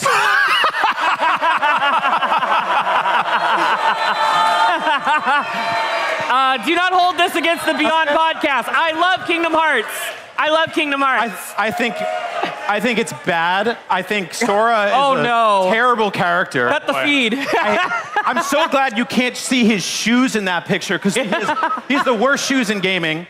So I want him to become a PlayStation mascot so that Sony can turn him into a canceled live service game. All right, so we got some complicated arguments here. All right, do the thumb thing. Who thinks that Jada made the best case for Cloud? Or who wants to vote for Cloud, I guess? A lot of thumbs there. All right, and Sora? I think Cloud just How dare you? I think Cloud just barely edges it out. Wow! Oh! That was Sora. Max with the wild card. Listen, I am ambivalent about Kingdom Hearts. I don't have any strong feelings in any direction, but I do like watching Brian just... Brian has to defend him for like 2 more rounds now. Okay. I can't do it. All right, on to the next one. This one we're going to be a little bit sneaky. We got to be quiet because... Oh. Agent 47 and Solid Snake. Why don't you give me the bald guy? I give you the bald guy because you're the bald. I like that I have that haircut, you have that haircut. We should dress up. That'd be fun. All right, Jada, what's the big deal about Agent 47? He's the deadliest man alive, am I right? Agent 47? He can be a man of anybody he wants to be. He goes where he wants, when he pleases, whether he's taking out his targets by crushing them, throwing off buildings, headshots, poison. Banana peels? Yeah, like, he's the original Mario Kart, right? Okay, you know. yeah, pretty much. Brian, this is also tricky because there's like all these different snakes, you know? Well, let's just say people associate Metal Gear with PlayStation. You just do. It went on to go third party, went on to go on a bunch of different platforms and stuff like that, but PlayStation and Metal Gear go together hand in hand. You think about the noises in that game, you think about the art in that game, you see a cardboard box and you think PlayStation. Yeah, that's fair. Snake is the unofficial PlayStation mascot. We don't even need to do the rest of this. Okay, all right. I like what you're saying. All right. Right? Wow. Finally, a good argument. Want to do it? All right. Let me see those. Let me see the show of thumbs feels weird. I don't like saying. Let me see. Just have them yell. Do the thing. Agent 47, yay or nay? Wow. Okay. And Solid Snake or Solidus or Big Boss or Venom. right. Just saying, Agent 47 would check the cardboard box. Now this is going to be this is a tricky one because these are two franchises that were PlayStation exclusive for a cool minute, and now they're not. We got Joker from Persona 5 and Kazuma Kiryu, the Dragon of Dojima. Joker? You got Joker. You're up. Joker, baby. Where are my Persona fans in the house? I get it. Not as many of our Final Fantasy fans. It's okay. Joker is one of the most iconic Persona characters that we've ever gotten. The detail on his character, his drip on his fit, the color scheme with the black and the red, it doesn't get much better than that. And look, we all know Persona 5 was exclusive to PlayStation for the longest, and we also had exclusivity rights on the earlier Personas. So it's pretty much as synonymous as Metal Gear's ever been. Well said. I agree. I also think that Yakuza got its start on PlayStation. Once again, it went everywhere. We've got 1 million of those games. Slightly iterative. They all get a little bit better, a little bit flashier each time. So do PlayStations. And that's why Yakuza should be a PlayStation mascot. Because PlayStation. All right. So let's hear it for Persona. All right, and let's hear it for Yakuza, or do the thumb thing, whichever.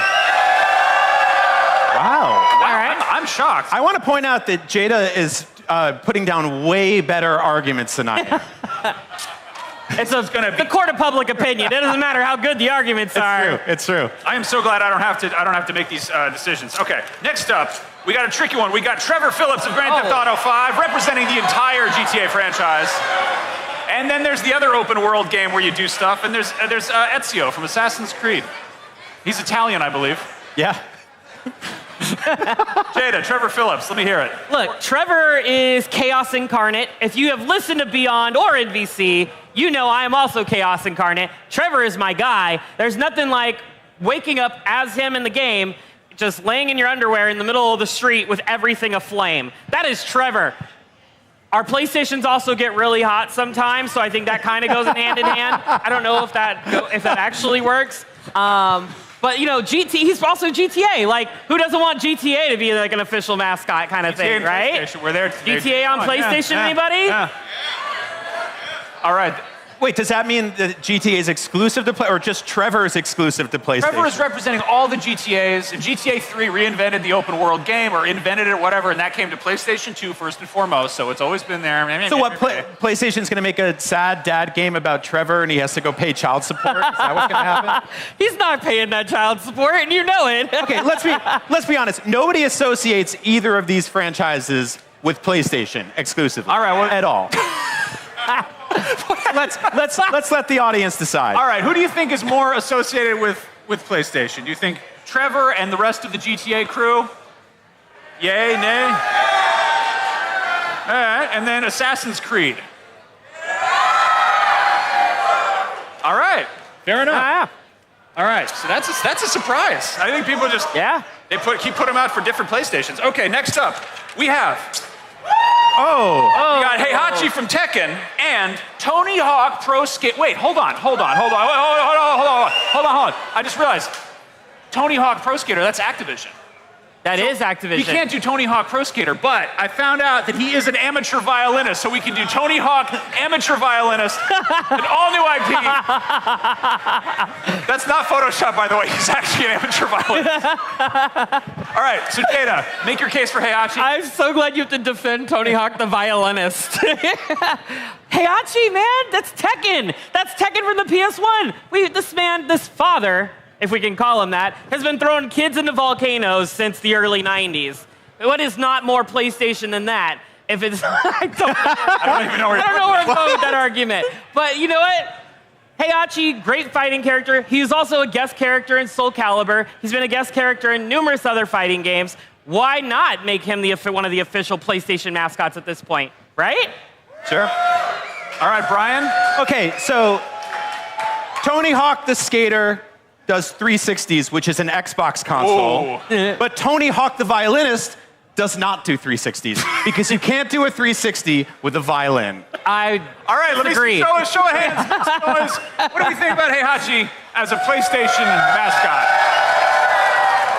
And what do we think about Tony Hawk playing the world's most normal-sized violin, just for you? You guys are crazy. I'm telling you. I love this audience. You guys are crazy. I'm telling you, put some wheels on that violin, Tony Hawk will do some 360s. Okay, we got to get through this super fast, so you each get one sentence to make your case. All right. All right. We're going for the indie crowd here. We got Scarf from Journey and Jacket from Hotline Miami. It's a battle of wardrobe Long items. scarf and a short jacket. I like it. There we go. Yes. Journey, fantastic. Traveler, desert. We hate desert levels, but he makes it fun. Not a sentence, but I'll allow it. Counterpoint. All right. Let's hear it for Journey. A wonderful PlayStation 3 exclusive. Anybody Journey? Make some noise. It's got to be Journey. Hotline Miami. It's got chickens. What is happening with this audience? You guys are crazy. They just like you better than me, Brian, and that's all it is. Voting. All right, next up, we've got an odd one. We've got Pyramid Head and the Prince of the Cosmos from Katamari.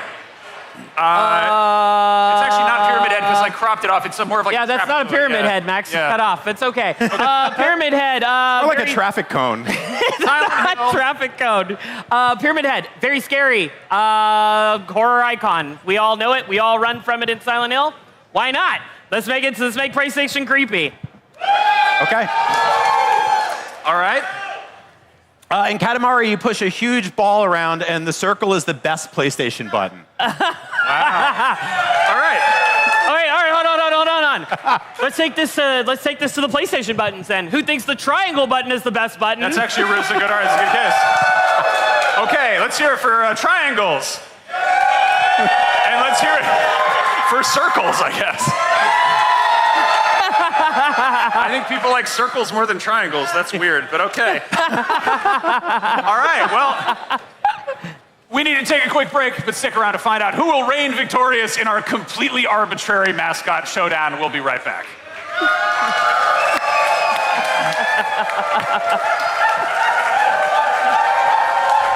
IGN Live is presented by our official product partner, Lenovo Legion. The average Cinefix movie list features nearly 100 different films and approximately 25 minutes worth of wall-to-wall deep dive analysis. To simulate that pace for this 30-second ad, we're featuring 26 different films, and before you say it, no, that math does not check out. We're not math people, we're movie people. We can't even count down from 10 without ending up at, 96. Subscribe to IGN Movies and TV for more Cinefix movie lists. Bad at math, great at movies.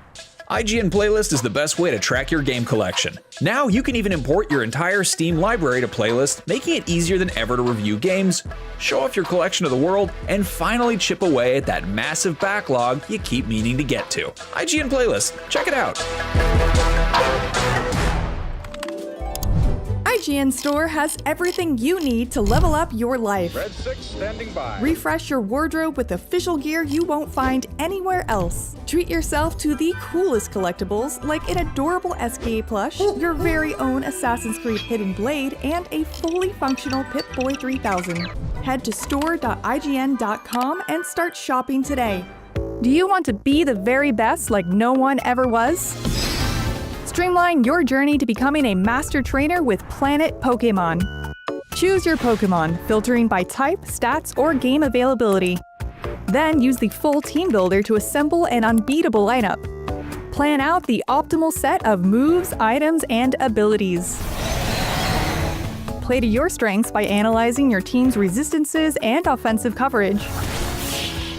Or really maximize your Poke potential by digging into the stats by adjusting EVs and IVs.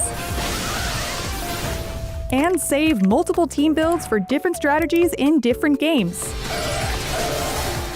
Plan your dream team today at planetpokemon.com.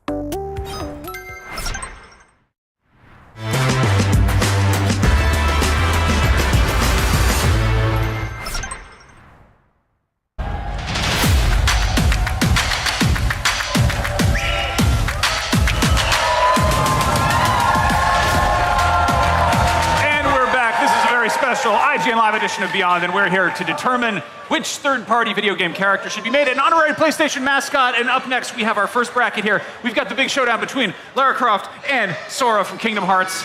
Brian, I know Sora's kind of a Sora subject, but could you make a case for why Sora's better than Lara Croft? I don't want to talk about this man anymore. Stop making me talk about Kingdom Hearts. I don't like his weapon. I think it's dumb to hit people with a key. It's a key. It's cool.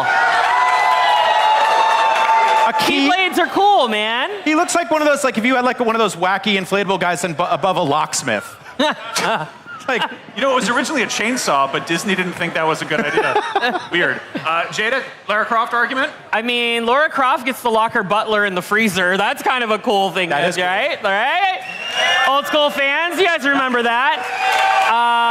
You know, Laura is not only an ace with the dual pistols, but she's also just really amazing with the bow and arrow. We saw that with the recent reboots.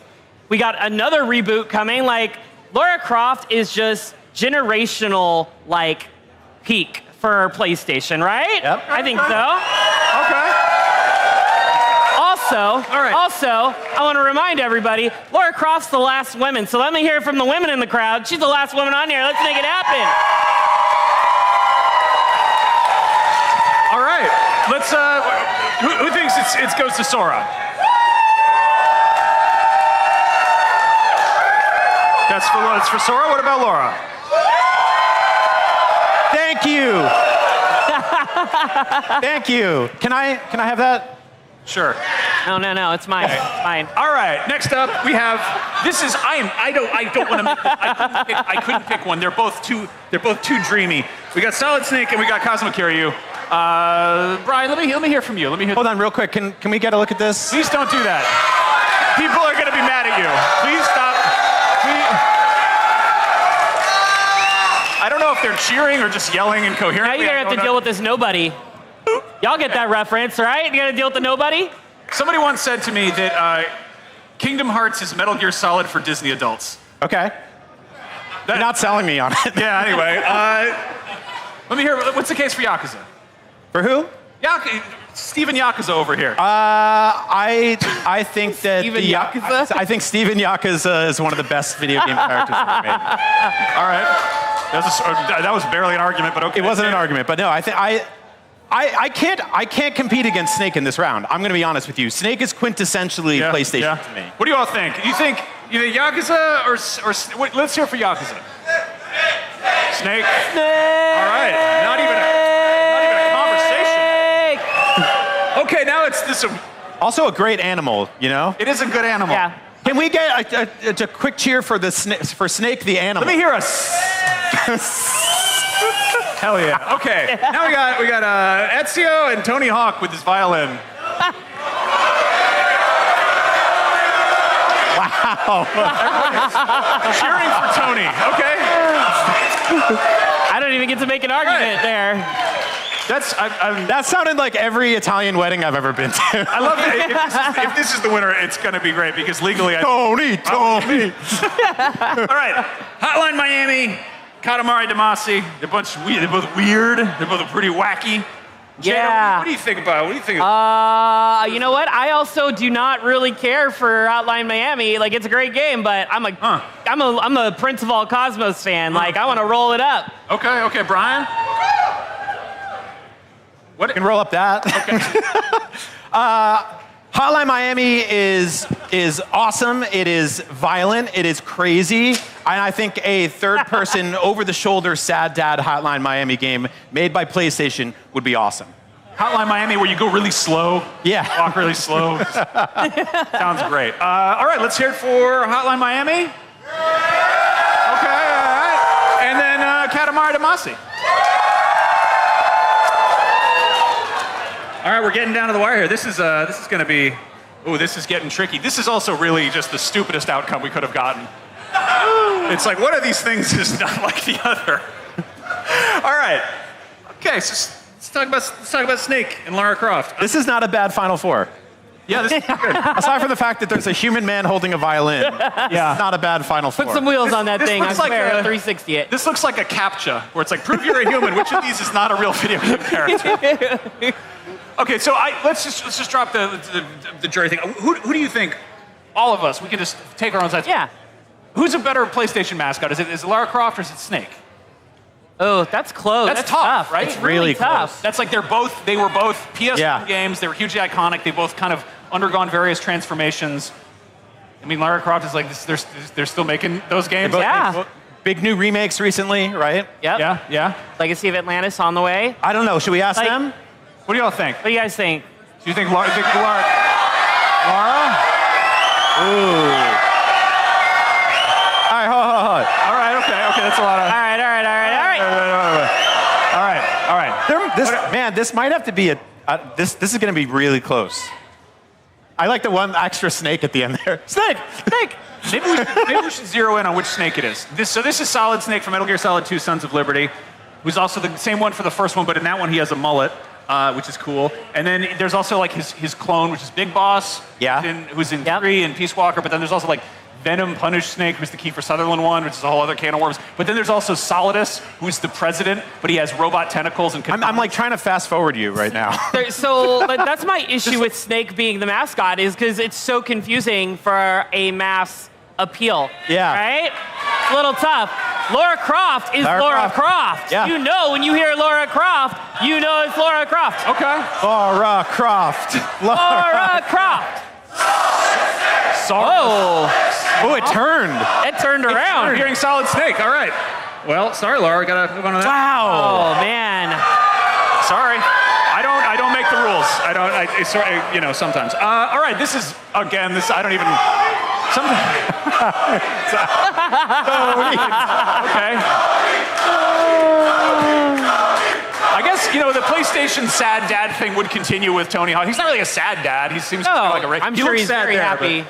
Yeah. I interviewed him once a million years ago, and I was like, what are you playing? Your kids playing games late? He's like, yeah, Skyrim. And I'm like, how old are they? They're like 6. And I'm like, isn't that rated M? He's like, dude, I'm a professional skateboarder. I don't know, man. Cool. I don't know. All right, I think we can get the Katamari guy out of here. Why? Because he does. See, that's why. That's why. Can you imagine what the legal system would be like if the jury had to chant like guilty or not guilty? Guilty, guilty, guilty. If we push Tony Hawk, I am really afraid that he beats Snake, and then our official PlayStation mascot would be Tony Hawk. Unofficial. Unofficial. All right. I think it's Tony. Oh my goodness. Okay. I don't want to hear it when all you get for the next 5 years are rhythm games with Tony Hawk playing the violin.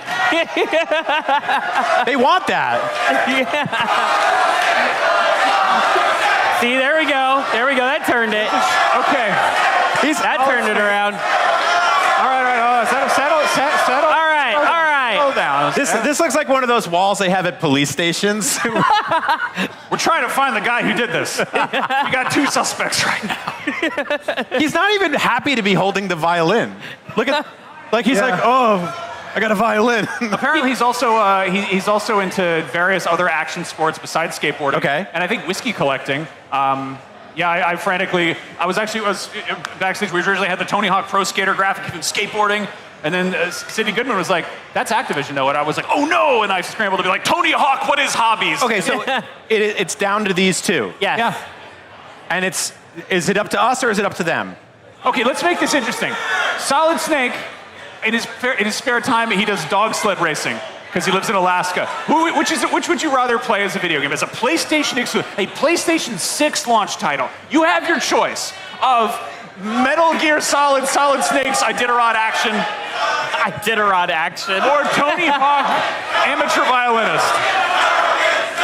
Oh, yes. All right.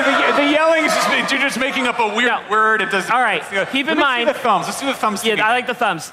If it's Snake, we're getting Iditarod action, you said? It'd be a dog sled. It'd be like a Gary Paulson book come to life. Okay.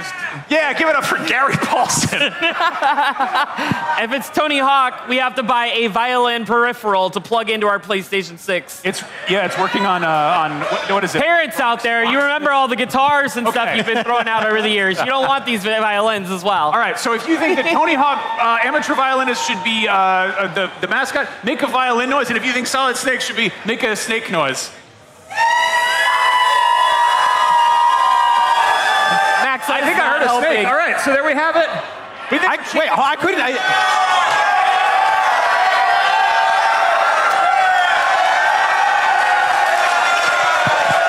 So, there it is. Solid Snake. Honestly, Konami's not doing anything. I do have to say, I'm 100% sure our audience has never heard a violin before. But also, if you were to do a violin noise, what would that sound like with your They were like, yeah, it's like, I don't know. Anyway, so thank you all for helping determine this, that Solid Snake is a cool PlayStation character who we love. Maybe someday he'll get a new video game again. That would be cool. If you had fun here, you can catch us every week talking about PlayStation on Wednesday and on IGN, on YouTube, wherever you get your podcasts. And if you're here at IGN Live, we're going to be doing a meet and greet upstairs in the FanFix area in a little bit. So come say hello. Thank you for hanging out, whether you're in the room or watching at home. We love you and beyond. Beyond!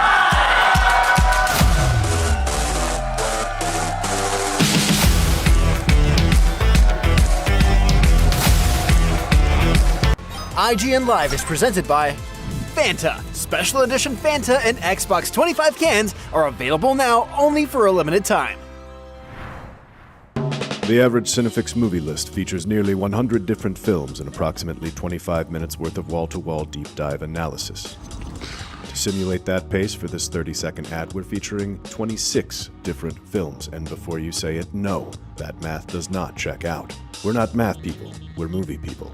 We can't even count down from 10 without ending up at, 96. Subscribe to IGN Movies and TV for more Cinefix movie lists. Bad at math, great at movies. Can't find that final collectible you're missing? IGN strategy guides and interactive maps are here to help. One step at a time. IGN guides are trusted by millions, easy to use, and best of all, free. IGN has the very best, most complete and accurate guides for Shadow of the Erdtree, Baldur's Gate 3, Tears of the Kingdom, and so much more. See? It's good, right? Every guide is tested and verified for you by experts. Just search for IGN when you search for guides.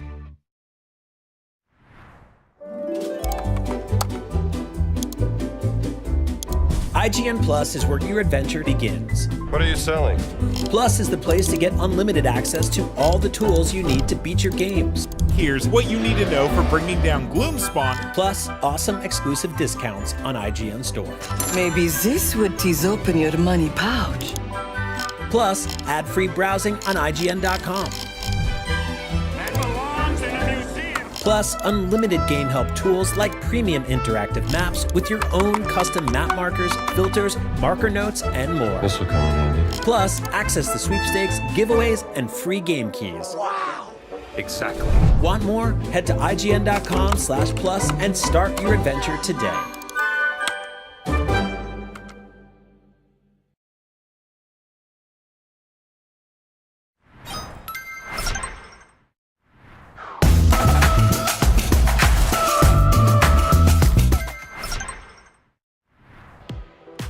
Welcome to the Indie Loop Showcase, an exclusive look at some of the most exciting games from indie developers around the world. Let's get right into it. The first game blends Diablo-style gameplay with a Stalker-inspired vibe and atmosphere.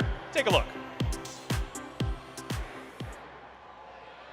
Welcome to the Purple Lands, a sealed-off wasteland struck by a sentient, corrupting force known as the Fog. In the top-down roguelite shooter DDoD, you've volunteered to get to the source. Your journey will lead you to the very heart of the huge industrial zone where strange experiments took place. Fight your way across swamps, forests, and dead villages towards the source. Along the way, you'll likely run into some of the mutated creatures that inhabit the area. They might look cute, but they are very lethal.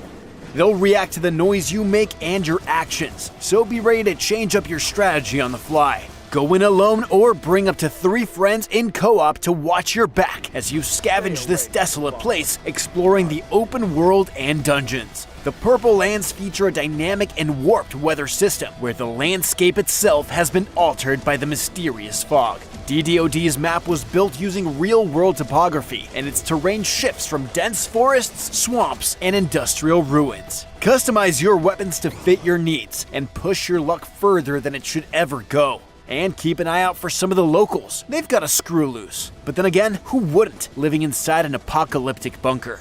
You'll start every run at the base. From there, you can choose your route, take side quests to stock up on gear, upgrade your loadout with elemental mods, and explore points of interest. Or take a gamble and do a straight shot into the heart of the fog. Over 50,000 playtesters have already sunk their teeth into DDoD, clocking a median playtime of 57 minutes. Ready to jump in? The DDoD demo is available now on Steam. And if you like what you see, be sure to wishlist the game on Steam and the Epic Game Store.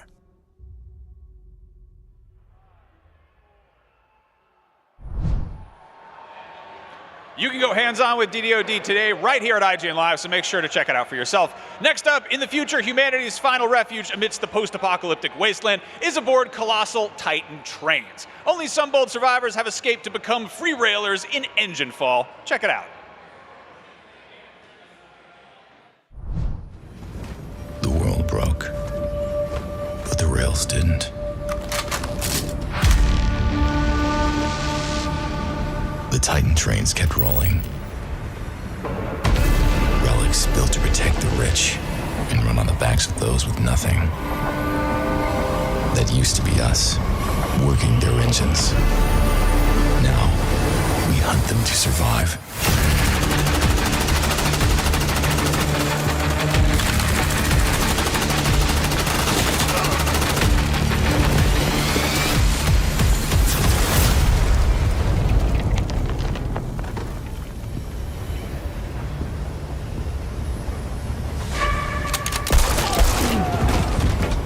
We are free railers. We take from the Titans. We take from each other.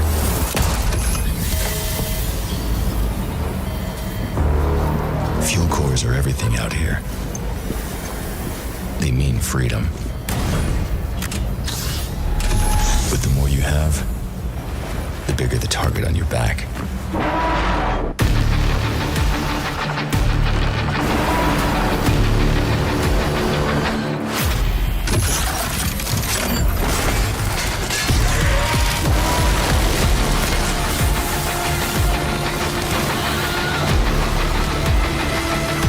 These rails don't belong to Titans. They belong to us.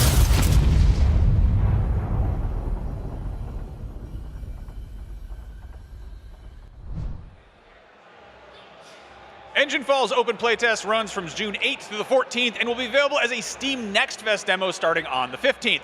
Our last game for today is a return to an indie fan favorite series where the stakes couldn't be higher. It's time to go back to Terrazale. This is the world premiere of Dark Deity 3, the final chapter in the indie fan favorite RPG series. The God of Death is coming, and Terrazale is running out of time. Lead the charge in the final war and experience the dual army narrative structure following Gwyn and Arthur Sildarin. Manage your legion's morale with a system that impacts battlefield momentum and performance, and bear witness to fully voiced story sequences with custom in-game manga panels for major story beats. Command armies across the living world and the afterlife in the largest and most ambitious Dark Deity story yet, including 28 playable units, 74 classes, over 100 weapons, 60 plus build-defining rings, and a built-in randomizer for highly replayable runs. It's time to make your stand against the God of Death and save Terrazale from certain doom in Dark Deity 3. Wishlist it now on Steam.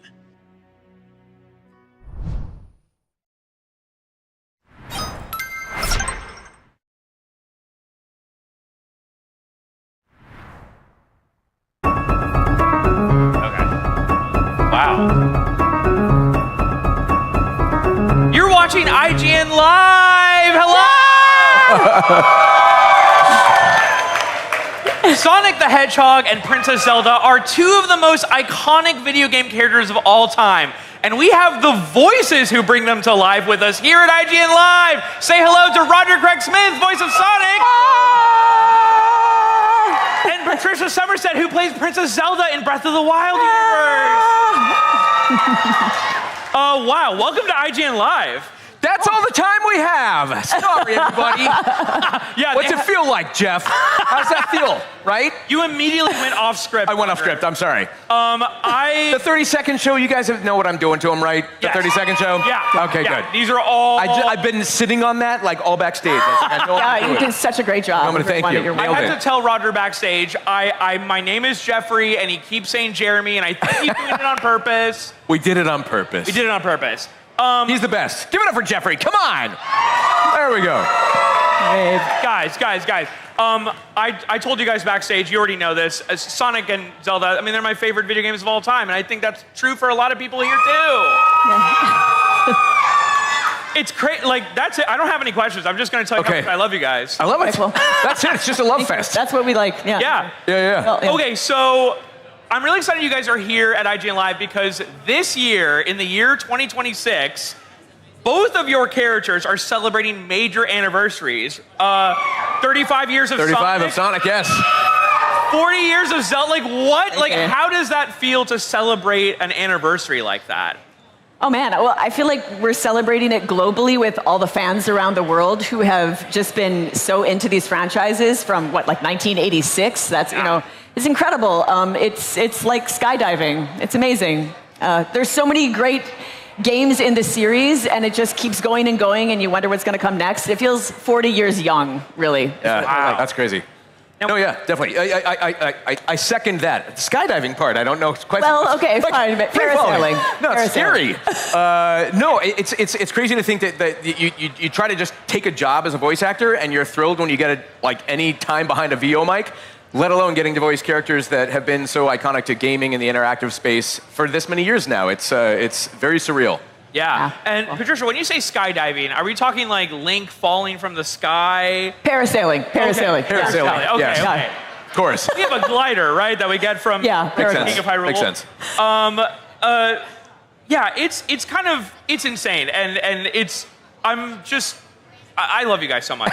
Again, I don't have any We questions. love you too, Jeff. Jeremy, Jared, Jackson, Jacob. I would love to know, is there, when you guys are recording, is there a go-to line of dialogue or something that just helps you kind of get into character, that kind of snaps back in? Is there something that you kind of repeat to yourself in the booth? Ooh, I don't have any. There are lines that I just enjoy that are favorite lines of mine that she has, that I talk with fans about often. Courage need not be remembered, for it is never forgotten. That's a line that a lot of people really relate to, and they use it a lot. Open your eyes, the iconic lines. I definitely don't go with the blood moon when I'm in the booth, because it's too scary, even for me. Yeah, so, no, it's very scary. Roger, what about you? No copyright law in the universe is gonna stop me. I think it's that kind of, it's over, Egg. There's like weird little things that, and then of course Frontiers made all of that just out the door. So now I'm kind of like, now it's emo Sonic, I guess, It's crazy. It's kind of fun to like grow up with Sonic, because I was also born in 1991, and it's just such a funny thought to like, sorry to bring up my... I know, all of a sudden I'm like, I'm trying to do the math on that. I know, now everyone's gonna know my email password, because they know what there we go. And here's my favorite teacher.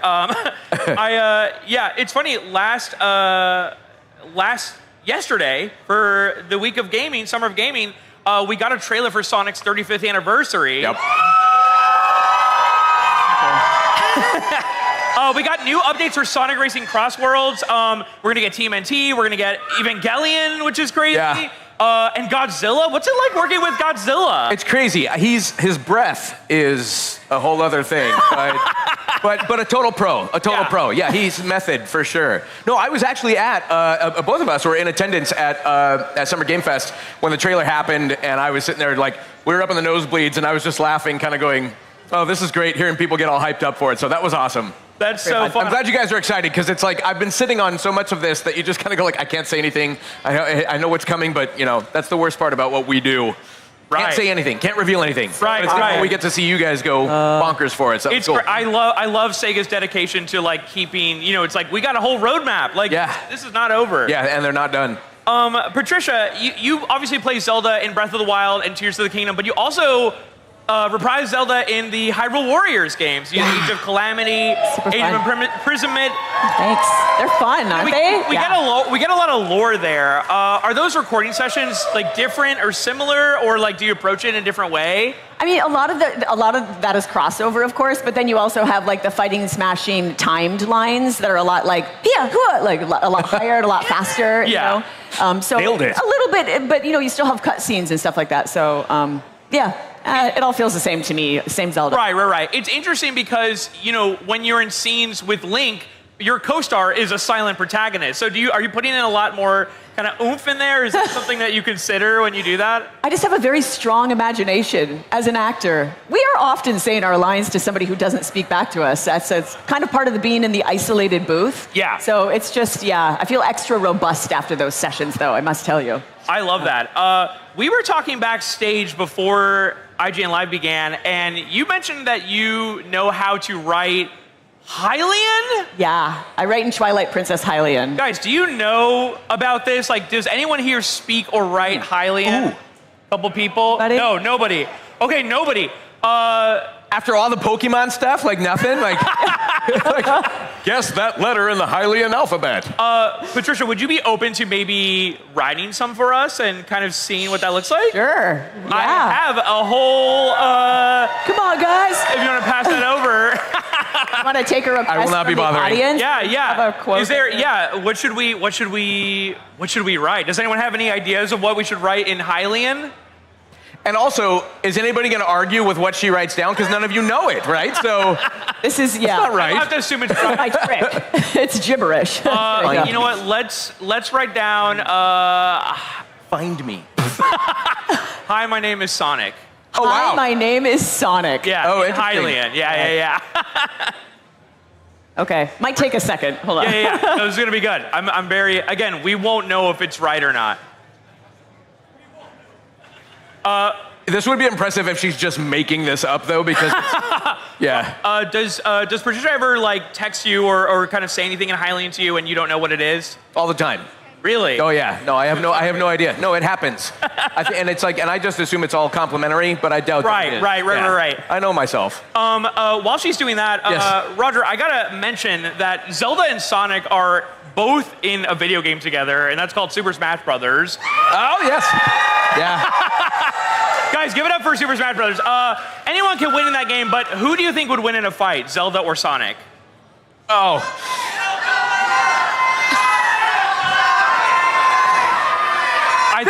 No one can win in this sort of a situation. I cannot win. You know what? I will give the very safe answer. I will say all of humanity would lose should they ever have to fight, because that's too much awesomeness in one space at one time. It would open up some sort of a space-time continuum hole, and all matter would cease to exist as we know it. But it would totally be Sonic. Come on! It was the fastest thing alive, the blue blur. I love that. Okay, Patricia, let's go ahead and point it to this camera right here, and we'll see what this looks like here. Oh, and is that supposed to be Sonic? That's not Hylian. That's just Sonic. Let's we'll do like a little zoom in there. Still better than I could do. That I really love your Sonic the Hedgehog. Thank you. It's impressive. I've been working on it. Here we go. Okay, now pen and paper. Sonic speaks English, so I think we'll see what this is going to look like. Barely. I think people think I'm joking. By the way, while Roger's doing this, you guys are going to be hanging out at IGN Live all day. Where can people find you? There's meet and greets, there's playing games. What are you guys going to be doing today? Oh, that's a great question, because I should know that, and I did. I was okay. Check IGN.com/live. Like hype section, meet and greets. What else are we doing? We're playing some games. Like, we're doing a whole bunch of games. stuff later on today. We got oh my god, yeah, we've got the meet and greets that are happening later. There is the schedule. I'm sure you guys have seen the QR code. We're gonna be here all day, so we're like, we'll be seeing you guys at some point. Guys, you can play Super Smash Brothers and Mario Kart with them. So that's fun. If someone's really good at Mario Kart, gotta do that. Okay, wait, is this Zelda?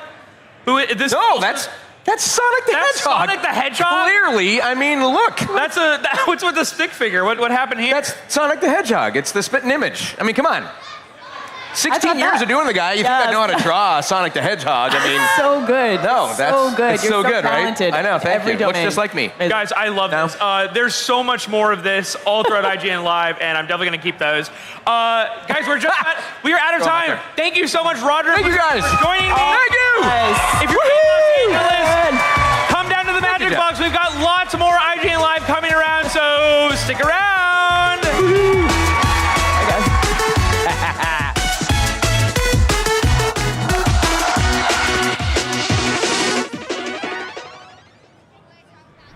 IGN Live is presented by Amazon Luna.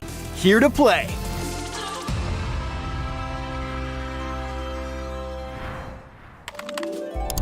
IGN Store has everything you need to level up your life. Red 6 standing by. Refresh your wardrobe with official gear you won't find anywhere else. From Fallout, Expedition 33, Romeo's a Dead Man, and more. Treat yourself to the coolest collectibles like an adorable SKA plush, your very own Assassin's Creed Hidden Blade, and a fully functional Pip-Boy 3000. Or kick back and relax to your favorite video game soundtracks on vinyl. Whatever you need, IGN Store has you covered. Head to store.ign.com and start shopping today. Can't find that final collectible you're missing? IGN strategy guides and interactive maps are here to help. One step at a time. IGN guides are trusted by millions, easy to use, and best of all, free.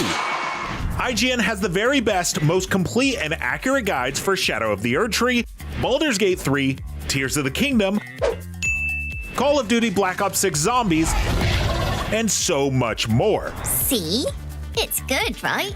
Every guide is tested and verified for you by experts. Just search for IGN when you search for guides. Do you want to be the very best like no one ever was? Streamline your journey to becoming a master trainer with Planet Pokemon. Choose your Pokemon, filtering by type, stats, or game availability. Then use the full team builder to assemble an unbeatable lineup. Plan out the optimal set of moves, items, and abilities. Play to your strengths by analyzing your team's resistances and offensive coverage. Or really maximize your Poke potential by digging into the stats by adjusting EVs and IVs. And save multiple team builds for different strategies in different games. Plan your dream team today at planetpokemon.com.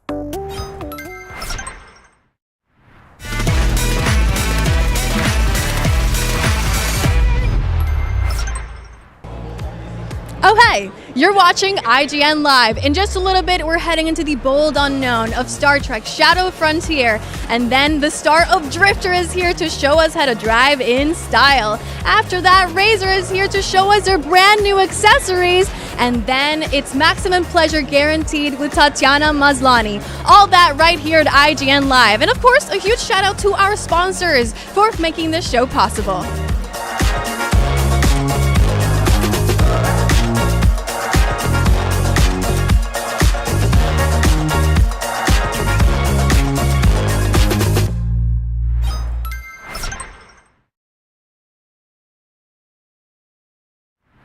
Hello, IGN Live!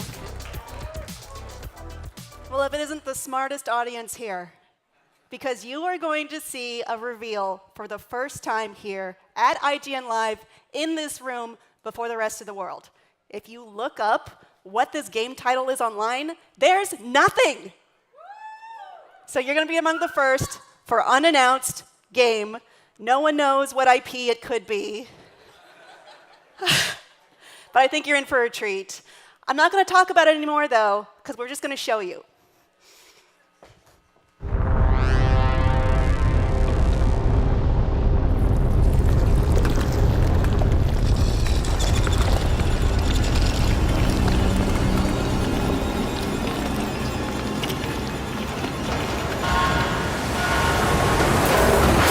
On the off chance you're hearing this,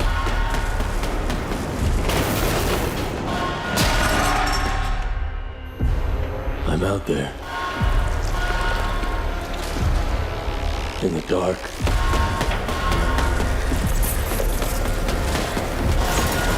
I can feel myself slipping. I think it might be too late.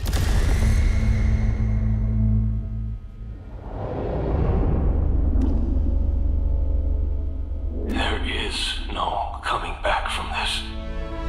This time, you have to let me go. Lara. That is not going to happen.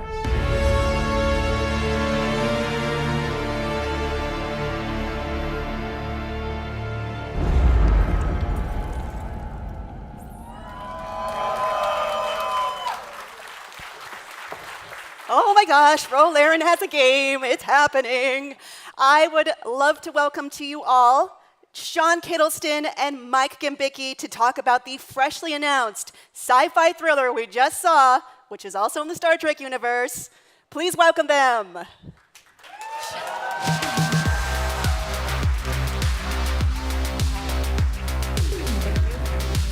Hi.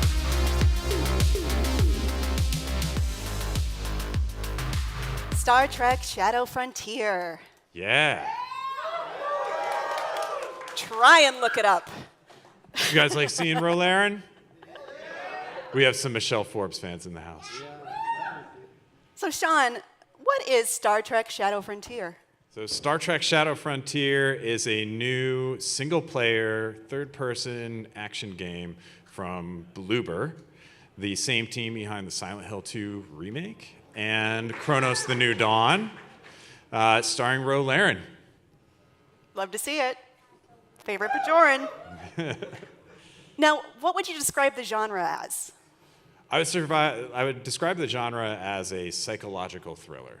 Okay. Like if you like the games that Bloober has made before, if you like a really thrilling survival adventure, this is going to be a game for you. And if you're a Star Trek fan who really wants to dig into the psyche of a character like Rolaren, this game is for you. Yeah, we have a future fan in the house. Well, it's really clear from the trailer that you're doing a dark tone, much darker than we traditionally expect from Star Trek. How did this idea come about? I think this idea came about from Bloober. Mike, do you want to talk a bit about where you guys started with that? Sure. So, well, you know Bluebird, right? We love dark stories. We tell them from 18 years already. So we started with Layers of Fear, we gone on with the medium, and then we figured out that, combination of the two things, so this horror kind of dark storytelling mixed together with such an amazing IP as Star Trek would be just a great match. Yeah, and I think what we really wanted to see on the Paramount side was, is this team really passionate about Star Trek? Are these true fans? And are they going to bring something that we have not seen in a Star Trek game before? And from the production values that you can see in the trailer to the gameplay itself, this is not a Star Trek game like you've ever played before. It really looks that way. I mean, the trailer is setting the scene, this new scene, but not necessarily being specific on how the game plays. Could we talk about that a little bit? Yeah, what should we say? What can we say without getting phased?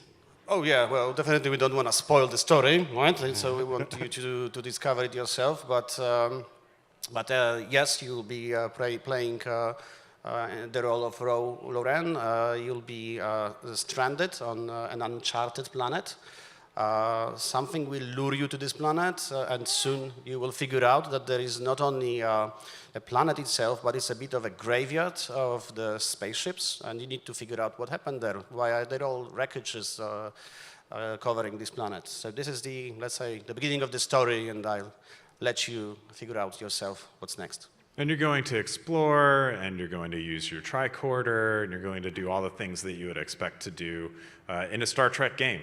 So you will get to feel like you are Rolaren, and you have access to a whole world of Star Trek lore. Well, oh, go ahead. Just say on that, adding to what Sean said, that definitely you will be able to have all these iconic items that Trekkies love, right? So phaser, tricoder, but also we aim to provide you, while you play, with a lot of these little Easter eggs, items, things that will spark memories from, I think, the best times of Star Trek. So it's a very great game for Trekkies, for sure. But at the same time, if you're more into this darker, psychological-driven narrative games, you will find something for yourself there too. Star Trek has dipped its toes into horror before, from the body horror of the Borg to the Voyager episode Macrocosm. Star Trek narratives. What Star Trek narratives does Shadow Frontier draw from? Well, you mentioned the Borg, and I think I had a lot of nightmares as a kid about being assimilated. First Contact messed with me. So we're definitely channeling a lot of that. But I think a thing that a lot of Star Trek adventures, because there was this rule for many years that there shouldn't be too many interpersonal conflicts between the members of the crew, some of the best Star Trek stories are about internal conflicts, like people dealing with deeper issues within themselves and making it through. And in many ways, the strange new worlds that they're exploring are extension of the conflicts that they're dealing with internally. So this story will delve deep into the background of Ro Laren and her personal conflicts and really bring those out. That's where the darkness comes from. Well, Ro has a lot to her. She's the first Bajoran we ever see in the franchise. She's rebellious. She's got a chip on her shoulder, a huge one. Where does this occur in the timeline?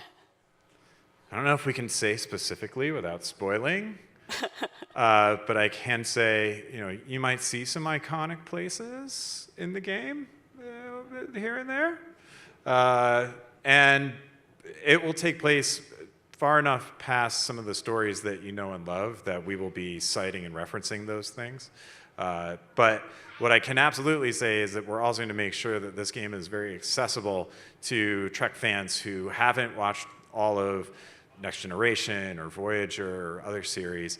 We want to make sure that if this is your first time meeting Ro Laren, you are going to walk away a Ro Laren fan, and you're going to want to know more about her by watching all of those episodes. And if you do love Ro Laren and you've been following her for years, then one, this is Michelle Forbes giving a tour de force performance. This is the Ro Laren spotlight game that everyone's always wanted. And I think you're going to get to know this character on a level like you've never seen before. What made her perfect for this story? I mean, Michelle Forbes, perfect for any story.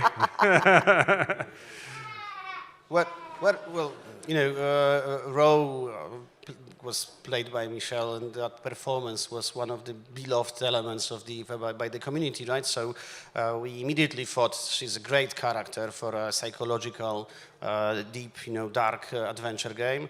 So definitely, and then I'm talking a bit more about the timeline. That this is a very standalone, independent story, right? So definitely we are going to explore lots of themes from Ro past. So if you know her past and you know that she had tons of adventures, then you will have this connection with that character by exploring this element in the overall narration of the game. So this is a lot about her dealing with her, how it's called, skeletons, right, in her closet a little bit there. But also exploring some of the consequences of the decisions she made in the past. Yeah, it's about her coming to terms with her own identity and dealing with the shame and regret and the, as Mike mentioned, the choices that she's made that she now has to reconcile. Yeah. With a loss as well, right? A loss? Yeah. But I can't tell you more, sorry. I'm just going to keep asking them the same questions in different ways until we find out. Chipping away. Well, in the trailer, one of the first things Ro brushes aside in Zero Gravity is a baseball. That's a familiar motif. Is that a cheeky reference to Captain Sisko or another reference to Deep Space Nine? We can neither confirm nor deny, but I think sharp-eyed fans who want to go through frame by frame will find an awful lot of Easter eggs in this trailer. Oh, really? almost as if I'd like you to play it again Yeah, in the well, background. definitely we encourage all the fans to share your thoughts with us, right? Like, go and analyze that trailer. There is for sure something hidden in it, and would love to see who guesses that first. Wow. You did mention Michelle Forbes. We have had surprise cameos in Star Trek games before. Could we expect any other friendly faces to show up? I mean, Michael Dorn is available. He could do it. I'm sensing a wish list. I don't know. We can neither confirm nor deny. You. But I can say, I think for Star Trek fans, if you've been waiting for a AAA Star Trek game, congratulations, you're getting one. And hopefully this is just the beginning of a whole lot of AAA Star Trek for the fans who've been waiting patiently. You deserve to get more. Well, I mean, tell me more about that. I was told, this is a AAA, but is there more to come from Paramount? So Paramount Games, we just announced our new division, and our mission is to bring Star Trek and other Paramount franchises to games at the best possible quality, partnering with the best possible talent in games. So that means working with teams like Bloober, who you're all obviously excited about a new Bloober game, right? So that's what we're looking for. We're looking for the teams who are passionate about franchises like Star Trek. We're looking for teams who would be making a great game even without a franchise like Star Trek. And when you bring Star Trek and Bloober together, you get an amazing combination that is going to have an undeniable effect. Michael, you got anything you want to add to that? Oh, yeah, for us it's a huge privilege, first of all, to work on such an iconic sci-fi brand and bringing our kind of expertise in this dark storytelling to it is even more exciting, right? Because then suddenly we are open to create something that is already very well known, right? But we can add something from ourselves to it. There's nothing better for an artist, right, to commit to something that is already a part of a pop culture, of an icon. So all the team is extremely excited. We did study all the lore, and the documentation is amazing. Like just a couple of days ago, I've seen the full manual for Tricoder in our office, layering all the buttons and stuff, and that's amazing stuff. And you'll find that all in our game. So extremely excited to see that. Yeah, I think this game is going to be a goldmine for Trek fans to explore, and around every corner see something and say, I know that. And again, if you're not as familiar with Trek lore, this is just a great adventure game, and it's something that you're going to be able to play and get into the story and come away, I think, a bigger Star Trek fan than you were when you started. Play with a big fan and have them point at everything the entire time. That's what I'm going to do. You'll be that fan. I mean, it might be a group of us all being equally as excited. I have one question I have to ask you, though. When can we play Star Trek Shadow Frontier? Mike, do you want to do the honors? All right, so be ready for that. It's not that long, so we expect it coming in 2027. So you won't have to wait too long, folks. It's coming next year. I'm very excited for this. I thank you guys so much for bringing your reveal here to IGN Live and sharing it with this lovely audience. Thank you, Kim. Thank you, IGN, and thank you all of you. And hey, to all the fans out there, get ready. Engage.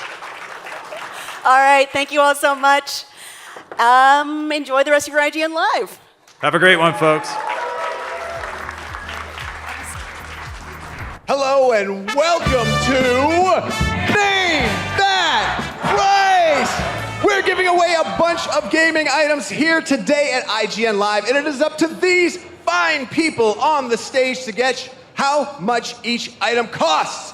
The closest without going over the MSRP wins it on the spot, Sydney! And it's all thanks to our friends over at Best Buy, the official retail partner of IGN Live 2026. From consoles to controllers, gaming PCs to midnight releases, Best Buy is always there with tech upgrades, new games, events, and whatever you need to up your gaming experience. Sydney Goodman, tell us what our players will be bidding on. Well, Seth, it is the GameSir G7 Pro, the first Xbox controller with TMR sticks, Hall effect, and clicky trigger stops. A true next-gen upgrade crafted for gamers who demand more. Thank you, Sid. Now, I want to raise the stakes even higher, because if you are the closest to guessing the MSRP without going over, you will also have a chance to compete in the final round for an even bigger prize. Are you ready to...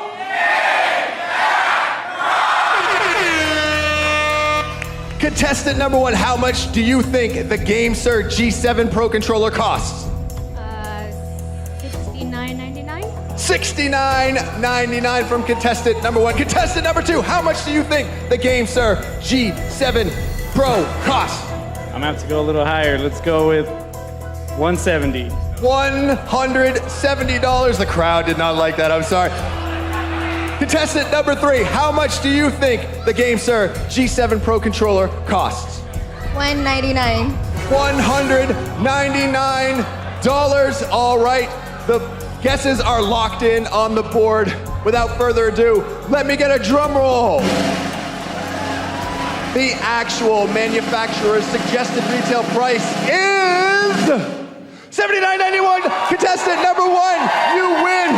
Go over here and collect your prize. There you go. You've won the GameSir G7 Pro, and you get a chance for a bigger prize. And for those of you who did not win, do not worry. You are not going home empty-handed. You're going to be getting a $50 gift card to Best Buy. Give them a round of applause. And let's give it up one more time for our big winner. Let's get into round two. We have some new contestants and a new prize. Sydney, tell us what our players will be bidding on. It's the Arctis Nova Pro Omni headset, your all-system, high-res, wireless audio powerhouse. You'll be able to enjoy seamless OmniPlay device switching with mixing up to 4 simultaneous audio sources, a broadcast-grade Clearcast Pro mic, AI noise filtering, and more. All right, contestant number one, what do you think the price of that SteelSeries Arctis Nova Pro Omni headset is? $89.99. $89.99. Contestant number two, what is your guess on the price of that headset? $129. $129. Contestant number three, what is your guess on the Arctis Nova Pro Omni wireless headset? $49.99. $49. No, the crowd did not like that. The crowd did not like that at all. All right, let me get a drum roll, please. The actual manufacturer's suggested retail price of the Arctis Nova Pro Omni is $399. Contestant number two, you're our winner. Go right over there. Grab your prize. Yes? All right, let's get into round three. We have new contestants and we have a new prize. Sydney, what are they going to be bidding on? Well, Seth, it's a Samsung 27-inch gaming monitor with more than 1.7 times the pixel density of full HD. Pressure's on. Contestant number one, what do you think the MSRP of that gaming monitor is? $449.99. $449.99. Contestant number two, what is your guess on that gaming monitor? $600. $600 even. Contestant number three, what is your guess? I think $500. $500 even. All right. The contestants' guesses are locked in and cannot be changed. Let's get a drum roll, please. The actual retail price of the Samsung Odyssey G5 gaming monitor is $270. You all went over, but it doesn't matter. We're changing the rules. Contestant number one, you're our winner.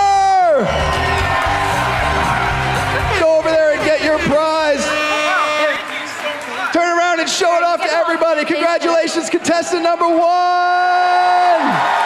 You guys have all done this before, but the stakes are even higher. The prize is even better. Let's unveil the final round prize. Whoa!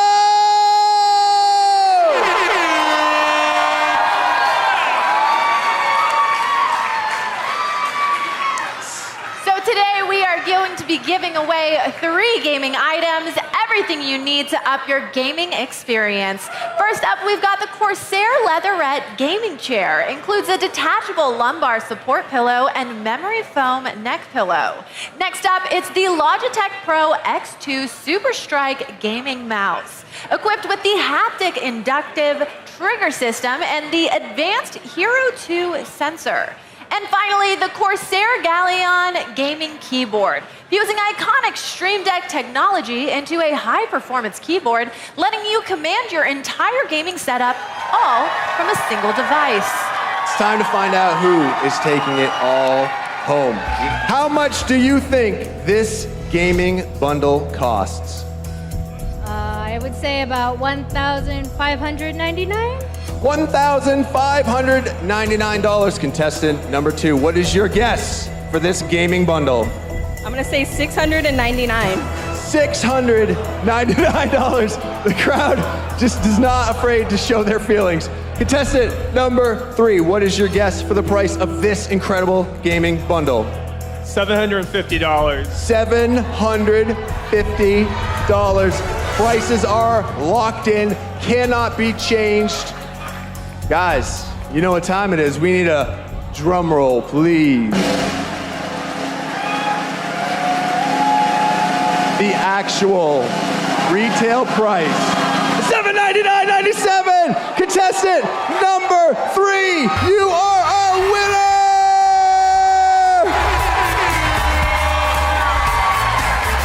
Congratulations for winning it all. And let us give another shout out to our partner, Best Buy!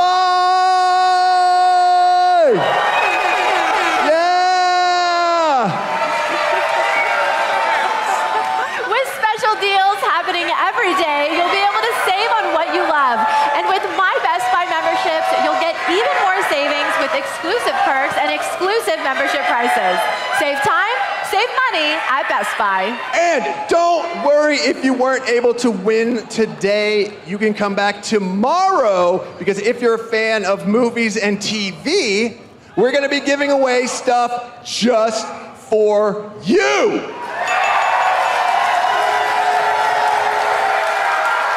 Sydney, thank you so much. Audience, thank you so much for playing Name That Prize. IGN Live is presented by our official retail partner, Best Buy. The average Cinefix movie list features nearly 100 different films and approximately 25 minutes worth of wall-to-wall deep dive analysis. To simulate that pace for this 30-second ad, we're featuring 26 different films, and before you say it, no, that math does not check out. We're not math people, we're movie people. We can't even count down from 10 without ending up at, like, 96. Subscribe to IGN Movies and TV for more Cinefix movie lists. Bad at math, great at movies. IGN Playlist is the best way to track your game collection. Now you can even import your entire Steam library to Playlist, making it easier than ever to review games, show off your collection of the world, and finally chip away at that massive backlog you keep meaning to get to. IGN Playlist, check it out. IGN Store has everything you need to level up your life. Red 6 standing by. Refresh your wardrobe with official gear you won't find anywhere else. Treat yourself to the coolest collectibles like an adorable SKA plush, your very own Assassin's Creed Hidden Blade, and a fully functional Pip-Boy 3000. Head to store.ign.com and start shopping today. Do you want to be the very best like no one ever was? Streamline your journey to becoming a master trainer with Planet Pokemon. Choose your Pokemon, filtering by type, stats, or game availability. Then use the full team builder to assemble an unbeatable lineup. Plan out the optimal set of moves, items, and abilities. Play to your strengths by analyzing your team's resistances and offensive coverage. Or really maximize your Poke potential by digging into the stats by adjusting EVs and IVs. And save multiple team builds for different strategies in different games. Plan your dream team today at planetpokemon.com.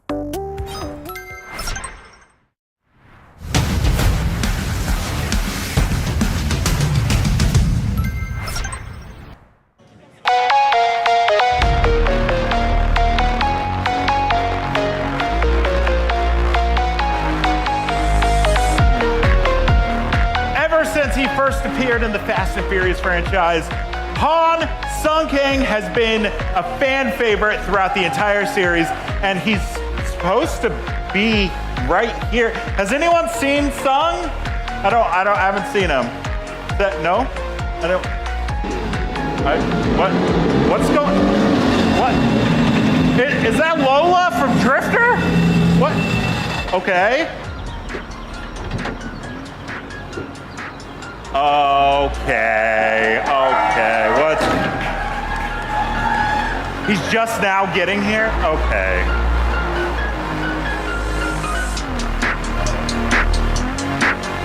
Did no one tell him he needed to show up early?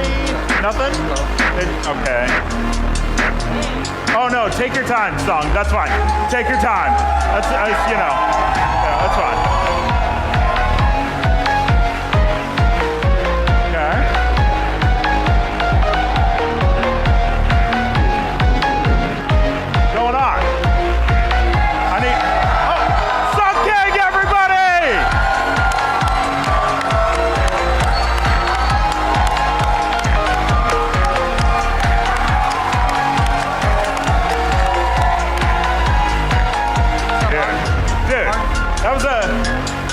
They didn't tell you to be here on time. Yeah, you just drove yourself. Okay. Yeah. Okay. Well, you're here now, so maybe we can talk about Drifter. What do you think? Thanks for making this shirt. Oh, Mark made this shirt. You made this.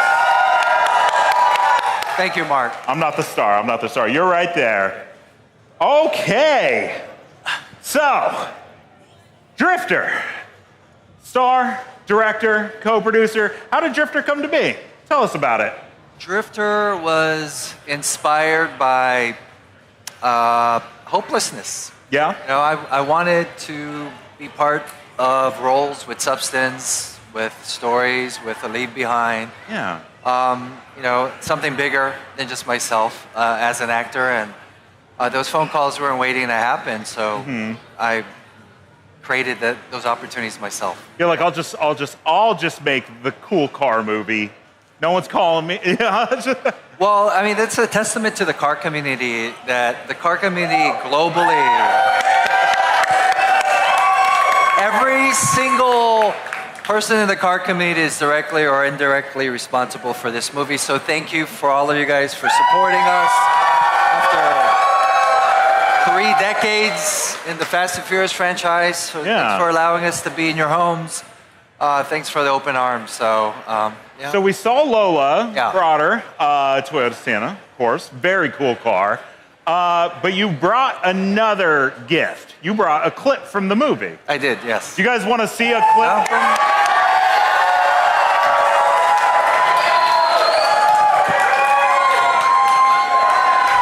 Sounds like a yes. Yes. All right, let's go ahead and watch it.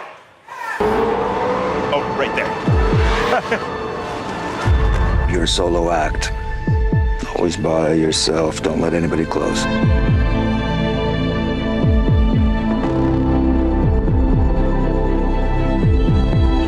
There are 2 kinds of people here. The ones who take off and never look back. Let's go! Go! Go! And the ones that stick forever. There he is. You know what people hate most in that shit town like this? Someone who turns out better than them.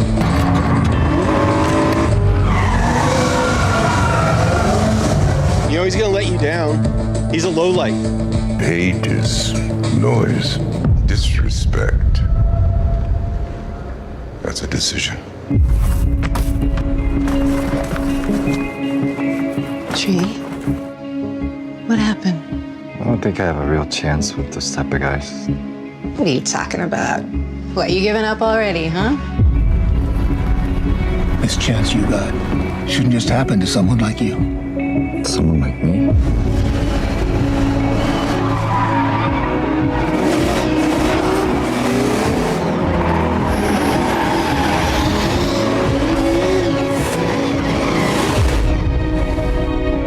I'm gonna go someplace in my life. Please come with me.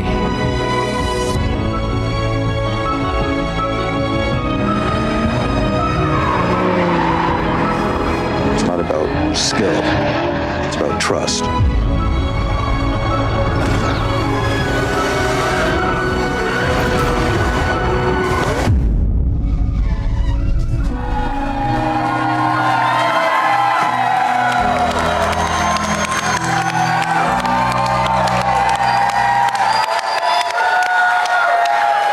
You guys like it? I think they're excited for your movie. Thank you, guys. Thank you, everybody. Thank you. So tell me about it. What is Drifter about? So Drifter is about a person that lives in the shadows, that doesn't belong, that has no voice, no place on this earth, no place at the table, if you will. Yeah. But he finds his passion, cars, drifting, and through that passion, he finds a community that allows him to follow his dreams. Yeah. And to be a drifter one day. But most importantly, through vulnerability, he finds a community of people that support his dream. Yeah, when I've seen the trailer a million times, and now I've seen this clip a million times, and it seems kind of a little somber, compared to the stuff you've done in like Fast and the Furious and stuff like that. Is that what you were aiming for, a more kind of grounded, real tone? Yeah, grounded, real tone, that's a great way to describe it. I feel like traditional films have not respected the car community in the way that I see the car community, where I feel that a lot of times folks in the community are dismissed as not being three-dimensional people. And some of the best fathers, husbands, sons, brothers, friends are within the car community. So this is a love letter. It's a love letter to all these good people. So in the movie, you play a character named Tree. Yes. But do we have any better luck tomorrow, fans in the audience? I don't know. Maybe. If people don't know, that was the first appearance of Han. Yeah. Was there ever any sort of thought to have Han be Tree in this movie, or did that never even? No, I wanted to keep it separate. Yeah. You didn't want, for lack of a better term, maybe the Fast and Furious baggage. Not baggage. I mean, look, it's been a blessing being a part of the franchise. I've learned so much, been a part of things that have changed my perspective on life, changed my life, been able to be part of Hollywood storytelling. Yeah. Right, but now I want to make stories that are just more authentic to the community around me. And if it happens to be people in the car community, they still can be three-dimensional human beings with this cool backdrop of cars and drifting and whatever passion we have within the vehicles that we decide to also bring back as stars of the movie. Yeah. How from behind the scenes, there was this whole, I'm going to switch to Fast and Furious for just a quick minute.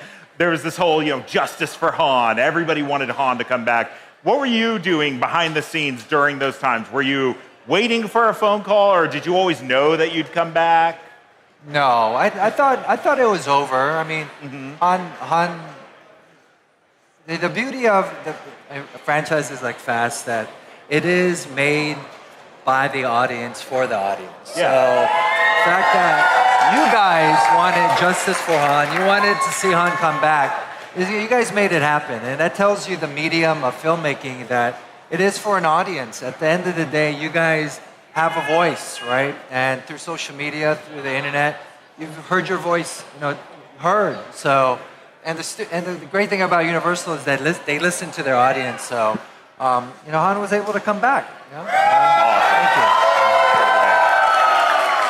I cannot wait for wherever fast goes from here. I've fast-10'd my seatbelt, and now I'm ready for fast forever. So my hope is we see you guys again soon. Thank you, Mark. Man, it was awesome having you back.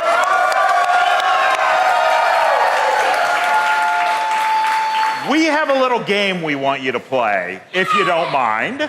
Not a video game, but there's so many cool car movies. Yeah. Okay, and we want you to tell us what you think of other car driving scenes you've seen in movies. All right. Okay, Cool. Yeah. so you're going to use the numbers there, 10 being the highest, and you're going to give it a rating. Say what you think. So we're going to go ahead and roll the first clip here, and we'll see if you recognize them. So do you recognize this movie? Bullet. Bullet, of course. Instantly, already a 10. Already a 10. Classic. Definite classic. That's an easy 10 for you. It's my favorite car. Really? Really? So this is a movie you're very familiar with. Oh, yeah. Yeah? Steve McQueen, he's the GOAT. Of course, of course. All right, let's go ahead and see the next one. That one got a quick 10. The next one might be a little tougher. When you, growing up, here's Toy Story. Yeah. How can you go wrong with Toy Story? That's a classic, right? So good. Have you guys ever thought about in the Fast and the Furious movie? Talk about fan casting. Can you tell Vin Diesel that I want you guys on top of the car with a remote control next time? Okay. That could probably work. Okay. All right, let's see the next one. Let's see what other clips we got. Oh, this is Tokyo Drift. Okay, a real handsome guy is in this one. Sexy. Easy 10, right? I give it an 8. No, son, no. 8. Why an 8? You get the girl's number at the end. Just my face. When I look at that, my face doesn't age well. That's like goofy, corny face. Trying to be cool face. I don't like that face. Okay, we have one more. Thank We you. saved the best for last. The most impressive car racing you'll ever see. So let's go ahead and, there's the guy who's going to turn there.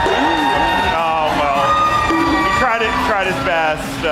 He did go with that one. That was fine.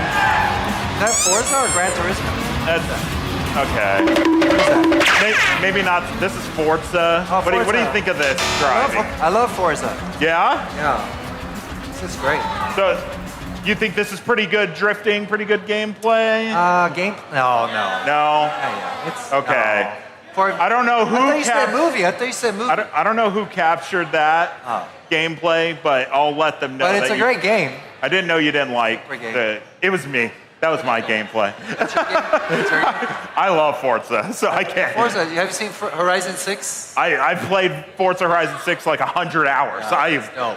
I'm very much into cars. Tokyo, Japan. Yeah. Oh, I know. We've been waiting for that series to come to Japan forever. So to finally have it, you like race a mech in the game, and it's crazy. Yeah. All right, well, I think we did it. I think we did the big IGN Live interview. What do you think? Thank Did you. everybody like it?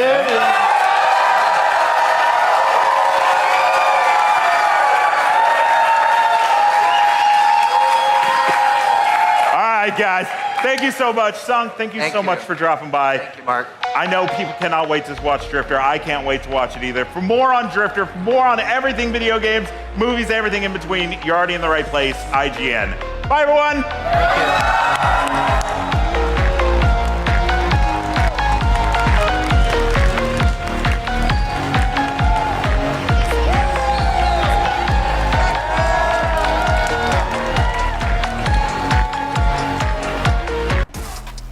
Hey everyone, welcome back to IGN Live 2026. Razer has been making fantastic peripherals for PC and console games for ages, but their brand new Razer Viper V4 Pro might just be their best mouse yet.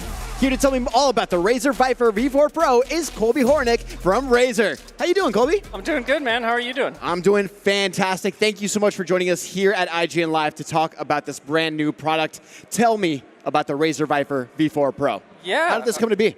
Yeah, years in the making. The Viper V4 Pro is our latest iteration of our symmetrical esports mouse. So we're building on what we started with the Viper V3 Pro. Just launched a few months ago. It is our most precise, most responsive, fastest mouse that we've ever made, and we had to do a lot of redesigning on the internals to shed some weight and make it absolutely perfect, including the build quality. This is a slick-looking mouse. It's also super lightweight. 49 grams. You were not kidding about shaving off some of that weight. Who's the target audience for a product like this? Like, who are you trying to market to? The sweatier, the better. Whatever your sweaty game is. Obviously, Valorant is a big one. When we launched the Viper V3 Pro 2 years ago now, it was quickly well received from the community and became the #1 mouse for Valorant players according to Pro Settings, which is like just a website that tracks what gear they use across all the board. So the Viper V3 was the #1 most used mouse. So it's designed like top down, all for peer performance, Valorant, FPS, competitive rank, League. We worked very closely with Faker, the unkillable Demon King, to bring this mouse to life. So the GOAT. I love it. So talk to me about the specs in comparison to the V3. What are the differences? So it doesn't, like, if you just look at it, it doesn't look like much has changed, and that's because in mice we say shape is king. So when you find a shape that like players really love, you don't want to mess with it. So the shape is the same, but everything else has been completely redone top to bottom. The insides have all been redone to make the sidewalls 72% stiffer, so the build quality is just absolutely perfect, no creaking ever, perfectly weight balanced in the middle. We're running an optical trifecta of an optical sensor, an optical scroll wheel, and optical clicks, so everything is pristine, fast, perfect every single time. And then we also have a new generation of wireless platform that allowed us to pretty much double the battery life that we can give back to players. Wow. All right. Well, I think we've talked a lot about it. We need to see it in action. Let's take it for a drive. Yeah, go for it. All right. So I'm going to jump into Valorant. I'm going to let you guys know I'm not a pro. Okay. I'm not Tens. I'm not Faker, but I'll do my best here. Everybody cool with that? Yeah? You're going to do great. You're going to do great. All right. So we talked a little bit about the specs. Tell me what makes this mouse so good for professionals and like how it can stand up in those most tough environments. Simply put, it's the way that we build it. We build this mouse from top to bottom for pros. We work with them every step of the way. In the case of the Viper V3 Pro, that mouse was tested across, I think, like 45 different tournaments, tested with 60 different pros before it came out. The Viper V4 Pro set a world record for highest combat average score on a Valorant map before it came out, so it's a lot of testing. And then it's all about refinement. We want to give all those microseconds and milliseconds back to players.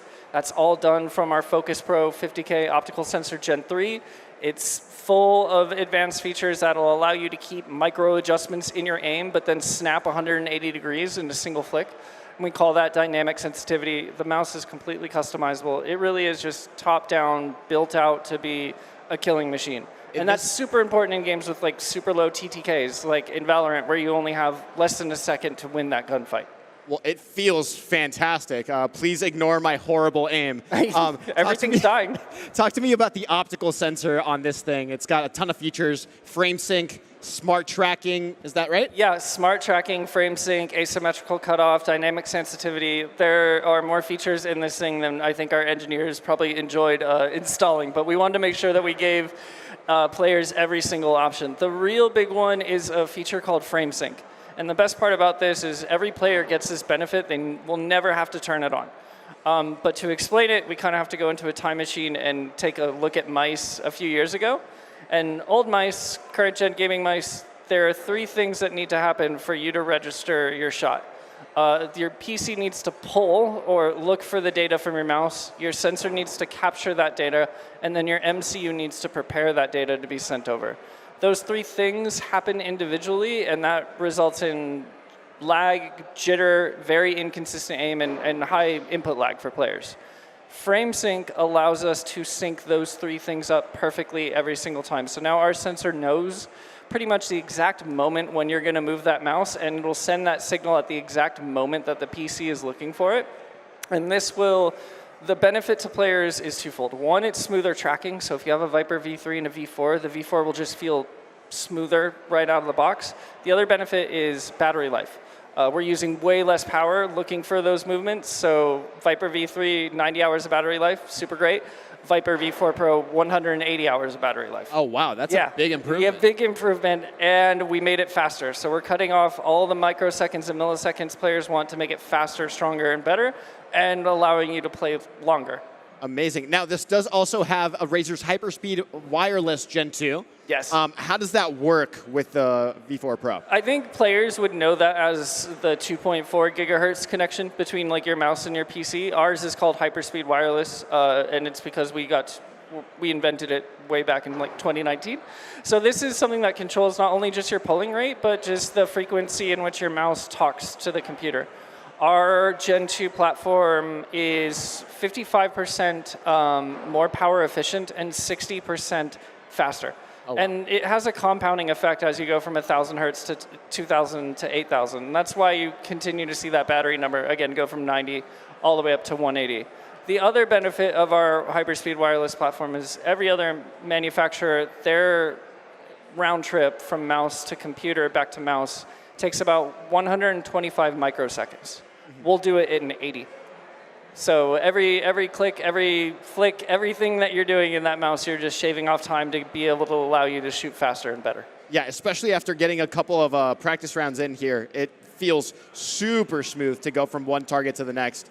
Talk to me about this guy. That is the dongle. Yeah, that we heard the feedback from the community and pro players. Our trapezoid dongle maybe wasn't a fan favorite, so we redesigned it. It's now in a hemisphere design, and that allows us to fit a bigger, more robust antenna in it, which allows us to then give you that next generation wireless platform.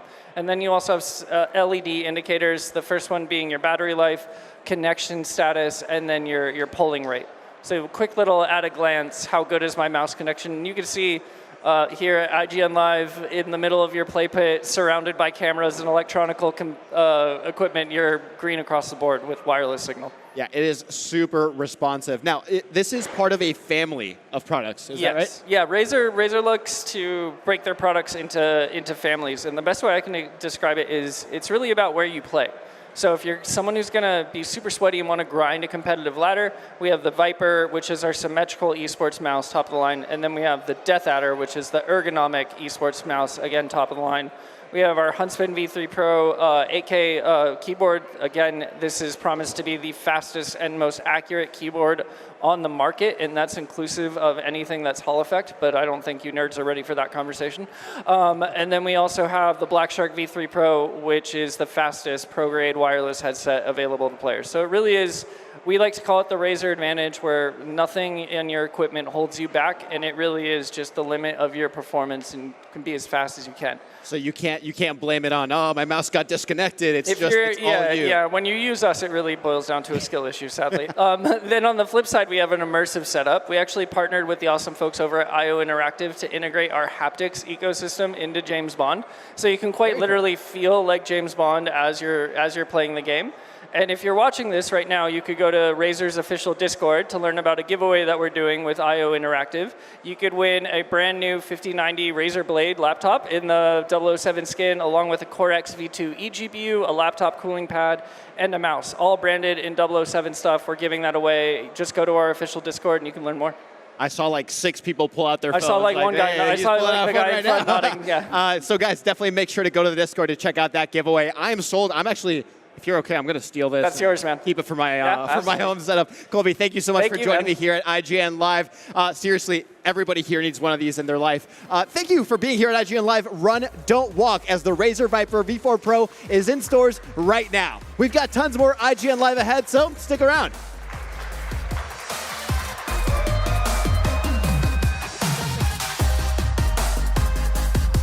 IGN Live is presented by Amazon Luna, here to play.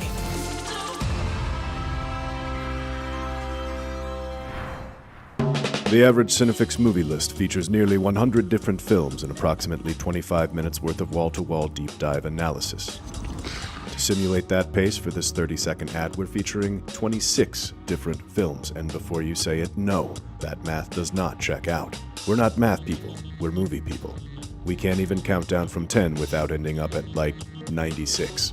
Subscribe to IGN Movies and TV for more Cinefix movie lists. Bad at math, great at movies. IGN Playlist is the best way to track your game collection. Now you can even import your entire Steam library to Playlist, making it easier than ever to review games, show off your collection to the world, and finally chip away at that massive backlog you keep meaning to get to. IGN Playlist, check it out. IGN Store has everything you need to level up your life. Red 6 standing by. Refresh your wardrobe with official gear you won't find anywhere else. Treat yourself to the coolest collectibles like an adorable SKA plush, your very own Assassin's Creed Hidden Blade, and a fully functional Pip-Boy 3000. Head to store.ign.com and start shopping today. Do you want to be the very best like no one ever was? Streamline your journey to becoming a master trainer with Planet Pokemon. Choose your Pokemon, filtering by type, stats, or game availability. Then use the full team builder to assemble an unbeatable lineup. Plan out the optimal set of moves, items, and abilities.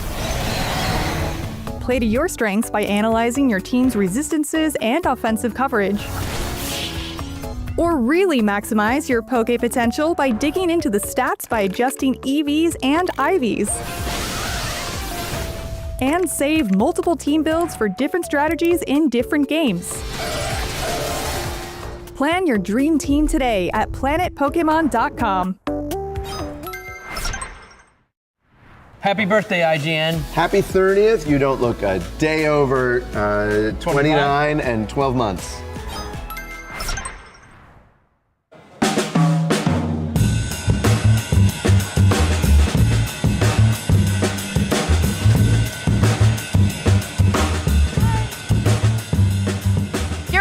IGN Live, and our next guest is no stranger to genre-bending TV shows where anything can happen, and her latest series, Maximum Pleasure Guaranteed, might be her craziest yet. Please welcome Emmy Award-winning actress and star of Maximum Pleasure Guaranteed, Tatiana Maslany. Hi. Hi. Wow. This energy is incredible. Right? Yeah, my God. Well, Tatiana, thank you so much for joining. This show has a little something for everyone. Now, my first question is, did you know that we needed a camboy murder mystery domestic dramedy before you read the script? Was it just calling to you? You knew it was out there? Yeah, I mean, it's such a unique show, and I feel like you're right. It has like something for everybody. It's very funny in a kind of dark way. It's scary, there's like mystery elements to it, and it also has this kind of domestic element of like a single mom trying to get custody of her kid, which, you know, that's relatable. Yeah. Yeah. Well, again, thank you so much for joining us, and you've actually brought a clip from the next episode, so why don't we check that out?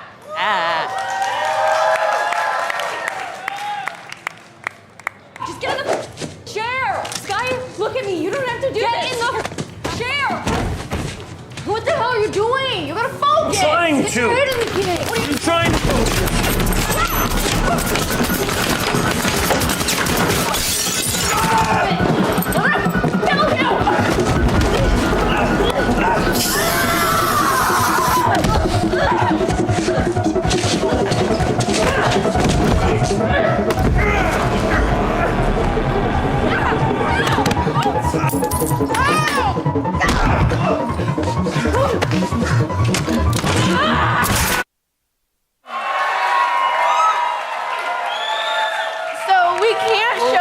that clip ends, but Tatiana, besides a nail gun, does Paula get any more chances to get, we'll say, creative with things around her? I mean, I feel like she's not a fighter at all, so she's just kind of desperately grasping for whatever's around.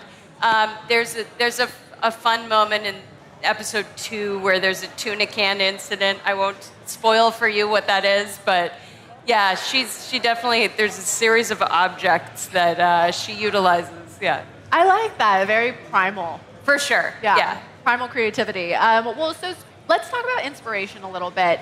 Are there any movies and TV shows that you're particularly a big fan of that motivated you to be in Maximum Pleasure Guaranteed? I mean, I think we were talking about the Coen brothers a lot, and Fargo and like all these kind of, but like shows that have, or movies that have this sort of like strange, surreal comedy, even though the subject matter is very dark.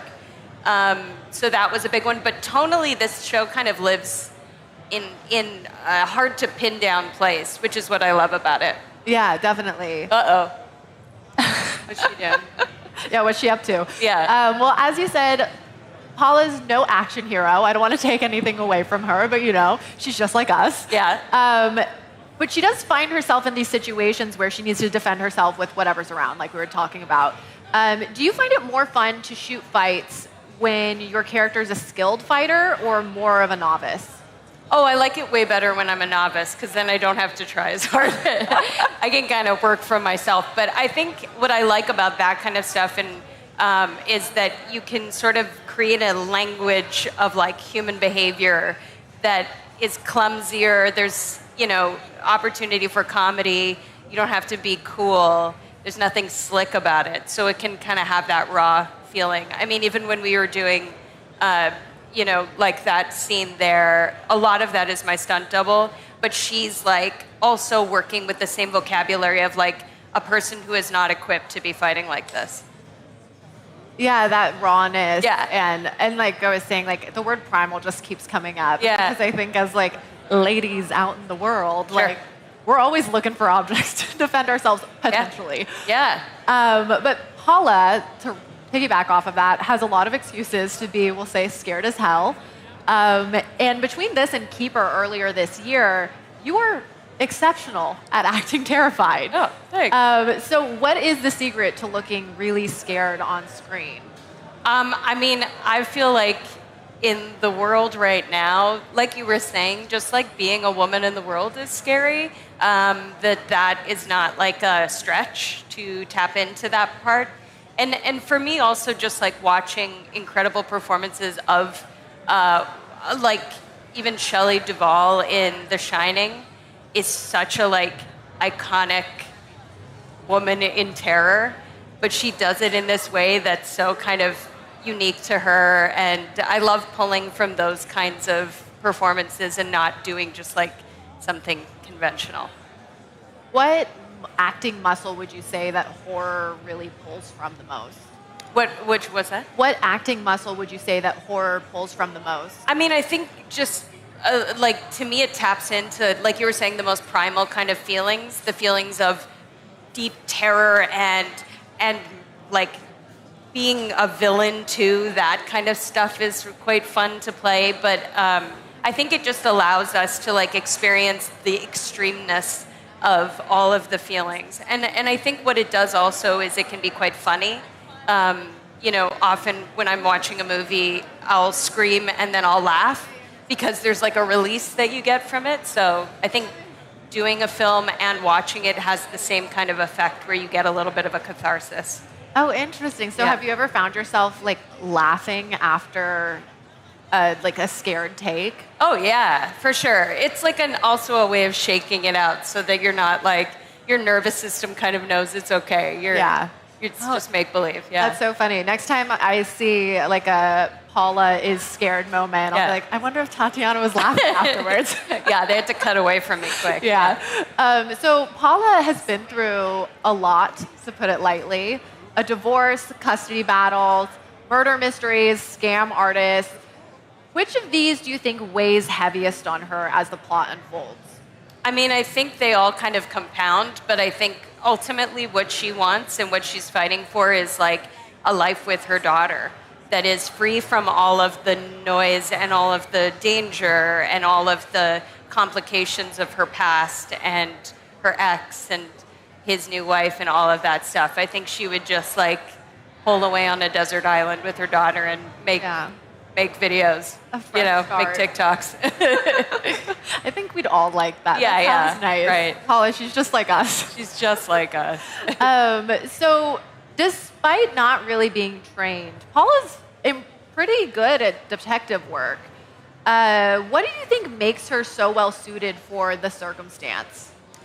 I think she has like she's a fact checker. And so she notices details and is curious about all details in something where she sees something isn't lining up correctly and will follow that through.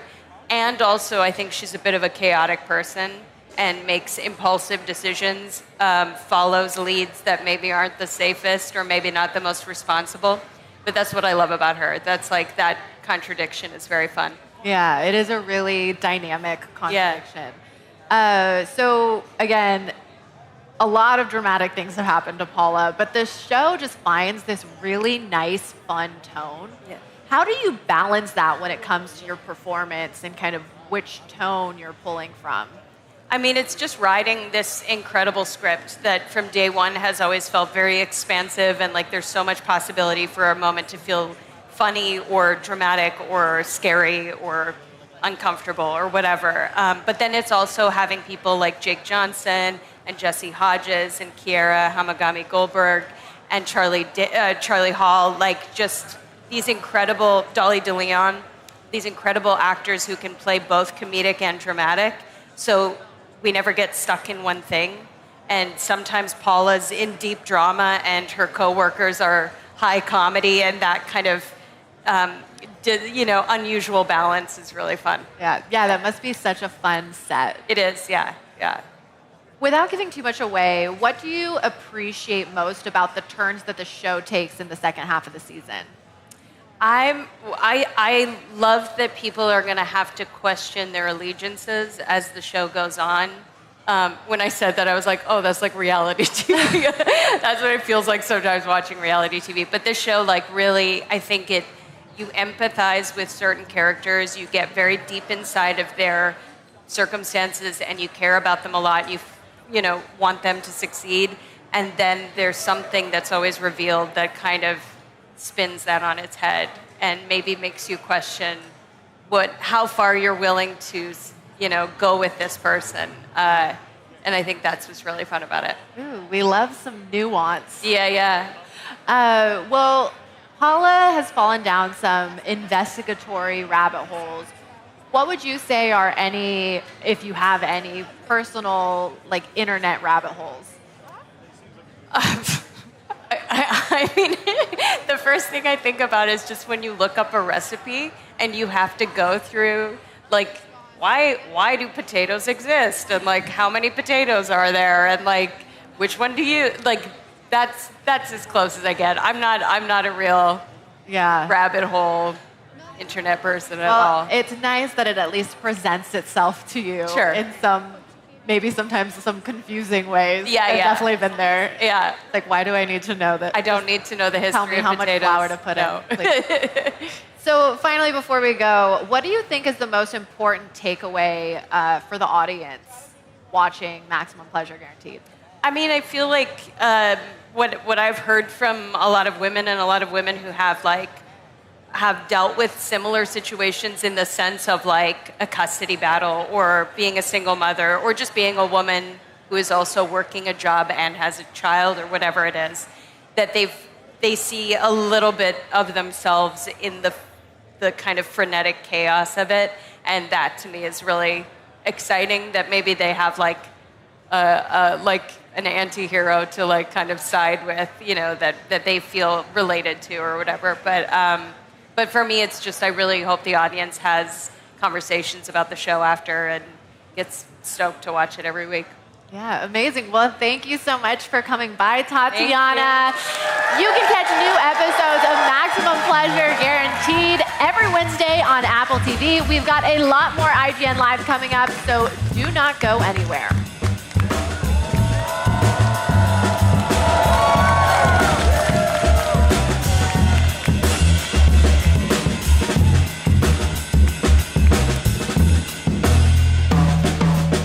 Coming to the stage is our host, Sydney Goodman. Hello, everyone. Thank you for being here. I hope that everyone's enjoying their IGN Live so far.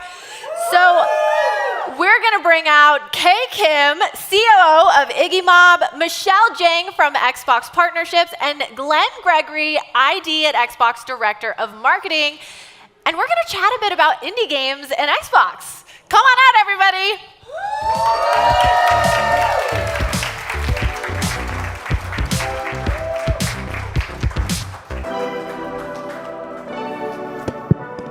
All right, as I said earlier, we have Kay Kim, COO of Iggy Mob, Michelle Jang from Xbox Partnerships, and Glenn Gregory, ID at Xbox Director of Marketing. All right, Kay. Hi. I'm going to start with you. Yeah. Why don't you tell us about Gungrave Gore Blood Heat? What drove you to remake Gungrave Gore, and what new features can players expect? Yeah, so first I'm so nervous. So it's Gungrave Gore is our first title, like Phil is our son. But during development, we have taken a lot of voices from the stakeholders.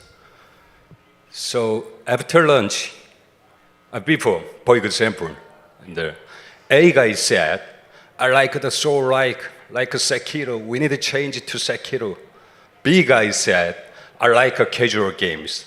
C guy said, I like Gungrave original. So we have a really confusion. After lunch, all voices is gone, but we are continue the updated game for the 2 years, but we think about that is still not enough.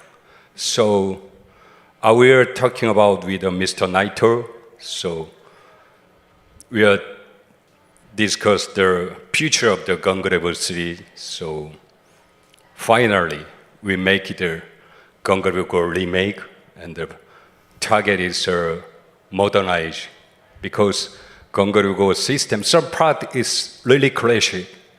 So we hope that is go to the modernized system. So for example, the enhanced visual, and the Gungrave original series is pairing is only the rocket, but Blood Heat is a rocket and the other projectile and the melee attacks with the counter attacks. That's a new system. So we hope that is Gungrave series needed to forward to future. So we make the Gungrave Gore remake version. Amazing. Well, I think that sounds great to hear that it is so much more than just upscaling the game for modern consoles. I'm sure fans are really excited about all the new features. Another question that I have for you, Kay, is what has the experience been like working with Xbox as a partner through the ID at Xbox program? So, and first, I love it, the Xbox members, because program is important, but I believe that more important is people. But Xbox members, they are making their chance and the past communication. This is very important. But Xbox member is speed of the opportunity creation and share information. That is really good, really good. So my last question for you for now, Kay, is Iggy Mob's Gungrave Gore Blood Heat and Musa Dirty Fate were both first announced through Xbox. Can you tell us why you're unveiling your entire lineup through Xbox? It is an easy question. Xbox team is trusted us. I felt that because in this industry, if we don't make it a big success, people don't see that studio and next title. But Xbox teams, when I'm meeting with the Xbox team, I felt like you can do it. So me and our teams have a trust with the Xbox team. So our title is all announced using their Xbox channels and teams. So thank you very much. Yeah. Yeah, I think trusting the people that you work with is such an important part of the journey, especially when it's a creative project, and it's like your baby, right? All right. I was kidding before when I said it was my last question for you. I have another one.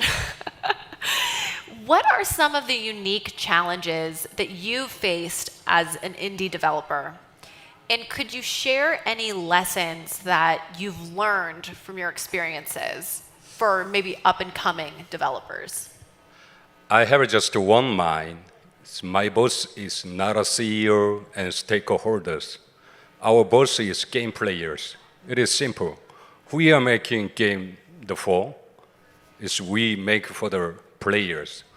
It is really simple and very important to mind. So don't forget this. Always thinking of the players.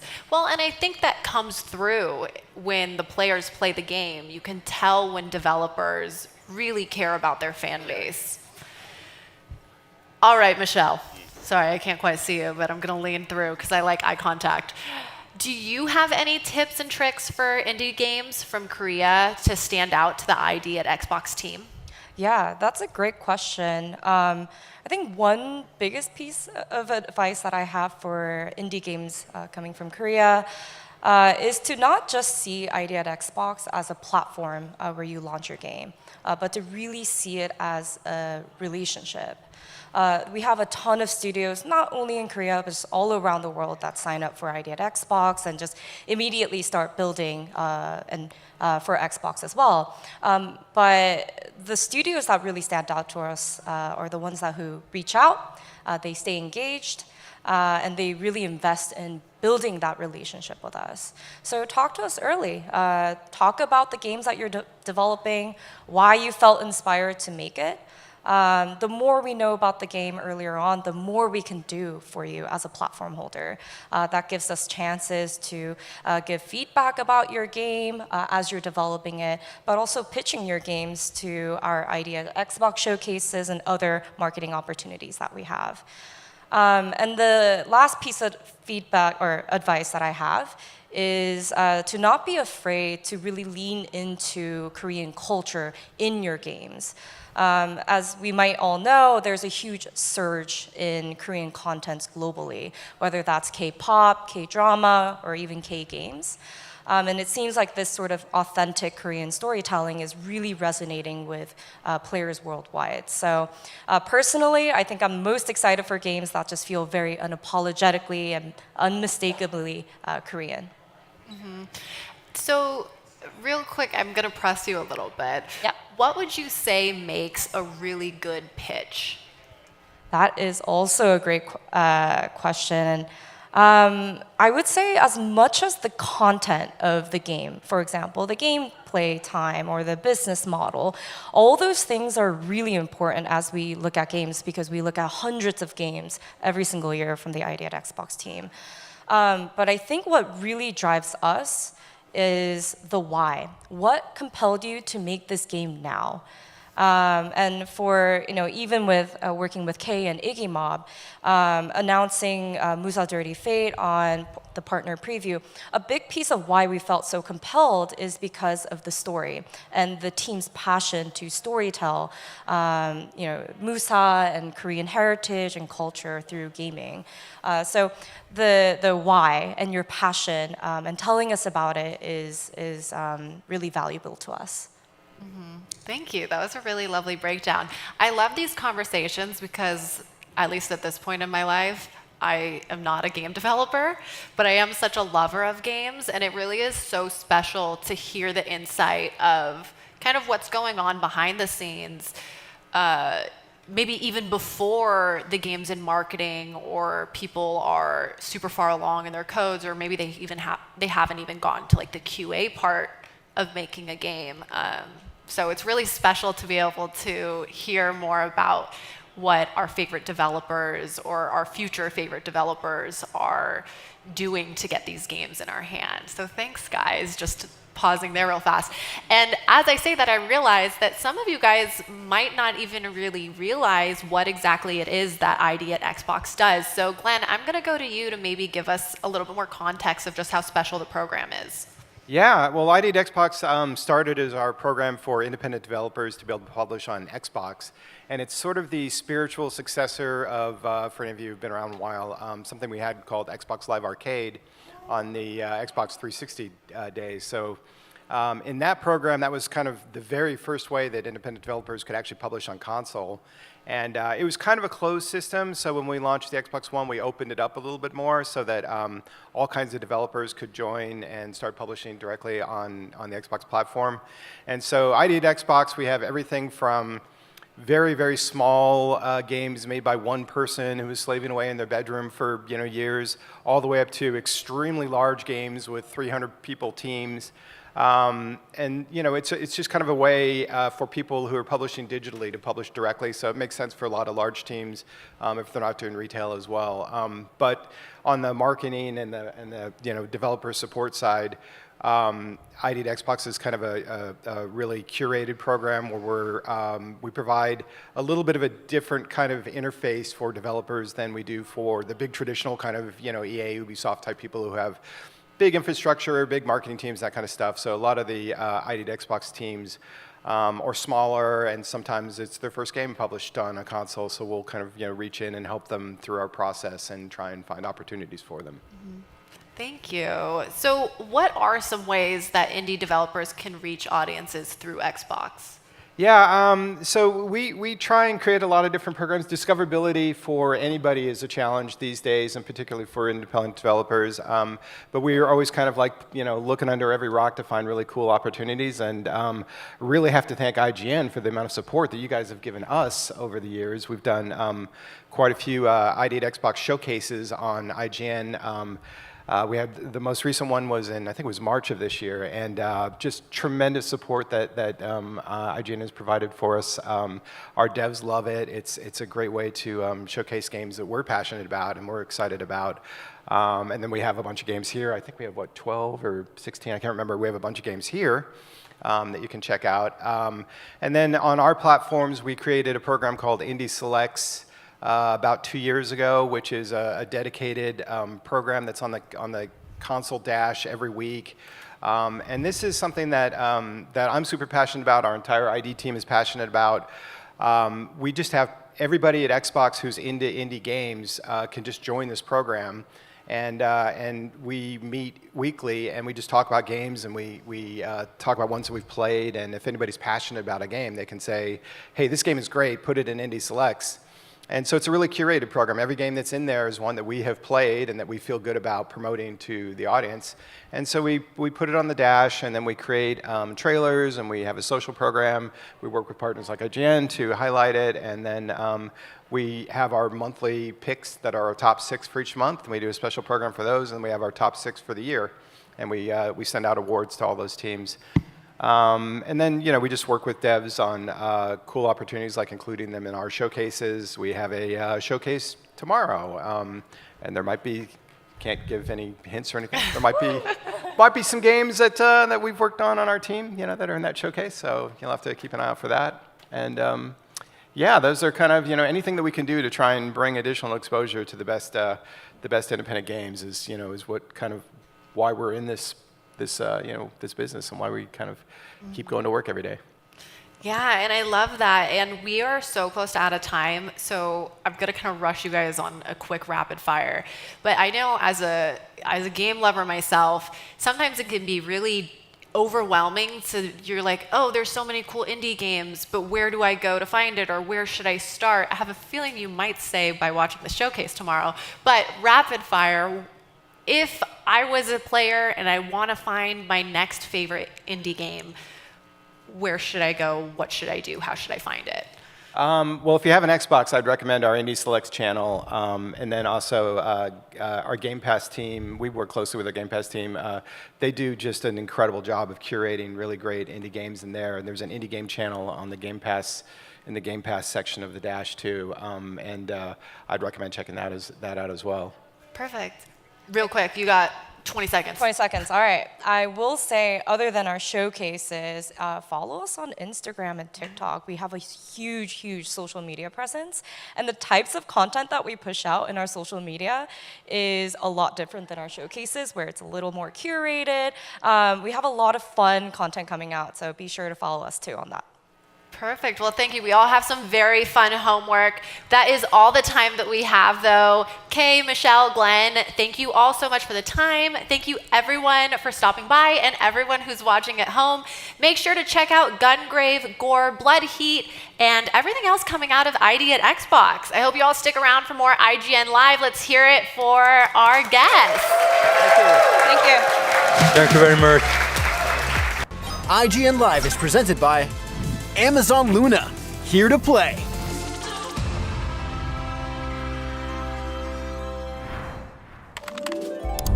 IGN Store has everything you need to level up your life. Red 6 standing by. Refresh your wardrobe with official gear you won't find anywhere else. From Fallout, Expedition 33, Romeo's a Dead Man, and more. Treat yourself to the coolest collectibles like an adorable SKA plush, your very own Assassin's Creed Hidden Blade, and a fully functional Pip-Boy 3000. Or kick back and relax to your favorite video game soundtracks on vinyl. Whatever you need, IGN Store has you covered. Head to store.ign.com and start shopping today. Can't find that final collectible you're missing? IGN strategy guides and interactive maps are here to help. One step at a time. IGN guides are trusted by millions, easy to use, and best of all, free. IGN has the very best, most complete and accurate guides for Shadow of the Erdtree, Baldur's Gate 3, Tears of the Kingdom, Call of Duty Black Ops 6 Zombies, and so much more. See? It's good, right? Every guide is tested and verified for you by experts. Just search for IGN when you search for guides. Do you want to be the very best like no one ever was? Streamline your journey to becoming a master trainer with Planet Pokemon. Choose your Pokemon, filtering by type, stats, or game availability. Then use the full team builder to assemble an unbeatable lineup. Plan out the optimal set of moves, items, and abilities. Play to your strengths by analyzing your team's resistances and offensive coverage. Or really maximize your Poke potential by digging into the stats by adjusting EVs and IVs. And save multiple team builds for different strategies in different games. Plan your dream team today at planetpokemon.com.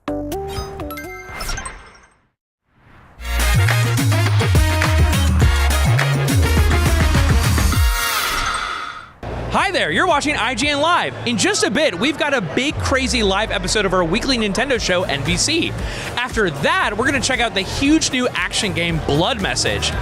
And tomorrow on IGN Live, we have live coverage of the Xbox Games Showcase and the Gears of War E-Day Direct. All that's happening right here at IGN Live. And of course, we want to do a big shout out to IGN Live sponsors who help make the show possible. Thank you so much.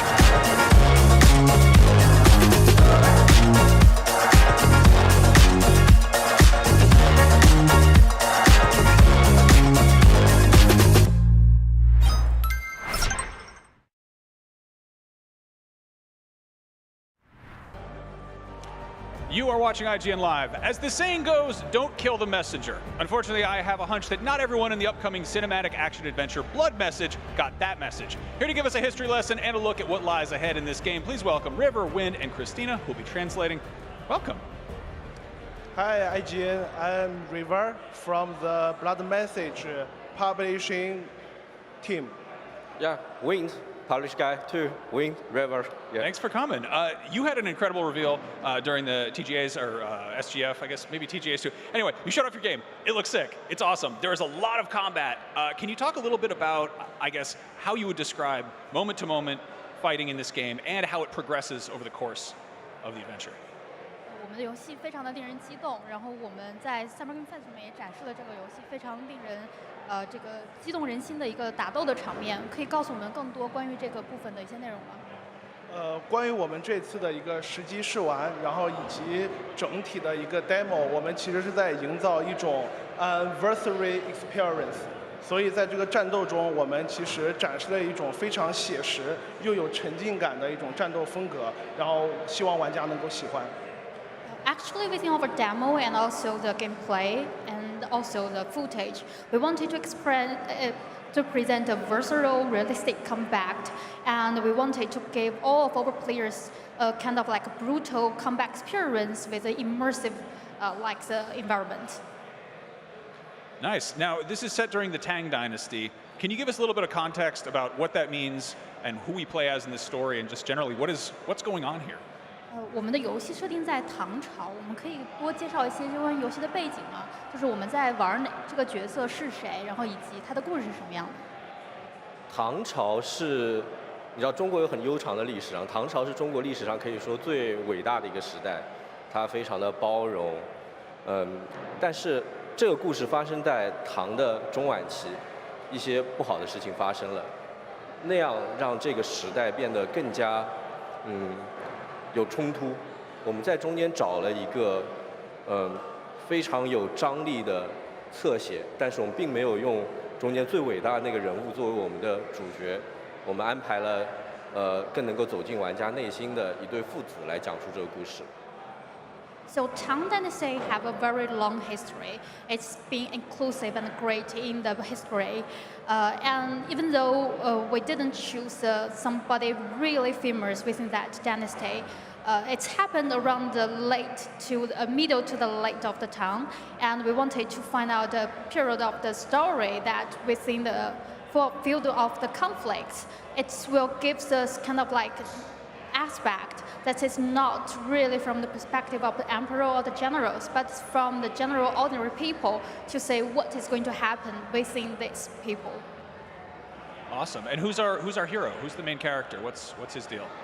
我们的这个英雄是谁？我们的主人公是谁？他要做什么？我们讲述了一个从边关去传递信息给到中原王朝，去给到我们的 capital 长安的这样一个故事。我们讲了其中一队人马的，可以说是队长这样的一个故事。So the whole story is about to deliver message. So from the western part of the China, we wanted to deliver the message to the capital of the Tang Dynasty, which is Chang'an. So the story is mainly focused on a troop of the soldiers who wanted to deliver that message to their homeland. 所以这也是我们这个英文名字叫 Blood Message 的原因，因为我们这个游戏的主要内容就是来送一封至关重要的书信。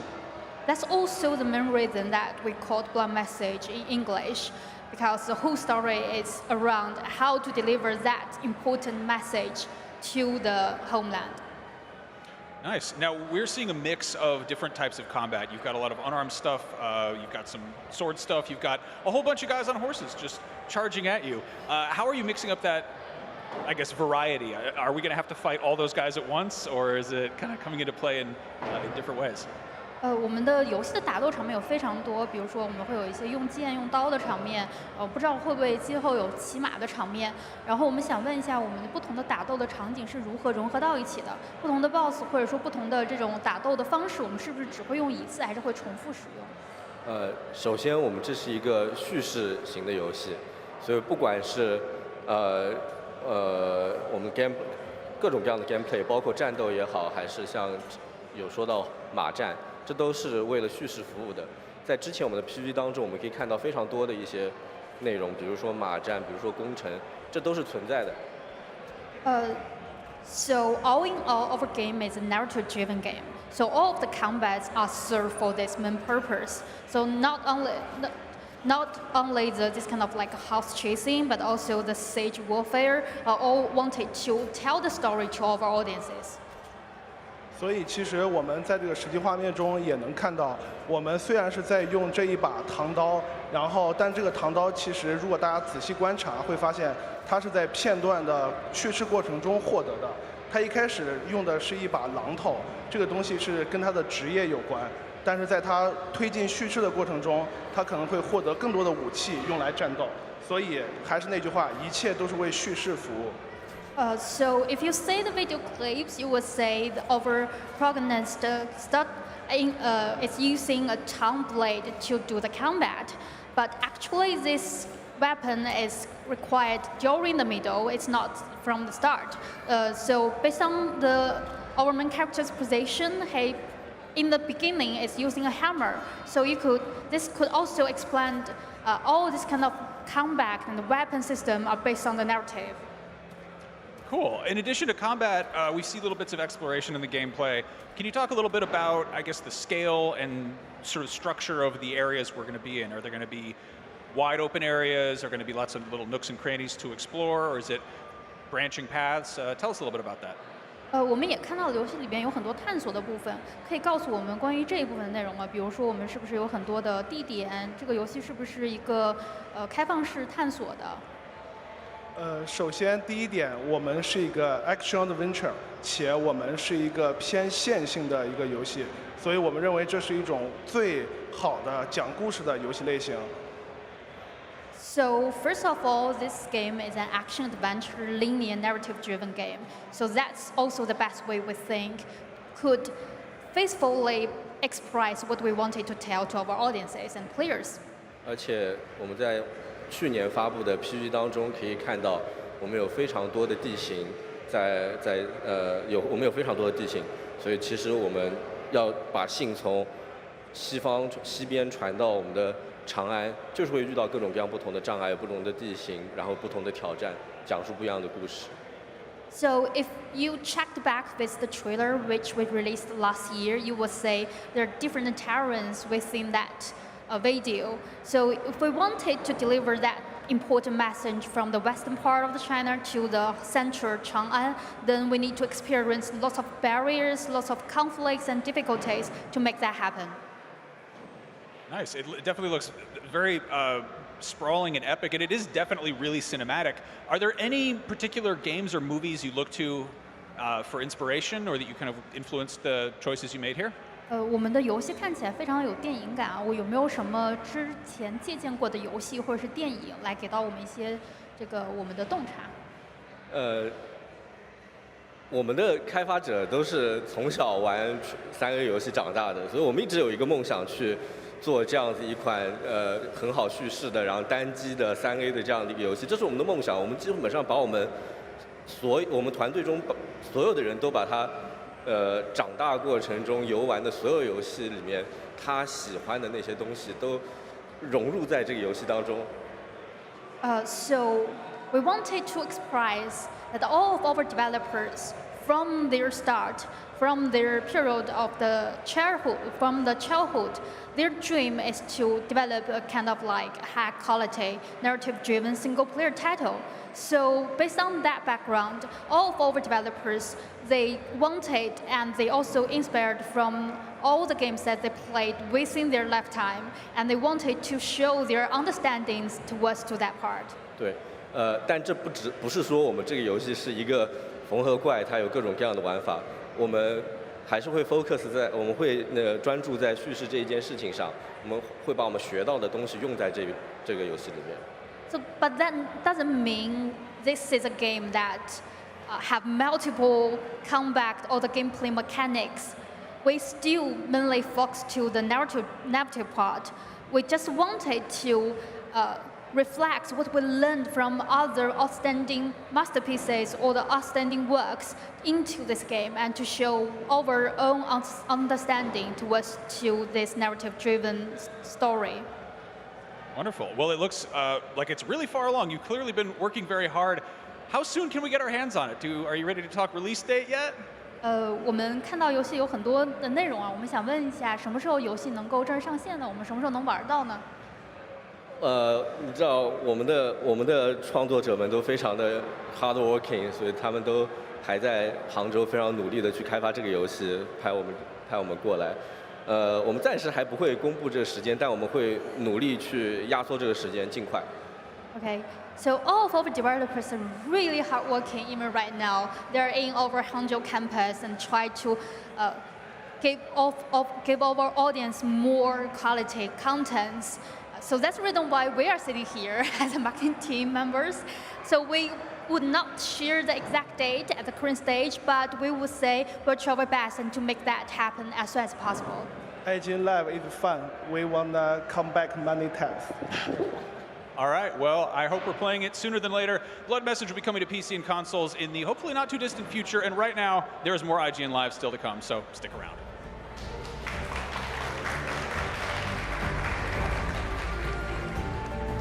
IGN Live is presented by our official retail partner, Best Buy.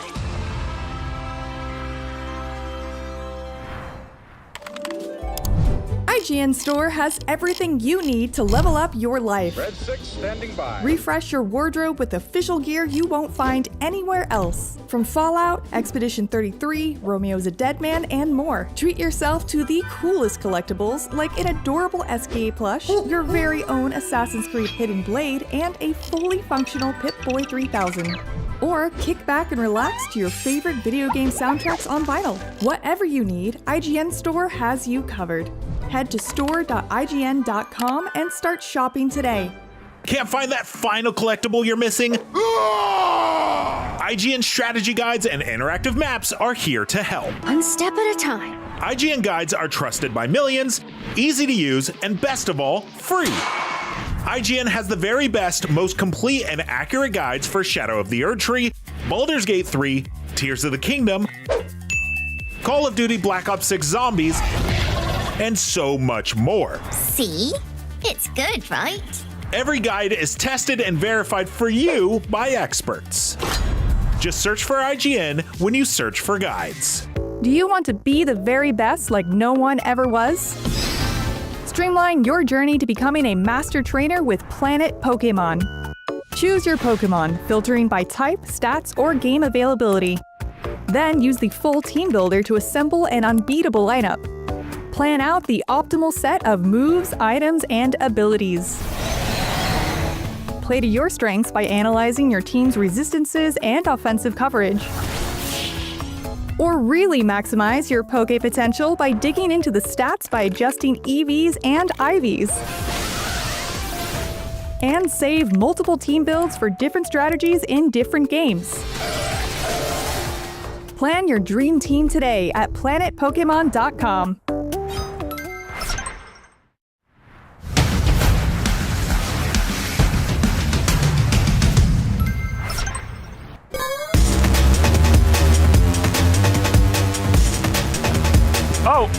Oh, are we live? Welcome to Nintendo Voice Chat at IGN Live.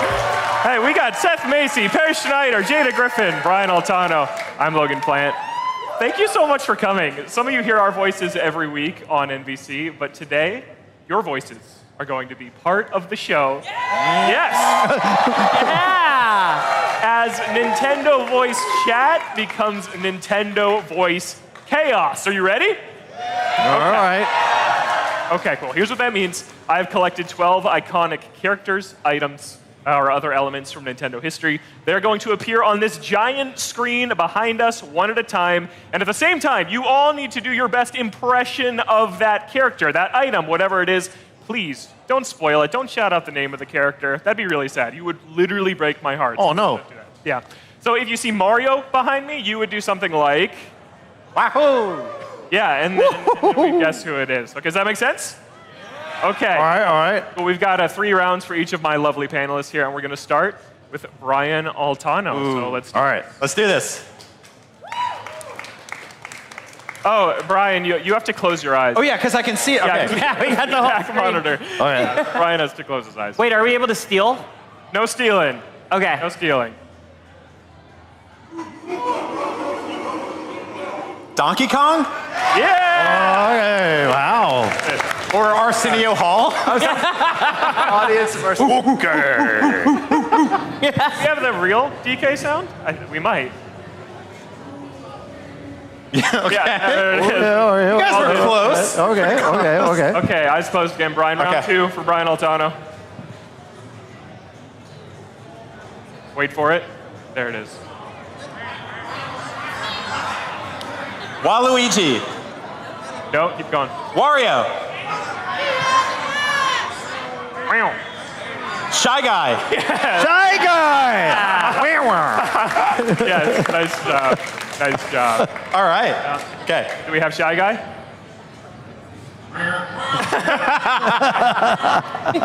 There it is. Okay. And That sounds like if you two had a son. Like, the perfect combination of both of your voices. All right, are we doing another one? Yeah, we're doing. It's easy, medium, hard. So this is your hardest. Okay. All right. One more for Brian. Here we go.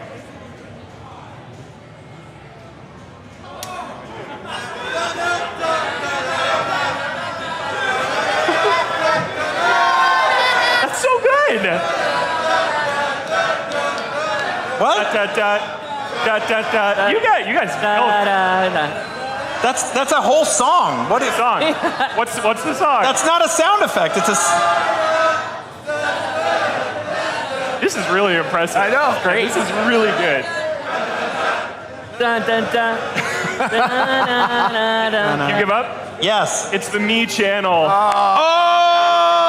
You guys make us proud, though. You guys was are amazing. perfect. Perfect. That's amazing. Yeah. Now I get it. Oh, So good. Yeah, that was good. I was worried about that one. That was the one. Yeah. Okay, so that's Brian. He went 2 for 3. Yep. Up next is Jada Griffin. All right. All right. All right, let's see Jada's first character, whatever it is. I don't remember what I picked.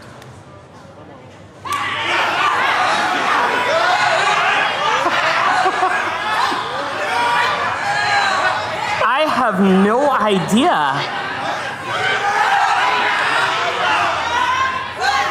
I think you can get it. Take a guess. Take a guess.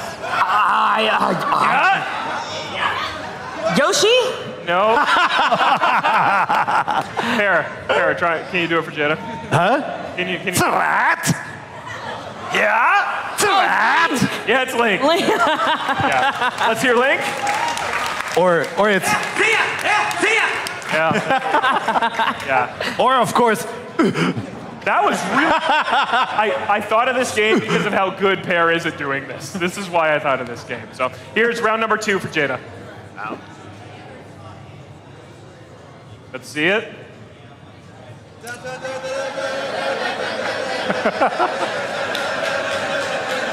unbelievable. You guys rock. Is this a bad time to tell you guys I play with like music when I play my games most of the times?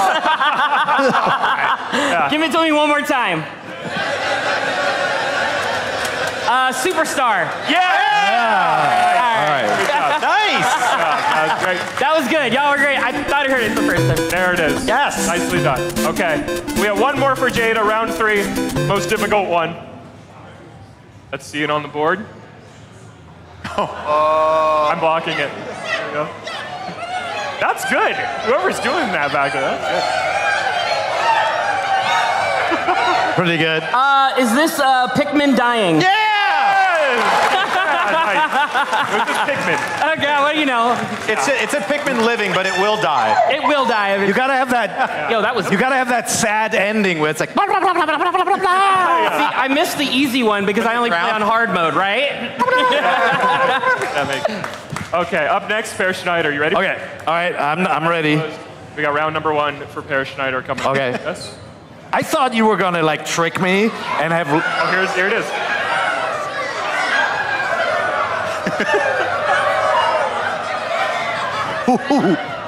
Any guesses? What? Seth, you want to try this? What? I got it. I only know. I can do it. By spoiling. Logan.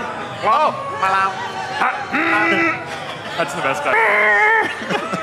Oh, is it Yoshi? Yeah. Okay. Nice. All right. Yeah. Nice. I thought it was like the witches from Zelda or something, like Twin Rova. Sure, yeah. But not as deep cut. Yeah. Round 1. Twin robot, okay. Round number 2 for Pear Schneider. Okay. Oh. Ooh.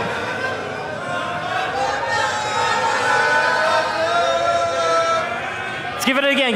Yeah. Wait, hold on, everybody. On the count of 3. 1, 2, 3. The Zelda chime. Open the treasure chest. Yeah. Okay, good. Perfect. Yeah. Perfect. Yeah, that was great. Yeah, and I don't think we actually have the stinger to this, so you're gonna all have to do it. Da-na-na-na. Okay. Right. That would have been really unsatisfying if we had not had that. But we had the crowd. It's empty. It's just a heart. Okay, the hardest round for Perry. Okay, last one. Number 3. Yep. Ooh. Oh, nobody can do it. Oh, I can do it. Wait, what is going on here? Nobody. Yeah, let's hear it from Brian.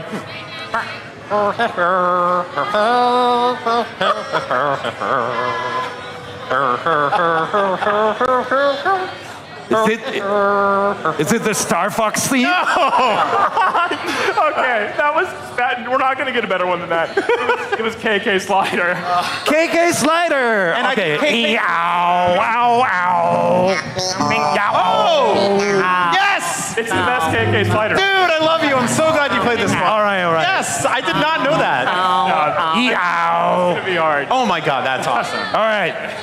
Final contestant, Seth Macy. 3 rounds for Seth. Seth? I'm so terrible at these kinds of things. All right, let's I believe in you. Don't worry. Close for Seth. Let's see number 1 behind me. Is it Waluigi? Yes. Yes. Okay. All right. Waluigi number 1. I thought Pear was the real one for a second. But fun fact, I went to Maine once and I hung out with Seth and he has a Waluigi license plate. I on did. his car. He does. Yeah, it's very You can see it in the background of NBC. Why am I holding my eye? And he gets pulled over 6 times a day. Yeah, but All right. Round 2 for Seth.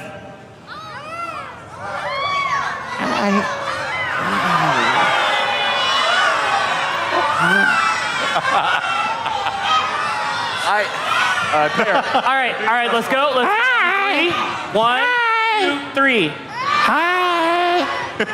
what? Hi? 1, 2, 3. That's good. That's good. It's Kirby. It's Kirby.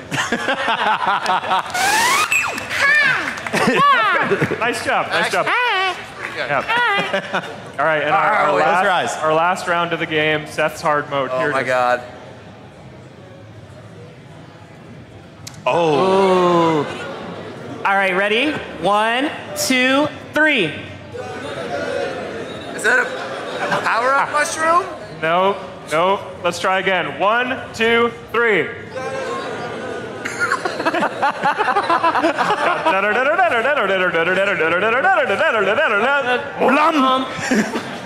Wait. Oh my God. No. I know what it is. It opens our show every week. Or the alternate. The GameCube. Yes. Yes. Nicely done. Great job. That's our game. That was so much fun. You guys were awesome. You guys are amazing. Good job, guys. Yeah. Cool. Well, we've got to take a very quick break, but we'll be back with more Nintendo Voice Chat. We're going to look back on the first year of the Nintendo Switch 2 when IGN Live returns.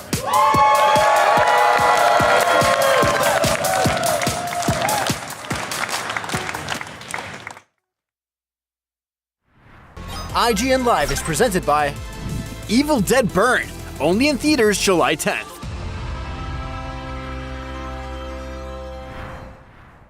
The average Cinefix movie list features nearly 100 different films and approximately 25 minutes worth of wall-to-wall deep dive analysis.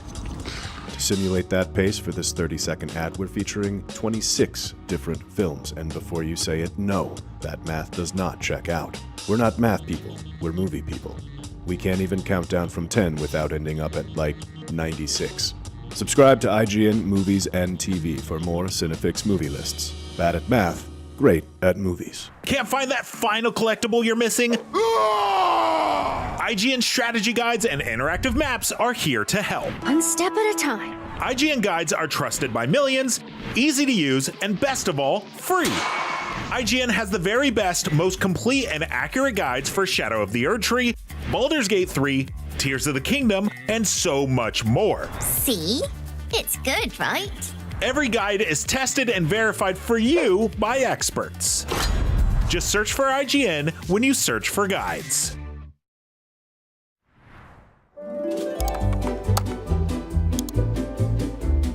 IGN Plus is where your adventure begins. What are you selling?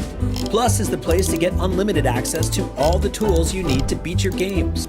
here's what you need to know for bringing down Gloomspawn. Plus, awesome exclusive discounts on IGN Store. Maybe this would tease open your money pouch. Plus, ad-free browsing on IGN.com. Plus, unlimited game help tools like premium interactive maps with your own custom map markers, filters, marker notes, and more. This will come in handy. Plus, access to sweepstakes, giveaways, and free game keys. Wow! Exactly. Want more? Head to IGN.com/plus and start your adventure today.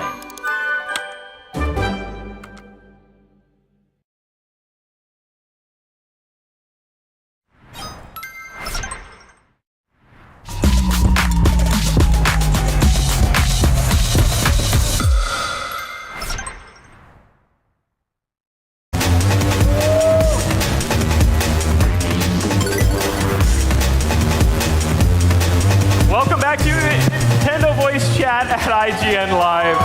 You all did so great. That was awesome. That was super fun.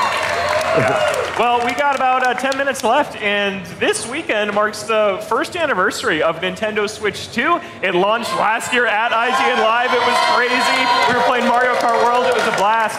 So I thought that we could just take a little bit of time and reflect on this first 12 months that the Switch 2 had. Seth, what did you think of year one of Switch 2? I think Switch 2 is the best video game console of all time. Wow. Why? It plays all your Switch games, which was already the best console of all time, and now it plays new Nintendo Switch 2 games in 4K. Yeah. And I love it, and it's fast, and it's fun, and it sits in my house, and I play it all the time, way more than my other consoles. Yeah, best console of all time. Yeah, Per, how about you? So the hardware definitely exceeded my expectations. I actually think I had worries about the magnetic attachments. You know, I like Joy-Con. See part of my collection in the case at the exit. That's all Per's old stuff. But then I really like everything about the hardware. I would give the first year of software a B, but only because I know how high Nintendo can go. Like we did not have a Tears of the Kingdom, Breath of the Wild style mega game that really gets me excited. I love Donkey Kong. You know, I think there are a lot of good games, but like lineup-wise, when the Zelda game is here, then it'll be an A for me. Okay, cool. Yeah, how about you, Brian? What did you think of year one? I love the Switch 2 so much. It is pretty much everything I wanted from Nintendo. When you and I got to play it for the first time at the Switch 2 preview event in New York City, I think we both knew that this thing was going to be really cool, but we weren't really sure how much it was going to take off in that first year, what was going to carry it. And then we started playing Mario Kart and Donkey Kong, and then later on we got Tomodachi Life and Bokopia and all these other great games that I just love my Switch 2. I also love that I took my Switch 1 and I gave it to my kid. And so I don't have to worry about that anymore. So I'm like, this is mine, this is yours. Have a good one. Yeah. Jada? I think I'm right there with Per's thoughts about the first year being a B. Like, there's some great games. I've been playing all of them, got like hundreds of hours in each. But thankfully, this year is already looking great. I've got Fire Emblem. We got Fire Emblem on the way later this year. Star Fox is next week, or in a couple weeks. Yeah. 2 weeks. 3 weeks to Star Fox. 3 weeks, yeah. Like, it's gonna get there. This console is just going places, and I think the sky's the limit. I mean, the NSO online, like, all the games we get to play, I'm just like, fantastic offerings there. Yeah. Yeah, no, I love the Switch 2. I think it's been a great upgrade. You're right that we were a little worried. Like, it's not normal for Nintendo to be like, we're going to make something really powerful and more expensive than we've made. And so I think that just made us a little uneasy. But it turned out really well. It's been really successful. And I mean, Donkey Kong Bonanza is freaking amazing. Do you like Donkey Kong? Yeah. See, Per? Yeah. Bonanza rules. Mario Kart World is great. We're playing it upstairs at Game with IGN, and it's a ton of fun. Pokopia? Pokopia! Yeah. It's my game of the year so far. Yeah, that was just a huge, huge hit. And then, Jada mentioned it. This year's looking pretty good. Star Fox. I played it a couple of weeks ago, and it's so good. I think you're all going to love the Star Fox remake. I'm super fun. Stupidly excited for Star Fox. I actually went back and played through the N64 version on Switch. And updated our age-old strategy guide because I couldn't take it anymore. It's beautiful. Go check it out. That game, I don't think it gets enough credit because it's so cleverly constructed with the different routes and the secrets. I cannot wait for people to actually discover it. Yeah, no, it still feels like very, very modern. Just like each level has 2 different exits, and you have to do some pretty secret stuff to get a barrel roll. one. Yeah, and you have to do a lot of barrel rolls, and so I think it's going to be a big hit. We were hoping for a Nintendo Direct this month. We don't know when that's going to be, but let's do one round of impromptu Nintendo Direct predictions. Seth Macy, what do you want to see? What do I want to see, or what do I think? What do you want to see? Just what do you want? I mean, what do I want to see? I want them to an open world Legend of Zelda that's 8 times bigger and will suck me inside so I can live in that amazing world and never come back out again. Realistically, I don't think we're going to see that. I think we're getting. I know everyone's going to disagree. I think we're getting a 3D Mario. Okay. Yep. All right. Yeah, we'll see. Fair? So normally I'm not the guy to say, give me a remake, but I am like with Star Fox coming out, I'm like fully in that nostalgia trap. Yeah. And the sort of the whispers in the wind of an Ocarina of Time remake, like I cannot wait. I cannot wait. Please let it be real, and please let it be revealed in the next couple of days or weeks, because I really want this. Do you guys know who reviewed Ocarina of Time for IGN? This guy, here. Yeah. Yeah. How crazy is that? Yeah. Maybe I have to come out of reviewer retirement. But I hear people are always angry about reviews now. Back then, everybody's always happy. I don't believe that. I don't believe that either. And Ryan, when people are happy, it makes my job easier, so please be happy. Yeah, be happy. What's your prediction? It's been a really long time since we've gotten a brand new 3D Mario game. I know how much people love 3D Mario. Logan, I know how much you love 3D Mario. I've been replaying Odyssey recently and Super Mario 3D World, and I love those games so much. Yeah. And it's been since 2017 was the last actual 3D Mario game, the brand new one, which is crazy. And it's time. We're ready. Donkey Kong had his time this year. That was awesome. We're ready for 3D Mario. Yeah. I want to make a bet because I don't think it's going to happen. You don't think so? No, not this month. No, I don't think so. I think 3D Mario is going to get announced later this year or next year. Thanks for doing that to me and no one else. You're welcome. Yeah. Don't worry, he's going to shoot mine idea down too. Okay, no, what's your idea, Jade? I'm very hyped for Fire Emblem, but what I really, really want to see, and I think the people really want to see, is just a logo at least telling us that Smash is coming to Switch 2. All right? That's what we want. We are all waiting for the next Smash Brothers. Sakurai's done it. He got his Kirby racing game, All-Star Racing, or not All-Star Racing. I'm mixing my games. Air Riders. But I want to see Smash. I want to see what Smash is going to look like. But are there any characters left to do? I mean, we did a whole bracket on Beyond about third-party characters. I'm sure that we could throw a few of them their way. Listen, you know what's awesome about Smash, outside of that it's an awesome game series, is that when they announce one, Smash characters show up in Nintendo Directs for 2 years. Yep. Yeah. They'll just randomly, you'll be watching it and all of a sudden King K. Rool will punch through this TV and kick you in the neck. And he's like, I'm going to be in this game. And you're like, oh my God, you're here. It's great. It's the best and it makes people insane and it makes me so happy that it does that. Yep. So what do you think, brand new Smash Brothers or Super Smash Brothers Ultimate Nintendo Switch 2 Edition with new characters? Oh, I would hope it'd be a new one. Park. I'd hope it'd be a new one, but I'm pretty sure it's probably going to be like a Mario Kart Deluxe kind of thing we got last gen. And they're just going to add more characters and more stages. Yeah.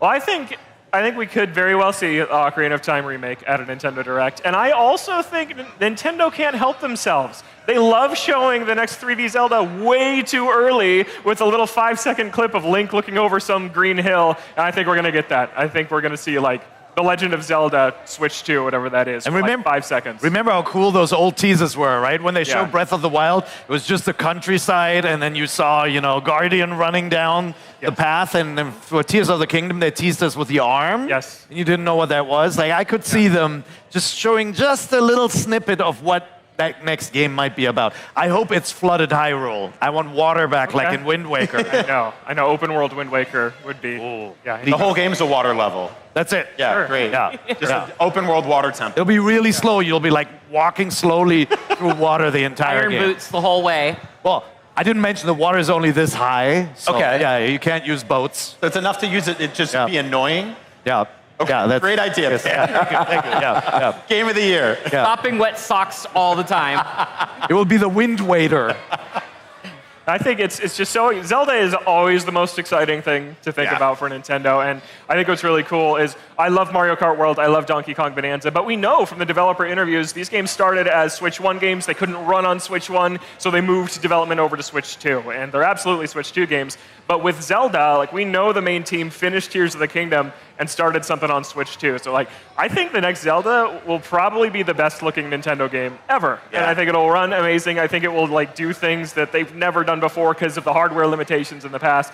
I just think there's a ton of amazing opportunities. My dream is I want there to be like this instant swap between a light world, dark world, where you don't need to go to a portal or to a giant chasm in the ground, but Link can just like do something and the world flips like on a dime. And I think that would be awesome. Yeah, I think that's what they're going to do. I'm in. Yeah. Now. Yeah. We need it now, Logan. We do need it now. Yeah. Okay, we got like 2 minutes left on NVC. Any final predictions? We were talking about Zelda. I really want a remake of Legend of Zelda: Oracle of Ages and Seasons. I know. Yes. Great. Yeah. Well, I feel like people slept on those games. Give it up. Yeah. Like, do you think like Link's Awakening remix style, like the toy look? Or well, I love the art direction they did for Link's Awakening and Echoes of Wisdom, and like taking that and putting it in the Oracle of Ages games. We just played Min of the Hollower. I don't play that game. Play Min of the Hollower. Yes. Yeah. That is a game people are sleeping on. That's one of my favorite games this year, easily. Me too. And it reminded me a lot of the Oracle games, and so it makes me want to play those all over again. Yeah. The other one I think, Logan, we're waiting for is to see what our friends behind Luigi's Mansion 3 are up to. Yeah.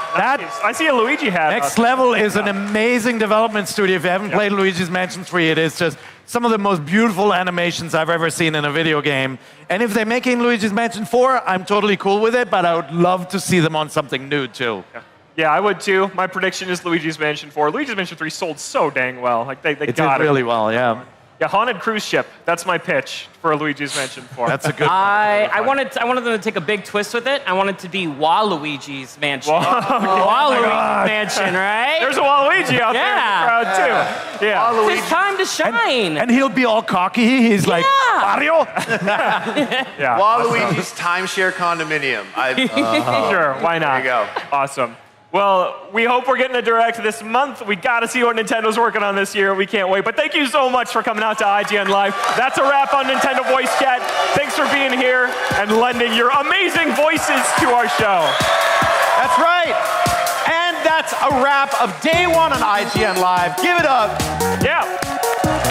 If you want to come down and join us tomorrow, head to IGN.com/live, get your tickets. Come party, look at this. This is amazing. Day 2 of IGN Live tomorrow has live coverage of the Xbox Game Showcase, a special live episode of Game Scoop, plus new looks at big games like Call of Duty Modern Warfare 4 and Tomb Raider Legacy of Atlantis. That's right. Until then, thank you all for watching, and we'll see you tomorrow for day 2 of IGN Live. And thank you to this amazing audience in the building right now. Thank you. You guys ready for some giveaways? Yeah. Are you guys ready for some giveaways? Yeah!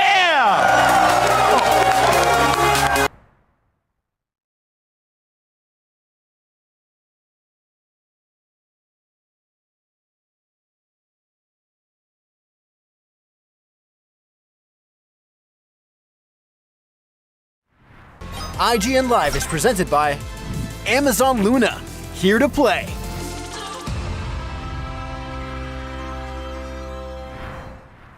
The average Cinefix movie list features nearly 100 different films and approximately 25 minutes worth of wall-to-wall deep dive analysis. To simulate that pace for this 30-second ad, we're featuring 26 different films, and before you say it, no, that math does not check out. We're not math people, we're movie people. We can't even count down from 10 without ending up at, like, 96. Subscribe to IGN Movies and TV for more Cinefix movie lists. Bad at math, great at movies. IGN Playlist is the best way to track your game collection. Now you can even import your entire Steam library to Playlist, making it easier than ever to review games, show off your collection to the world, and finally chip away at that massive backlog you keep meaning to get to. IGN Playlist, check it out. IGN store has everything you need to level up your life. Red 6 standing by. Refresh your wardrobe with official gear you won't find anywhere else. Treat yourself to the coolest collectibles like an adorable SKA plush, your very own Assassin's Creed Hidden Blade, and a fully functional Pip-Boy 3000. Head to store.ign.com and start shopping today. Do you want to be the very best like no one ever was? Streamline your journey to becoming a master trainer with Planet Pokemon. Choose your Pokemon, filtering by type, stats, or game availability. Then use the full team builder to assemble an unbeatable lineup. Plan out the optimal set of moves, items, and abilities.